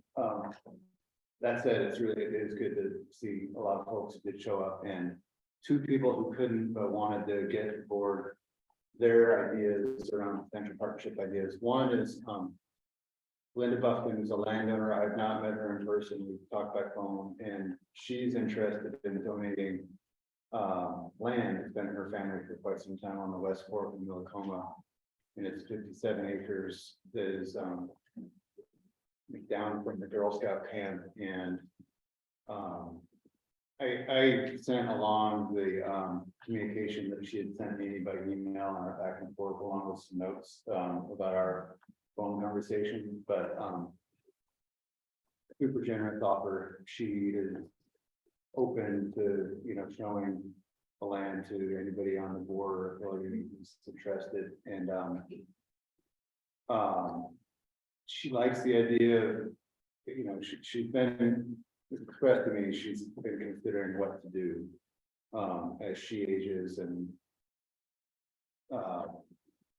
she's got a question about the family's 57 acres, and she really likes the idea of a research force happening on the Elliott. And while, the years now of dust in the air around what's the Elliott going to become has been happening, she's been waiting and trying to figure out what she's going to do. And now that it appears the research forest is becoming real, she feels like it would be a really good fit. So that's one. And it's contiguous, Brett? It is, yeah. And so in that information I sent, there's a map, and it is contiguous. So and that most thanks is that triggered one thing. The statute, Senate Bill 1546 talks to there's a section on addition of land and then interest that the policy direction legislation expresses around consolidation and continuity of the land base. So because it's contiguous, it kind of fits in that context. So that's one. And then the other person who couldn't be here is Commissioner Sweet from Cruz County. And well, as Melissa knows from being a county commissioner in Cruz County, and others around this table probably know, in addition to all the, context history around the Elliott, whether it's, conflict and change or something else, there's also history and, conflict around forestry lands. That are across Western Oregon, a much larger landscape, but for the lands or forestry lands down here that are part of in Commissioner Sweet's message and his concept, you know, they're the county trust lands because they went from counties into state forest ownership and management. Department of Forestry, I mean, I think, I don't want to say too much here, but Department of Forestry is not just no longer managing the Elliott State Forest. They've also divested a lot of staff who used to be down here, and there's a lot of, I think, hardship and difficult history there. And even with those lands, both within board forestry lands within the Elliott and adjacent to the Elliott, and then some scattered parcels, I think, you know, the conversation I remember hearing in various capacities over the years is this part of the board forestry land base in the state is fairly isolated from the big blocks of land around the Tillamook and Clatsop and areas in the north. It wasn't necessarily getting all the management attention that meaning harvest that I think different commissioners and others would have liked to have seen over time anyway, and especially with the conversations that are happening now on the Western Agency, as well as what you have staff changes over time down here. And Commissioner Sweet has continued to wonder what's going to happen with those lands. And I think his idea, Melissa, I don't know how much you can elaborate on this, but I think his idea is wanting to think about ways to actively manage those forestry lands and seeing that there's going to be an out-of-state research for it. Thinking through a potential way of partnering and bringing in county forestry department capacity into the management context, so to add capacity to the game and partner with this body, the authority around potentially a management partnership, or if those lands ever did change ownership and go back to the county, still partnering around the research and management approach to long rotation forestry on those forestry lands. And he laid that out in an email. It's I think it's tied into long-standing conversations and frustrations probably around what to do around those lands, and it's potentially a big opportunity. So I don't know if you've got any color you want to add to that, but I thought Commissioner Sweet's email was I think you got it. good. I think that's a fair summary of Commissioner Sweet's idea, what people to do. I mean, how do you think about it? Just as having been involved in the forestry conversations over the years? Without having spoken to the other two commissioners about it recently, I would be willing to bet that every commissioner who's not has a different idea of what that. So, you know, a lot of it is feasibility. I do know for a fact that Commissioner May would like to regain ownership of those lands and begin active management. And I don't think he sees that happening through another entity. I think he would see that happening Coos County. Yeah. I know that it has been a challenge. The state forestry moved management of those lands under the Western Mining District, Bonita. And it's a ways. I mean, they're definitely isolated from anything else. There's also, you know, historically, if you look at the numbers, there were, you know, spotted owls and, you know, once whether they're suitable for harvesting or suitable for habitat, somebody would need to take have some thoughts about it. But Yeah. that was my most political end effect. Well, and Thank you. all right, and without the commissioner here to answer questions, we'll sort of leave this out there as something for you all to consider. Melissa's got to jump on a phone call, she's not running out.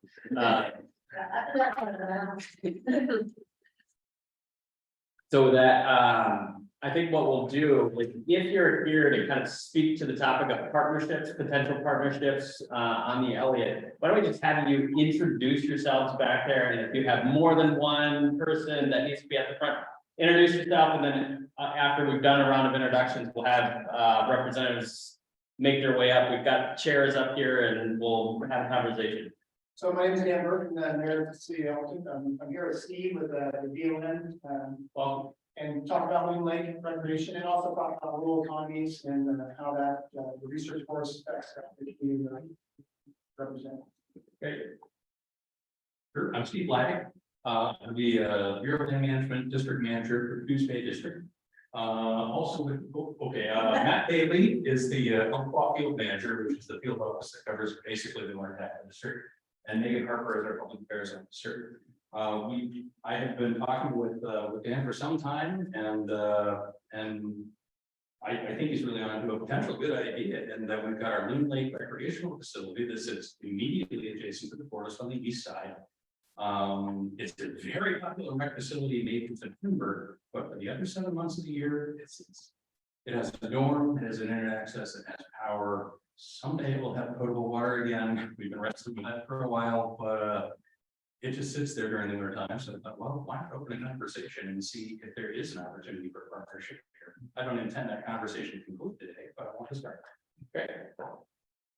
And also from BLM, do we have anybody else back there? No? Okay, good. And then, Yeah, my name is Haley Lutz, and I'm the executive director of the Coos Watershed Association, and looking forward to talking today.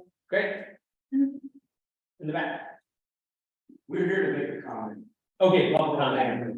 My name is Brett Hutchinson, this is there. All right, good. We'll make sure to get you on the list. Thank you. Right, why don't you all make your way up? And we'll have a conversation.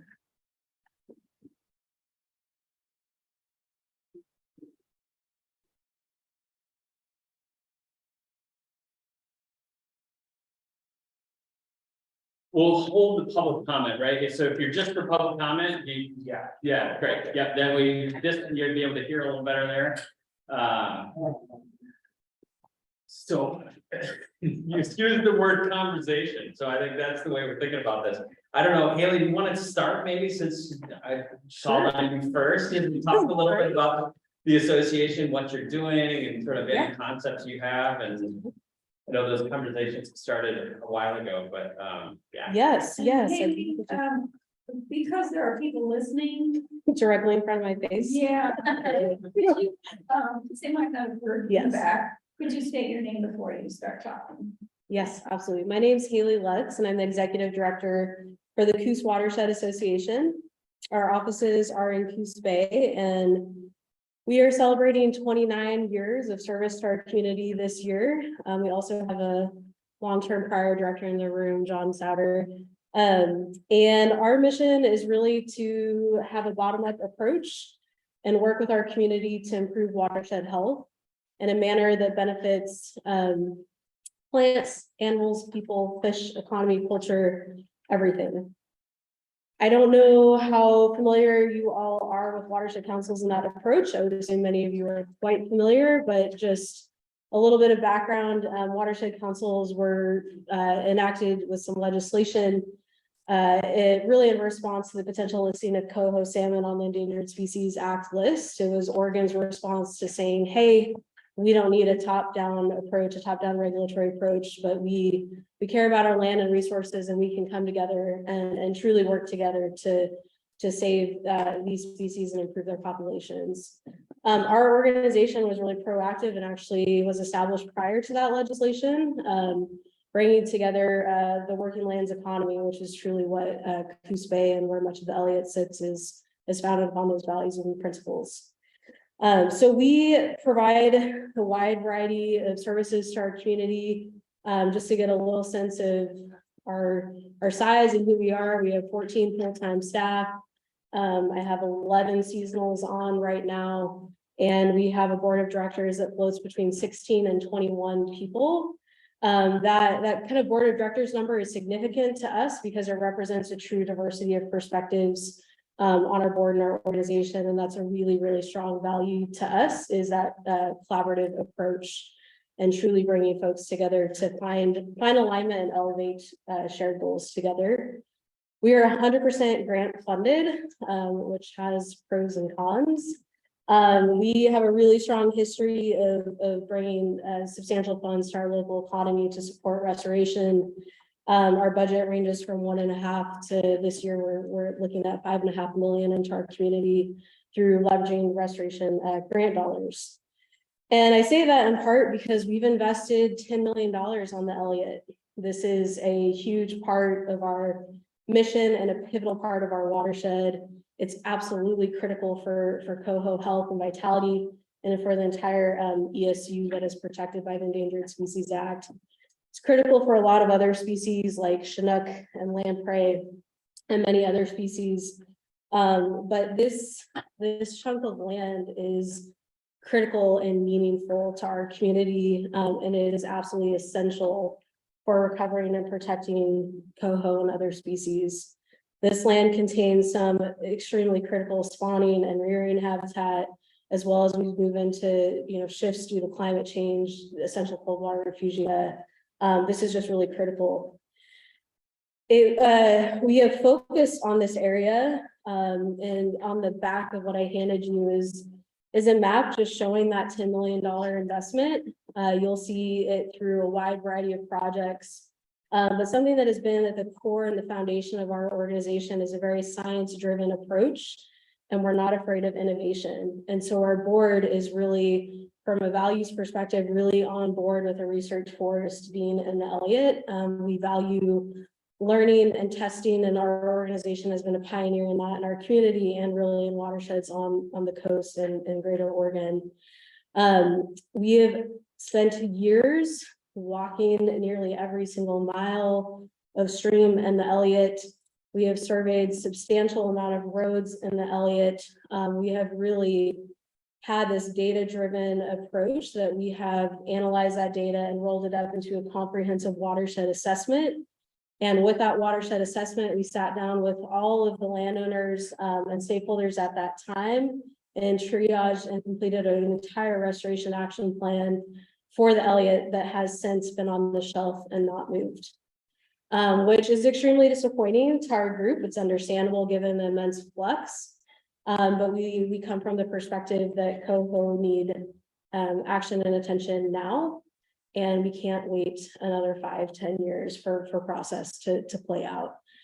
We have provided multiple comment letters throughout this process, just really urging you all to consider really being stewards of this land. Again, we're not opposed to timber. It's a core value. It's represented on our board of directors. We work substantially with timber companies all the time in our restoration work, but we do want to see this $10 million investment protected and preserved and leveraged to do even better for the natural resources. We would really like to see you all take a proactive approach to that. And we would really like the opportunity to collaborate and bring forward that restoration plan and start putting some of those projects on the ground. We feel that that is still compatible with a research design and having some fixed points. We think that that's totally in the realm of possibilities. On the front are kind of the three bubbles that, just as you mentioned, today is just a zoom out conversation, but kind of, three ways that we really feel that we can collaborate with you all in the management of this forest as local stewards. That green bubble is really representing that restoration approach. Our organization is the convening organization for the Coos-Coho Basin Partnership, which is represented 15 different agencies and organizations, including our 2 local tribal partners. And we have prioritized restoration in the whole Coos Basin, much of which the priorities are in the Elliott, and that we have put on hold for this process.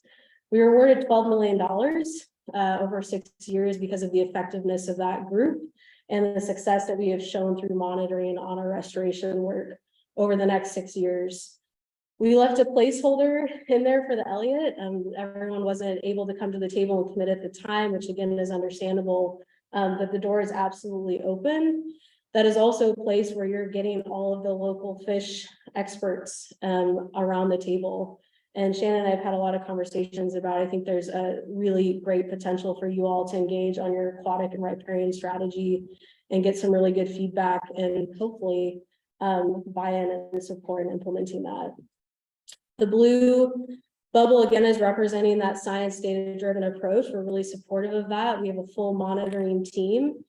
We would really like to see some of that stay local. We are there running 2 stream gauges, collecting data on the watersheds that drain into the Elliott. We're doing habitat surveys. We're running a life cycle monitoring program that's a long-term data set that's been going since 2008.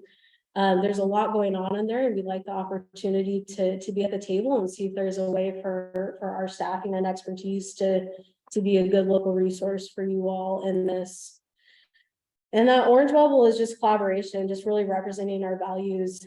We have a long track record of bringing people together and having really effective outreach and engagement that ultimately leads to what we feel like is more resilient, sustaining ideas and projects that are bought in by a wide variety of people. And we'd like to have the opportunity to help that happen locally. I'm sure everyone's talked ad nauseam about how important it is to rural communities to be able to sit at the table. Even when, decisions and things are being made in Corvallis and Portland and Salem, but we truly appreciate the opportunity to help be a liaison for some of those local relationships so that there can really be not just checkbox public comment collaboration, but really meaningful collaboration that takes the time to hear and learn from the people who live here and have been walking and recreating and conducting science in these streams for much longer than I've been alive, quite frankly. So that's just a really broad summary. We have a strong track record of collaborating with folks on grants, including OSU themselves. We bring in millions of dollars of PCSRF funding through OWEB and other partners. BLM is a huge supporter and funder of our organization, and we're really happy to work on that with you all and help leverage some dollars to get great work done in Elliott. So thank you. Folks have questions, comments? I don't know, from the OSU team, you want to talk at all about sort of the ongoing relationship and work that you all are doing together? Yeah, well, Haley just gave an incredible summary of all the work that the squad has done and is continuing to do. And as she said, we've been talking about opportunities on the aquatic and riparian side related to research and monitoring, as well as trying to leverage our collective capacity for funding to support those efforts. And part of those conversations have also involved members of our team who have been working on forest management plan. And so trying to make sure that they're connecting with Haley and her team, as well as the Coos Basin Coho Partnership. So Dana Warren is working on that, and we'll be getting out in the field with some of Haley's team. And really, I mean, this is just sort of the beginning of hopefully a long discussion and partnership, at least that we can see could be really beneficial for everybody. Great, thanks. Dan, Steve? Yeah, well, maybe I'll chime in first. So again, Mayor City of Elkton, I'm sure everyone's been through Elkton at some point. Yeah, Miss it. If you blink, you might miss it. So the EV charging. Yeah. So rural communities, rural economies, and how the Elliott plays into that is a huge piece. I'm a lifelong Oregonian, born in Douglas County. I've been, my whole life has spent in Elkton. Rural communities are a passion for me, and over the last several decades, we've seen that economy, that rural structure kind of decline.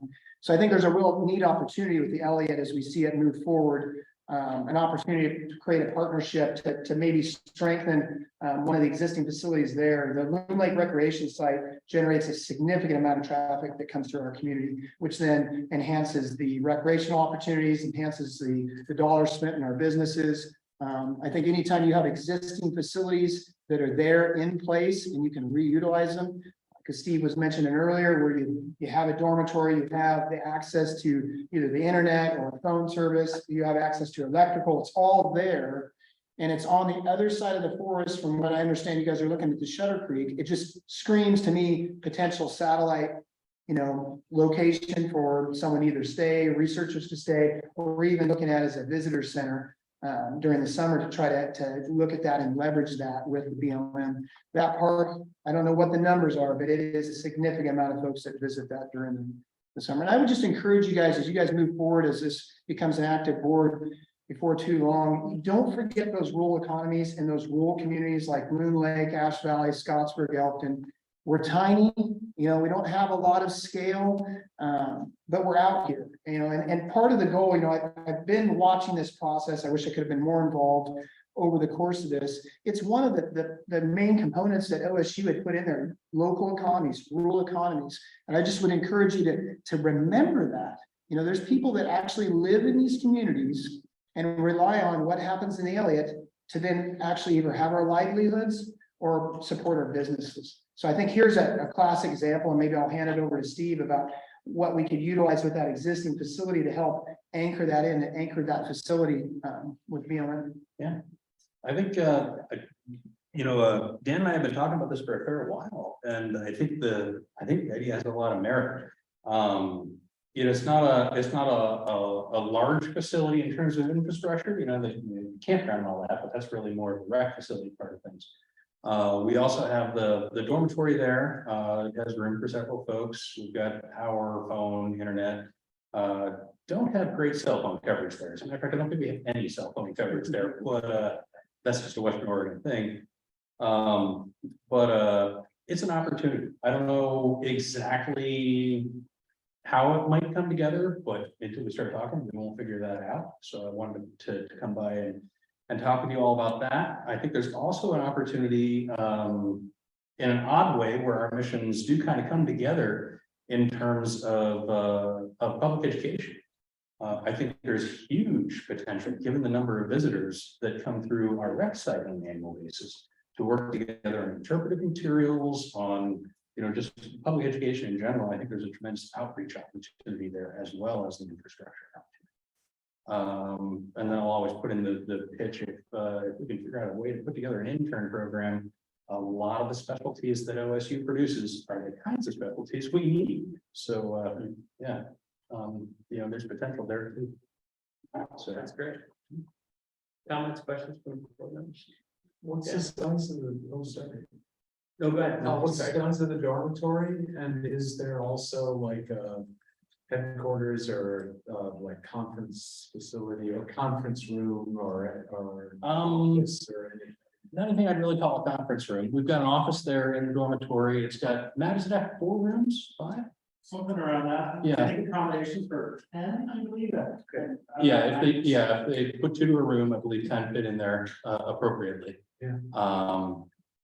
And so, like I said, we, May through September, so that 5 months out of the year, it's very, very well utilized. The other 7 months, and in honesty, that's a little bit of a maintenance challenge for us. In Western Oregon, if something sits unused for 7 months out of the year, it's gonna get a little, it's gonna get a little Western Oregon wintertime treatment. And so, if there's an opportunity there, I think it's a potential one that we'll be able to realize. Yeah. So me and Keith are Reedsport kids. I left. I live in Eugene now. He's still here, so we know all that, didn't they? Oh, thank God we finally had that. This would have been really awkward. We can tell the other story. I was skiing one time and let go of the rope too late and landed on the beach with my skis. No, it's a great place, and I had friends that lived up Ash Valley. People have been coming there for decades. Yeah. And when it was closed, boy, did we hear about it. I mean, you heard the comments, and that's what Steve and I got together and had conversations, trying to get it back open. But I think the recreational side is a real, besides the research possibilities and having something a little closer to OSU to put some researchers up there, the recreational piece just screams. I mean, you already have all these people coming there. They go spend the day on the lake, and then you have the Elliott right there. And it's that side of the forest instead of having to go all the way around. The Elliott's a big forest. So long ways around. And the idea of, from a public education or environmental education standpoint, having someplace where the public will come to use, pretty deep. One thing I've been hearing from a lot of folks about is the view shed from Loon Lake, and I'm curious how concerned about that you are in terms of timber management activities in that view shed and things like that. I don't hear a whole lot about it. Most of the folks that are up there, I mean, that's part of their life. Most people live up in the Ash Valley. There's loggers up there. There's people that have second homes. There's the cabin owners, but they don't hear a ton about that. I think at this point, I think everyone's just kind of waiting to see what's going to happen with the Elliott. Ultimately, what kind of decisions, what's going to happen with that piece. Thanks. Brett, did you have something? Yeah, well, first off, thanks to all three of you, and Haley, thank you for the detail. I'm curious whether it's the board, I don't know if you can speak to it, but like, how are folks on the association feeling about the design so far, like how the RCA's are, what's protected in the big CRW, and what's part of the management side of the forest, and on the other side of that, are you seeing any like disconnects from this with the association? I think we hear a lot kind of on both sides from the community, because we're also just a community facing organization. So a lot of people come to us with questions and comments about it. We've expressed, I think, pretty clearly in comment letters, some of the places that we want to see more protected, that we feel that we don't need to test intensive management. We feel that's been tested fairly well in different parts of the watershed. Palouse, I know, is on the table for some shifts recently. That is one of the most productive coho areas in the entire Oregon Coast ESU, and so we would highly discourage that being, kind of a place of trading block for more intensive management. And then we've made some comment on some particular areas shown through some GIS modeling where it's particularly important for cold water refugia, and we'd like to see that retained and protected. We've made some comments, and I know part of it is just where things are at in the process, but overall, we'd like to see the habitat conservation, planning documents take a more proactive approach to restoration and fish passage and protection of prior investments. For those of you who've not been, as Vicki and I have been many times, that Loon Lake is about 14 miles up the Umpqua. You turn off and go up to the lake, and it takes you right by several different access points into the Elliott, directly to the Elliott, the log, and Cooper Pass is one of the main. In fact, there's no lookout there at Cooper Pass. It takes you right into the Elliott. And the lake itself, I'm going back to 1978 or 9, my geology of Oregon, I think the lake itself was formed, I think 1,000 years ago with a slide on Lake Creek, if I remember correctly. And so it's a deep water lake, and it is just outside the summer fog line, and wonderfully warm, and has a natural sandy beach. And that's the rec area that is largely used, although it's been closed down because of some downfall trees and some damage to buildings. Was it reopened this year? We did a partial reopening last year, and this year we're fully reopened with the exception of, we're not yet providing water. We're still getting our shiny new water treatment system dialed in, and we want to make sure to do that right, because we don't get a do-over on that kind of thing. So there's actually a lodge there on the other side of the lake, and there's in private, yeah. right, and then there's used to be a little community farm in the lake called Duckett's that had it was a hot place to be in the summer. So it's a thriving recreational place for 5 months out of the year. You said May through probably the end of September, and the rest of the time there's a lot of people passing through into the Elliott.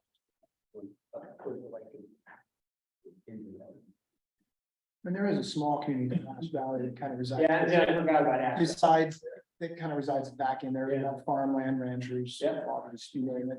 Actually, it was a school until Yeah. 15 years ago, and for grade school kids. Yep. Must have been useful. So 20 hour one, 20 or 25 years.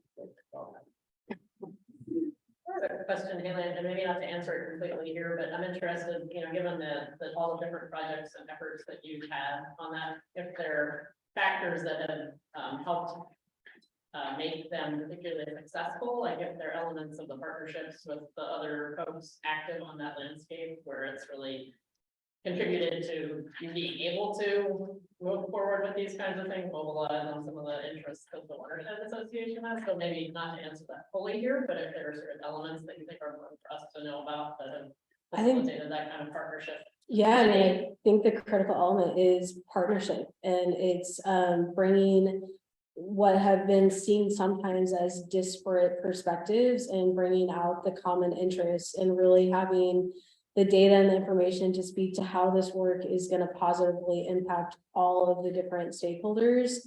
And a lot of years of not taking political stances, to be quite honest. That's been something our organization has been really protective over, which is what has really allowed us to do the sheer amount of work that we've done. But we've had a very collaborative relationship with the timber industry, that they were one of our founding partners. And so that continues to be a really, really strong value that we hold.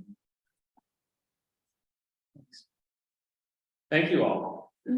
Pleasure to have you here. Great to hear the ideas, and I think, I speak not on behalf of the board, but I think I would say there's a lot of enthusiasm about the opportunities to work together and look at the future of the LA. So we'll keep in touch for sure. You said 5 months of the year, the busy months, the dorm or the facility is occupied. Is that Our staff. your staff? Okay. Yeah, the folks basically, taking care of the campground, the campers, all those things. And yeah, in the wintertime, without campers, we don't need to have staff. All right. Well, thank you for the opportunity. Like, would you have to do anything in your management plan? Like how plug and play would it be to do this kind of? It depends entirely on the scope of what we would be talking about. If we're just talking about pushing folks in the dorm, I don't think there would be any substantial change. There'd be some tweaks, but nothing of great significance. If we were to look at, like constructing a visitor center or something, of course, that's a bigger undertaking. Yeah, there's a lot of things that we could do with very little administrative process. Yeah, and for any presence on that part of the Elliott research presence, it's a much quicker access than coming from Shutter Creek or coming to Goose Bay and Oklahoma or basically come down the road a few miles and go up the hill and into the forest. I would hope you guys too would look at the partnership opportunity just alone with the Superior Land Management. I mean, this is the federal side of it. And that's a huge piece to then, get that piece established. I mean, And they have several $1 million worth of BLM grants that they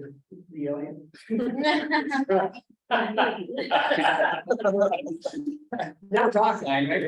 Might run into some challenges there. Not gonna be There's things I don't know. But you're pay grade, right? It's surprising how much is still on my head. Does the BLM have a prescribed burning program on their lands and We don't have a prescribed burning program up there. We have the authority and the latitude to use prescribed fire where appropriate. It's a challenging piece of landscape to use prescribed fire on, simply because ensuring control is tricky in a landscape like that, and we want to make sure you're right. So we've not been putting a lot of prescribed fire on landscape up there, but we have the capability, at least the authority to do that. I hope that wasn't today's. I'm sorry, what? Is it because of the checkerboard? Well, we do have a lot of neighbors. That is a factor. We've also got the forest types around here, the climatological patterns, seasonal climatological patterns, everything else. It kind of comes together to make it more challenging, not impossible by any stretch of the imagination, but more challenging. And as a result, we just approach it with more caution. We'd be very open to having conversations about that. It's just when it comes to implementation, a little caution is probably wise. Sure, thanks. Is there active research ongoing on the BLM land? Well, I know the answer is yes, but I gotta ponder exactly, what, and where. We have a lot of partnerships that we've had, working, we do a lot of work with South Slough. I don't know that I would call the work that we have done with the Watershed Association's research. A lot of it has been monitoring and restoration and that sort of thing. But in terms of research, there have been individual projects, where folks have wanted to be able to do research on BLM, administered land, and we work with them. My field manager has his hand up, so I think he's gonna be able to, yeah. We do have, in Western Oregon, we have some long-term density management thinning studies going on. In partnership with OSU. One of those study sites is Sioux Creek, which is really close to the Lead Lake area. I'm just thinking it would be, maybe you guys have already got this in your minds, but as we think of the research, understanding the larger context of research, questions being asked and explored in the broader region, would be helpful because there may be comparators that weren't thought of using that we can easily bring in.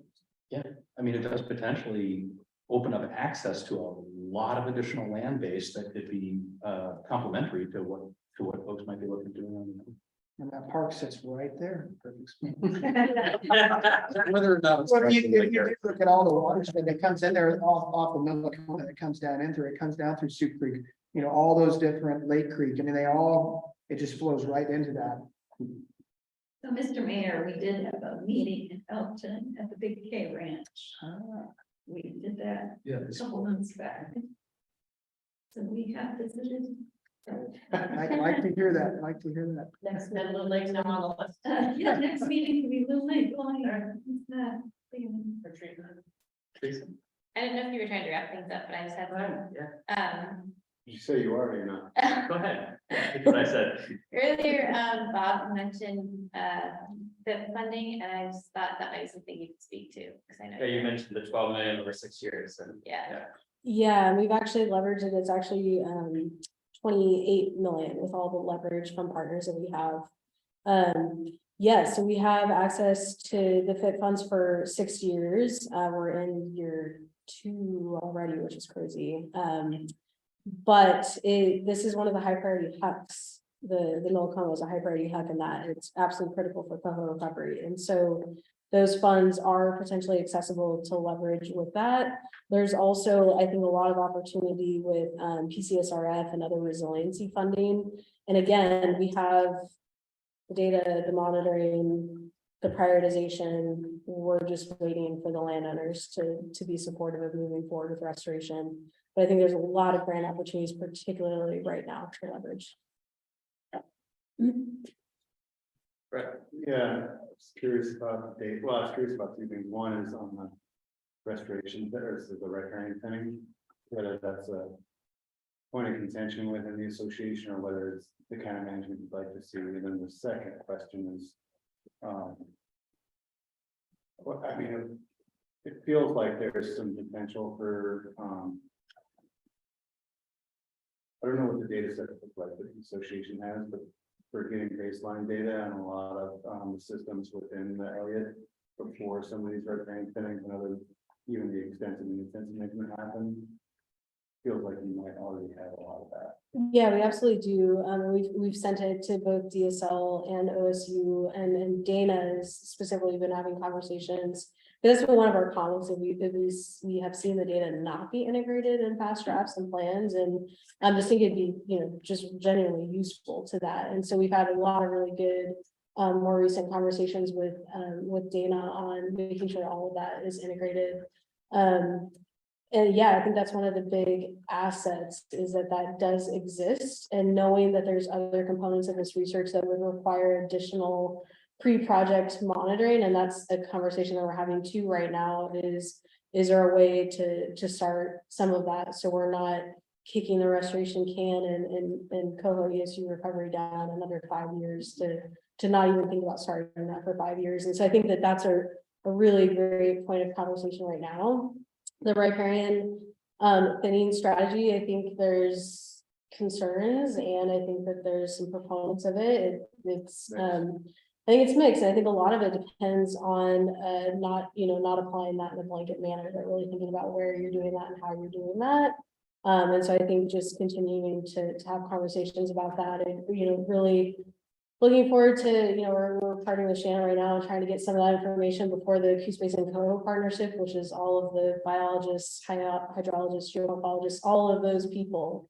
To really look at that and think about that in relation to their knowledge and data sets as well. And we have that scheduled in October. So I think that'll be really helpful. Thanks. Anything else? This is great, really This is appreciate great. it. Yeah, coming in. Thanks for your time. Yeah, thanks for having us. Really appreciate it. Katie, I don't know, or Tom, if you want to speak, just since so much of this is also around potential, and Katie, you've talked about it in the past, like research partnerships also, and then if there was an opportunity or with our guests today, or, anything else you wanted to highlight with respect to conversations that might be ongoing, he's pointing at you. Well, I think, first of all, there's just been a great deal of interest internationally. We're really fortunate to have our Korean guests here today and excited about the potential for a partnership there. We've also been engaging with folks from Europe and specifically Austria and Switzerland. And German. So for whatever reason, the group of researchers from that neck of the woods was very interested both in the triad design and interested in this landscape scale project to participate in. The article of Nature definitely kicked off interest from different people around the world, which is great. And so there's those partnerships, and then there's just local regional partnerships. This project has stimulated collaborations across campus and across universities here, specifically with our with U of O and Portland State, and then we have this collaboration with SWAC here in locally. As a matter of fact, I just signed an updated articulation agreement with them with regard to just, creating a more fluid transition for students from SWAC to OSU in natural resource courses. Other partnerships, just another one that comes to mind right off was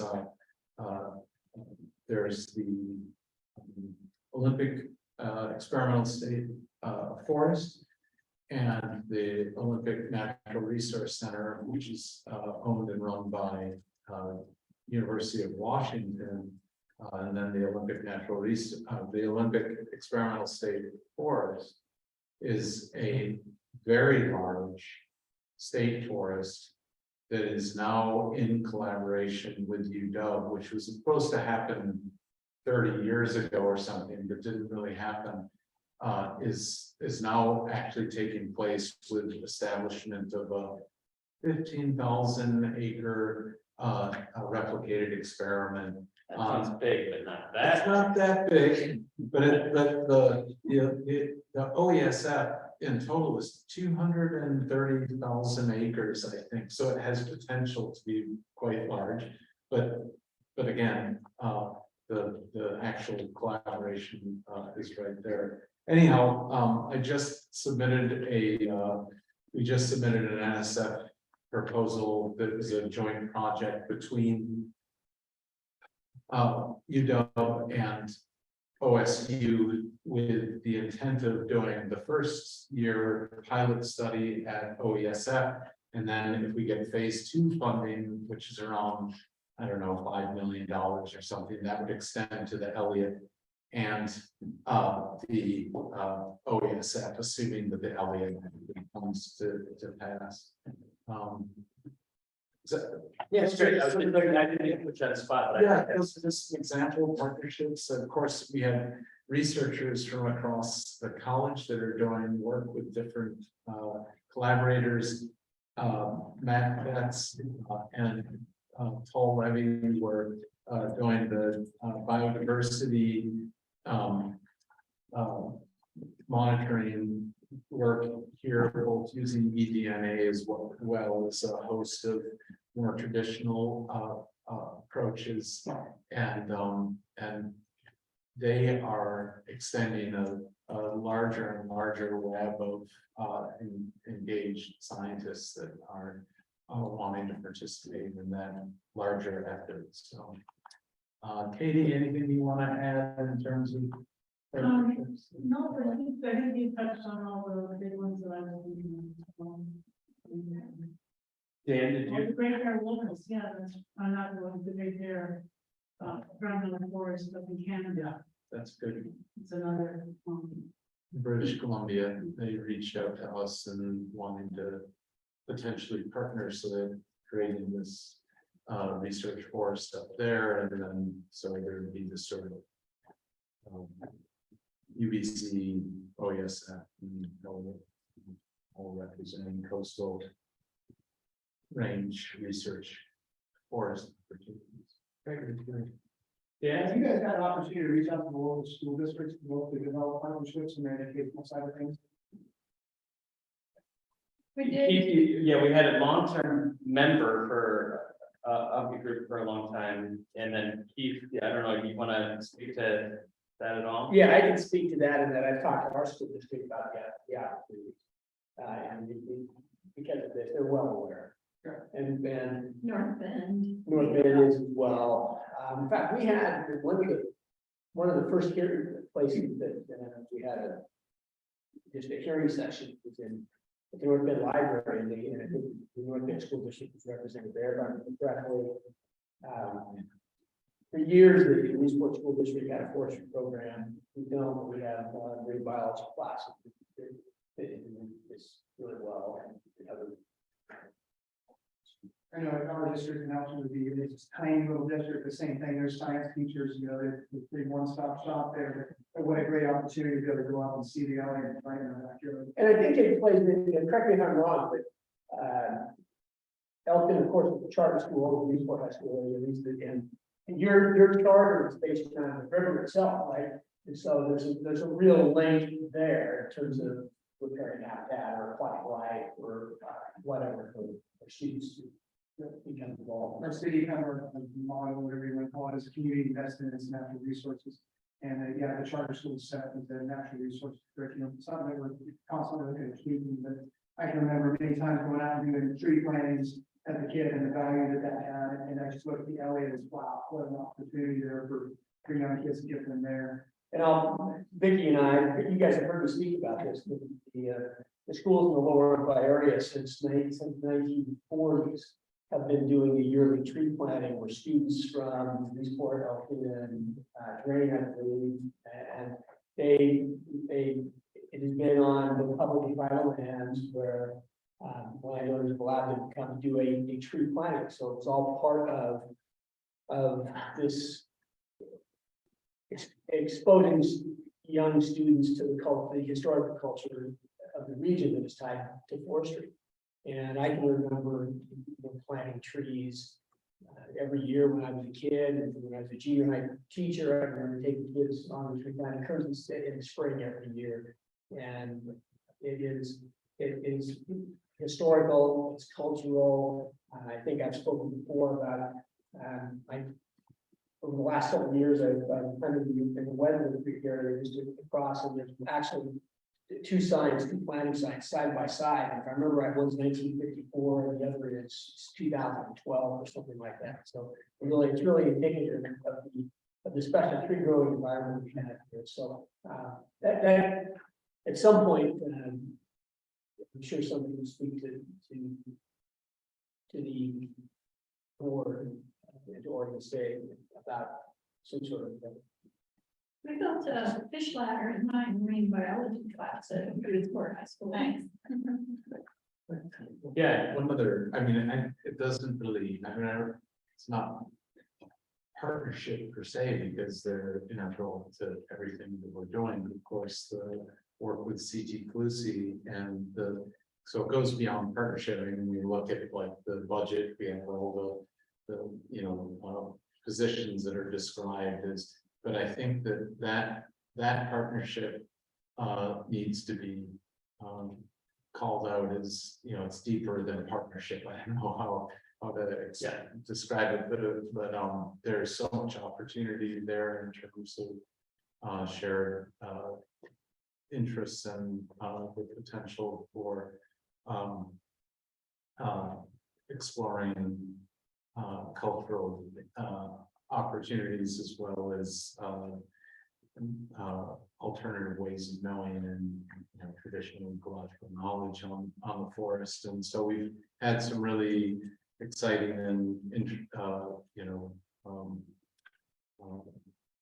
engagements with the tribe, and Colin, of course, has been part of those, and also some very sobering concerns raised by the tribe too, about what they don't see happening that they'd like to see happen. And so that is, our pieces that we'll be working on moving forward as a board and as a OSU as a contract. Thanks. I know Haley, I sat down, but I just was, it sounded like there was a lot of good conversations going on right now between OSU and Kuzwat, but also just wanted to get some further clarification if there's a process that's being developed for their restoration projects that they have planned to be able to be implemented as part of what. I mean, it sounds like there's sort of a backlog and they've just been waiting for approval, and DSL is the landowner now, but it's, I think in January will be this forward. And so I'm kind of curious if that's something that's moving forward. Yeah, I think, well, it'd be great to hear Haley's thoughts on this. We have discussed the priority restoration projects at a high level that the Coast Watershed Association and partners have put together. And I think we're sort of at the beginning stages of talking about how those priorities and the forest management plan and the research design kind of all fit together. But that's a conversation that is important for all of us to have. And they, as Haley said, Coast Watershed Association has done a ton of work on the Elliott related to, and they've got plans that they've put together that show exactly what the priorities are and sort of the scoping and what's gone into that. And now as we're thinking about transitioning to an Elliott State Research Forest, and then the research design overlaying with that, we need to be working really closely together and communicating about how these things line up. So I guess that's my perspective on it. And there are a lot more conversations that happen here. Yeah, Haley, what are your thoughts? Oh, I just say it's giving, I think we're just now getting to the space where we've been able to really productively have that conversation, and I'm really looking forward to that playing out and seeing how soon we can fire. The timing is really right now for a lot of reasons to kick this off, and I know that we can possibly take advantage of that. Can I ask a follow-up on that really quickly? So are you waiting for, is the thing that's needed a legally authorized body of people to say, yes, go out there, let's do this work on the Elliott together? Or is it that plus more implementation money? So I think it's a landowner. The prior landowner was at the table, the cell that helped come up with this plan in collaboration with other adjoining, private and properties as well. So yeah, it's a landowner who's, willing and excited to put the work on the ground. We would like to see true collaboration and partnership. We'd like to have some capacity to table to, think about how we want to monitor this together, go over some of our technical specs and stuff and get that feedback. as everyone knows, there's quite a bit of funding out there, and particularly for what we're right to do, which is already prior data-driven prioritization of projects. And so I think that we're looking to leverage that with the landowner and get one.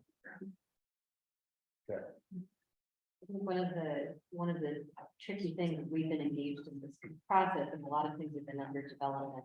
So, there are priorities, and then there's a whole new layer of the research design and the management structure on the Elliott, and that's what we to really work through is, how and where do these things line up, and how and where are things just maybe a little bit different that we need to talk through. But I think there's a lot of opportunity. Okay. Yeah. The question that I think might relate to the letter from John Sweet to manage the county trust lands. We talked at one point about potentially bringing in some of the Board of Forestry lands surrounding the Elliott. Is that still, are those conversations still happening? I was just curious what the status is on that conversation. We haven't had any more conversation about it. I think part of it is what is this for, want to make of it, but. Yeah, you are pointing out one obvious, like, it's gotta be a conversation with ODF and the board and John, when John's picking the conversation or the concept, trying to kick it into motion. But it would take a conversation both with, I think, county and, or at least John's concept, and with the Board of Forestry. Yeah, I think for me, I really don't have a concept still.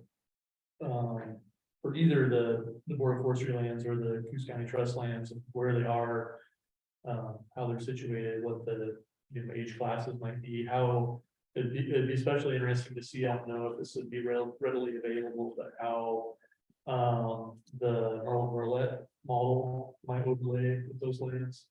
Those are just some of the questions I have. I think that there was it's at the point of conversation, and then it kind of, everybody realized, hey, we got enough on our plates, and this is both sensitive, complex, and may take time, but there's no reason that those conversations couldn't happen again, but. Yeah, I think, if, I'm guessing that it's timeline wise, it's probably not realistic to get those, additional lands into the HCP at this point in time, but I'm wondering, has there been any conversation with the services about a process for adding lands and how that would be approached as far as initiating consultation on adding additional lands into an HCP after it's approved? So they're in the. Forestry's doing their own. They are. On their land. But these lands, these specific ones that, Commissioner Sweet's mentioning that are in or adjacent to the Elliott, are also in the plan area for this HCP. Yeah. So they're in the plan area, not the permit area. If what you're saying and the board members want to do is, it's on me, I can get, because they're in the plan area, I can get quick information to you and the whole board about how many acres, where are they, what do the habitat overlays look like with coho and murrelet and spotted owl. And then I can get the process question answered around what would it take to move acres that are in the plan area into coverage in the permit area, whether that's Or out of one HCP to another if they were already covered by an existing. And I would assume this question would be relevant for the private land we were speaking of earlier as well. Yeah, right. It's also in the plan area. Yeah.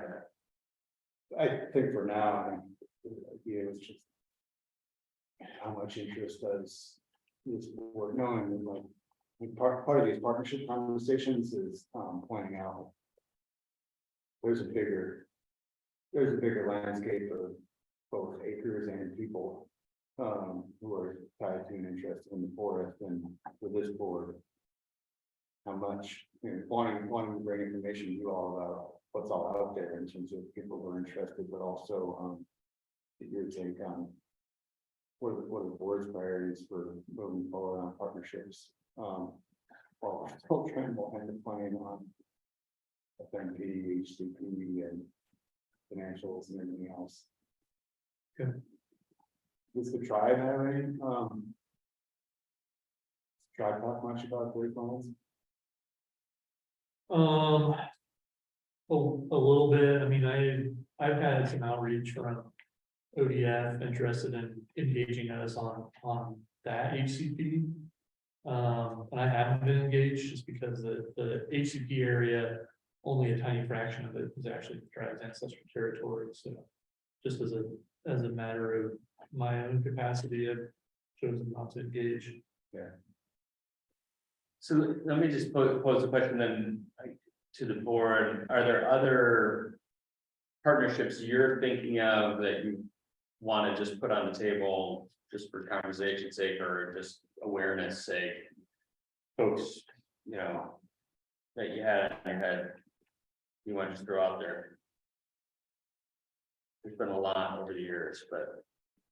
Yeah. I haven't, I'm not answering that question, but maybe it's a You can answer your twist own on question. That's it, good. which is that, kind of going back to my question with DLM, is that I wonder if there's an opportunity to look at the research proposal, the broad design, and also ask that question of, are there other places that it would be really interesting to weave into these same questions where it's possible to do research? You know what I'm saying? Other places geographically?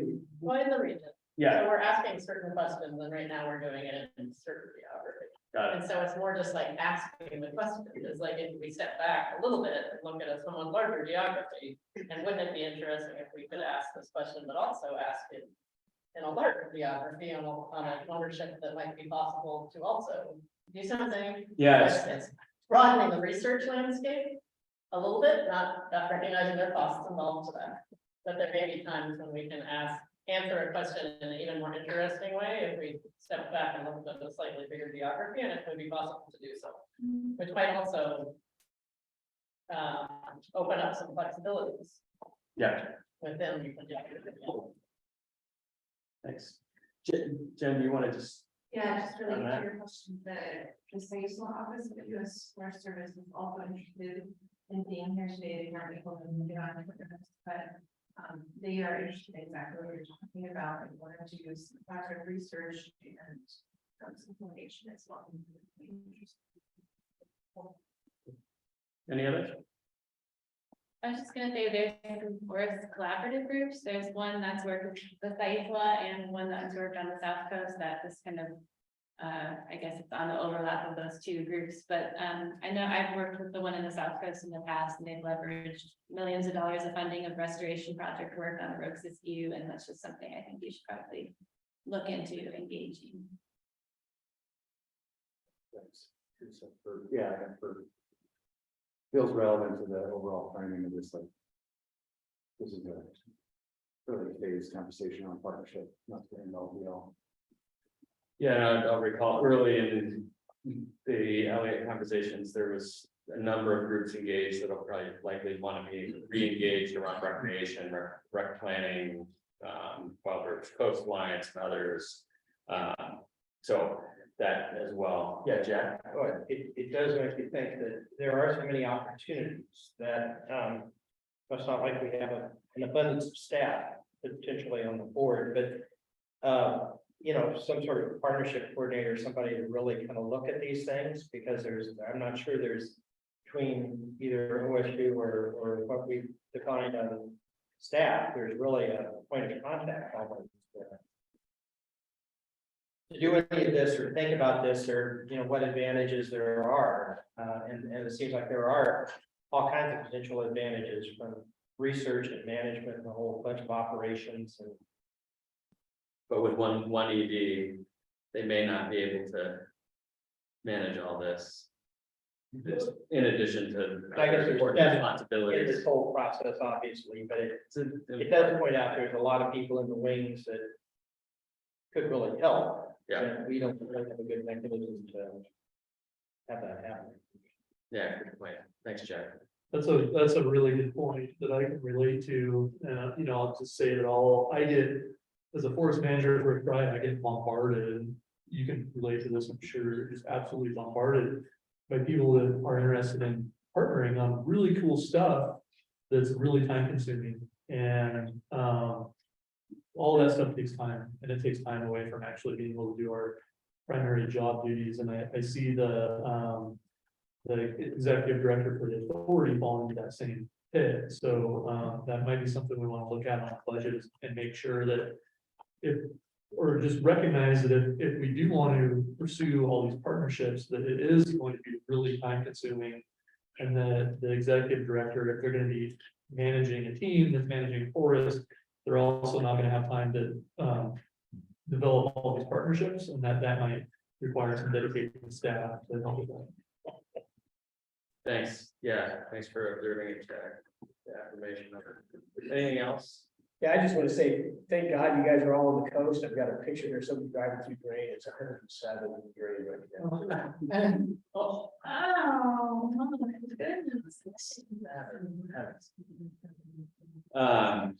my goodness. Yeah.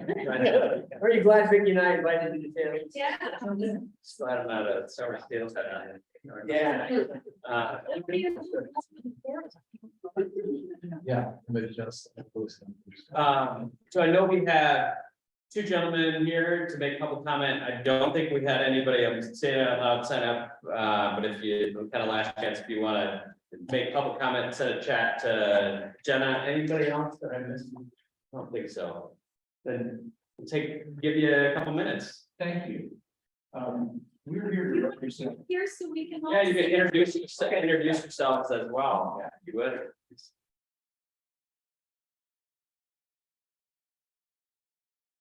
I'm Bud Hutchinson, and I'm here to represent Christina Alexander, who is my son Theron's mother. And she is a property owner on the easement that is the main entrance into Elliott State Forest. It's the 3000 road. It's also called Dean Mountain Road. And there are 2 or 3 private property owners before you get into the forest. And over the years, there have been some problems with people going up into the forest. And so I just wanted, if you'll indulge me, I'd like to read you what she wrote this morning. She would be here, except that she has cataract surgery that she's preparing for tomorrow.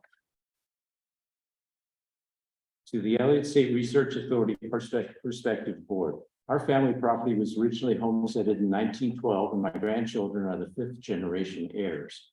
We live on Dean Mountain Road, Forest Road 3000, which is the main access road from North Vancouver Bay into the previous Elliott State Forest, now the new Elliott, or soon to be the new Elliott State Research Forest. There is an easement through our property and other private pieces before reaching the Elliott. We are having an increasing number and severity of security issues, including the following. On weekend nights starting around 9 to 10 p.m., numerous vehicles pass through our property and enter the forest. They leave between midnight and 3 a.m., leaving in their wake a variety of alcoholic beverage containers. Twisted Tea seems to be the favorite. Empty cardboard beverage cases, cigarette butts, and other debris. Apparently, the parties are sometimes announced on social media. Hey, party in the Elliott tonight. There are many vehicles, and the site is well known and littered with shell casings and alcoholic beverage containers. What is especially concerning is that they sometimes have been known to build fires on the site as well. Another major issue is dumping, both on our property and especially in the forest, including wood pallets, which are sometimes burned, refrigerators, couches, and plastic bags full of garbage and remains of deer. We currently have an abandoned vehicle that didn't make a curve on our property that was coming down from the forest on a Friday night. There have been 7 of these incidents in the last few years, but this is the first one that has not been removed and is abandoned. The Sheriff's Department has indicated that it is our responsibility to remove it. There's no longer signage identifying the entrance to the forest. For years, there was a large sign stating entering the Elliott State Forest. You should be aware of these concerns, as they could have a serious impact on your research projects and possible liability issues as well, especially since this is the main access road into Elliott. We're eager to work with you to reestablish security within the Elliott and along the 3 private easements leading to the forest. We believe control points or controlled access should be considered for safety, security, and the integrity of your work. We invite you to join us for a site visit so that you may see for yourself and get the lay of the land. Please feel free to contact, and I've left a copy with Vicky too, so, and a couple of pictures of the crash car. Yeah, She can do it. nice looking car. Someone just left it in the forest. Yours. Yeah, with a little effort. Yeah. So, and other than that, I'd just like to comment, I've been listening to the recordings periodically, not every single one. Last 2 are a little tough to watch. I really was happy to hear what Tom said about alternative revenue sources, because I've been listening to what you're wrestling with, and my background is in sales and marketing. And so I kept thinking sponsorships, endowments, cooperative projects, collaborative projects. I think once you're started, it's going to rain down on you. And I also feel that if you have a person who is responsible for non-timber revenue, that's their responsibility. That would be better, because the timber part is going to take most of the attention. But if somebody else is designated to do that work, I think that it will be very fruitful for you. Great. Thanks. Yeah, thank you. Very much for sharing this. You have. We are in the Elliott tomorrow. Are we going on Dean Road? I think so. I think you're right. That's right. Leave us with you. Yeah, we're going on the Dean Road tomorrow. Are you going up Dean Road tomorrow? Oh, not that one. Sorry. Well, you might see the parking facing, because I think it's near the 2000 and 3000 intersection. I haven't been up there yet, but I've heard of that. Thanks again for being here. Thank you very much. So, I'm gonna pass this around, make sure you send it back to me. This is the car we're looking for tomorrow. And, Bill, do you remember when we cleaned out that whole, illegal campsite and had to tow away a bunch of vehicles? It was either Douglas County or Cruz County that didn't charge us to remove the vehicles. It was County.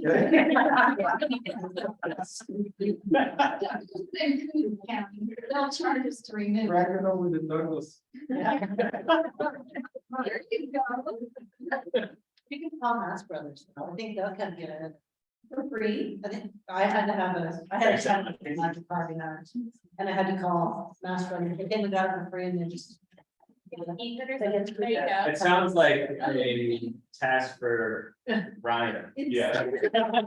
It's not finished, but It is a task for Ryan, and I'll have to do it. That's fun. all right. Always he marvels at how many, I'm being voluntold things.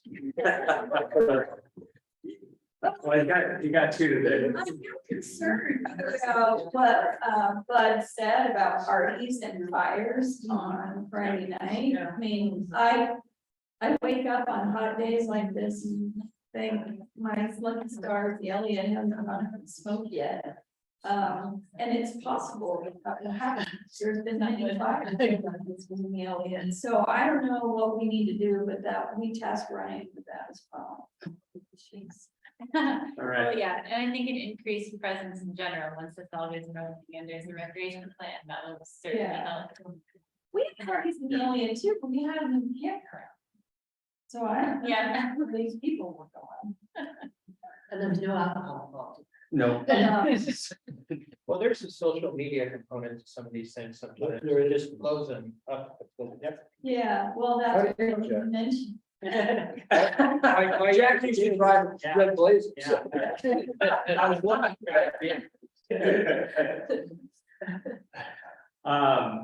Well, not being one to keep people beyond what we need to, and give you time back when I can. Anything else for the good of the order before we kind of do next steps here?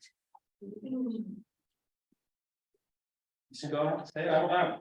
Could we get a show of hands from the prospective board members and project team staff for who's planning to come to dinner tonight? We've had a little bit of a moving target with some RSVPs, so just wanting to.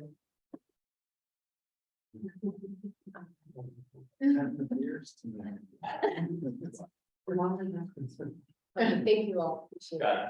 When we get there. I know we'll probably do it tomorrow, but would it be possible for someone to say, show where they're going? I have a list of places we're going, but. Shannon, are you be able to do that potentially, show where? Tonight, I know we're gonna do it Thank you. tomorrow. Thank Just you. to, like, yeah.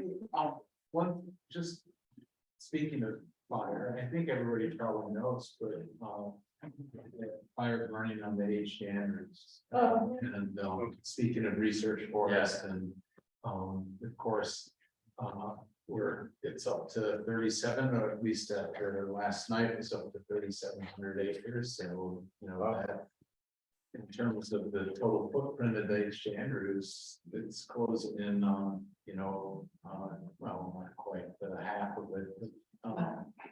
Of course, it's ultimately, it will produce research opportunities because the whole, the forest is so well studied and so well instrumented. Already got an email from one of the researchers on it, gotten several, but one specifically wanting to apply for a NSF rapid in response to it, but it's both really, really sad and disturbing to have two fires on the H. Andrews in a 3-year period, because of course the holiday fire here as well. So I mean, this is the reality you were saying, but you take climate change.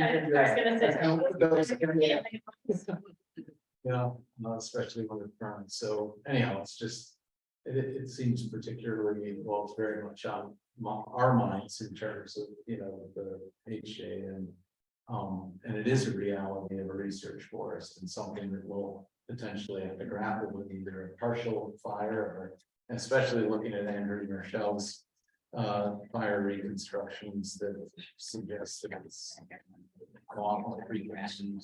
So anyhow, just finish with that. Yeah, that's great. Thanks. Yeah, so I was gonna just, and we won't necessarily, we don't need to talk about, there's a lot of agenda topics, things that need to be brought before the board, September and October in particular, because as you move towards November and into December, you don't really have all of December, you've got holidays in November, and you have land board meetings, board of trustee meetings, and the associated public process preceding those. So a lot of the sort of FMP work and carbon conversations, et cetera, have to happen before that. So there's a lot that will need to be done in September and October. Obviously, Shannon, Katie, Ian, Jen, and the team will be hard at work drafting stuff, working on operational plan, information, outlines, et cetera, some of the stuff that was talked about today. And I also want to be, in terms of not having a broad conversation about agenda topics, we'll work with your new prospective interim provisional executive committee to come up with proposed agendas. And I saw you three convincing at lunch, looking for a time, I Our think. first action is we're gonna get t-shirts made. Yeah. Provisional, temporary, interim. I think I have the slogan for you. It's don't be presumptuous. Yeah, and anything else? Yeah, go ahead, Shannon. You're pointing at each other.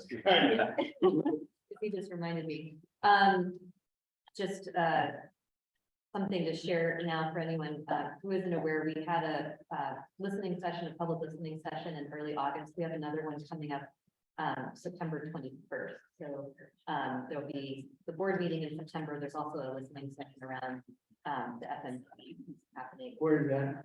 It's gonna be on Zoom. And there's information about that on the, OSU Elliott website as well as the. Great. And you're on track, and September 22nd is the next board meeting. Did everybody have that on their calendars? I think they said you didn't see that on your calendar. No, and I'll miss it. I have my IS 21st to get this, but hopefully get my the bubble out, and then I have to be in OHSU the next morning as well. So I'll likely miss the 27th. And We're very low now. It is on your schedules right now for 10 a.m. to 4, so we've held as a virtual meeting. We will work with the executive team here to decide whether it makes sense, and based on the agenda topics, we need to get you together and present it to, if necessary, we'll certainly let you know that as soon as possible. If you have a preference right now, like you say, hey, we just know there's a lot we want to cover, and we just as soon as travel and be together. Love to hear that. Katie, on that? This Or- is not something. Okay, let me finish that one up and then. Virtual, in person? Speak now. In person's always nice, but if we can do it virtual, it's fine too. Especially when it's here. I mean, virtual allows it to be a day thing is the only thing about that, but it's showing travel. Is October in person? Schedule in person? Right, let's see, right now we have 12 to 4 held. That was just kind of based on the initial like scheduling input. We haven't determined whether or not that would be in person, virtual, and then potentially elongated. I think we're gonna need, I would recommend that you right now hold the morning of October 16th, if at all possible. So I'm looking at my notes, and the land board meeting is October 10th. These are some notes I made in a conversation with Jeff. And October 16th is our board meeting here. So we, Brett and I had asked Jeff if he thought the land board assistants could attend the meeting on the 16th. Just to. I think the big thing on the agenda is the long-awaited carbon conversation. Yeah. Which I don't know how many of the 4 hours that'll take, but, feels like that might be. We're gonna extend that meeting. Are you done? Check your calendar for an update. Katie, did you have something before? There's a lot of new bills signed recently by the governor. And one of them had a lot to do with, the meeting funds and other forms of communication. I didn't know if that was gonna affect the board and our, I don't know, I didn't know anyone looked at it. We will look into it on your behalf as you go into January. That's when that will become relevant. I just wanted. Unless it had a fee clause, and unlikely it had fee clause. It has a clause that it says that any meeting where it's a form of people meeting going now. We'll look into it. We'll look into it. Again, for January. Anything else? Since you all are not aboard. All right. Thank you all. Just 9 a.m. tomorrow morning. Viewing. At the Dean Creek. You know, right there, when you drive and you're like, there's one park area and there's another. Yeah. Well, I'm yeah, one to the west. But one is, where do you want us to? Well, we're probably get the one. Oh, anyway.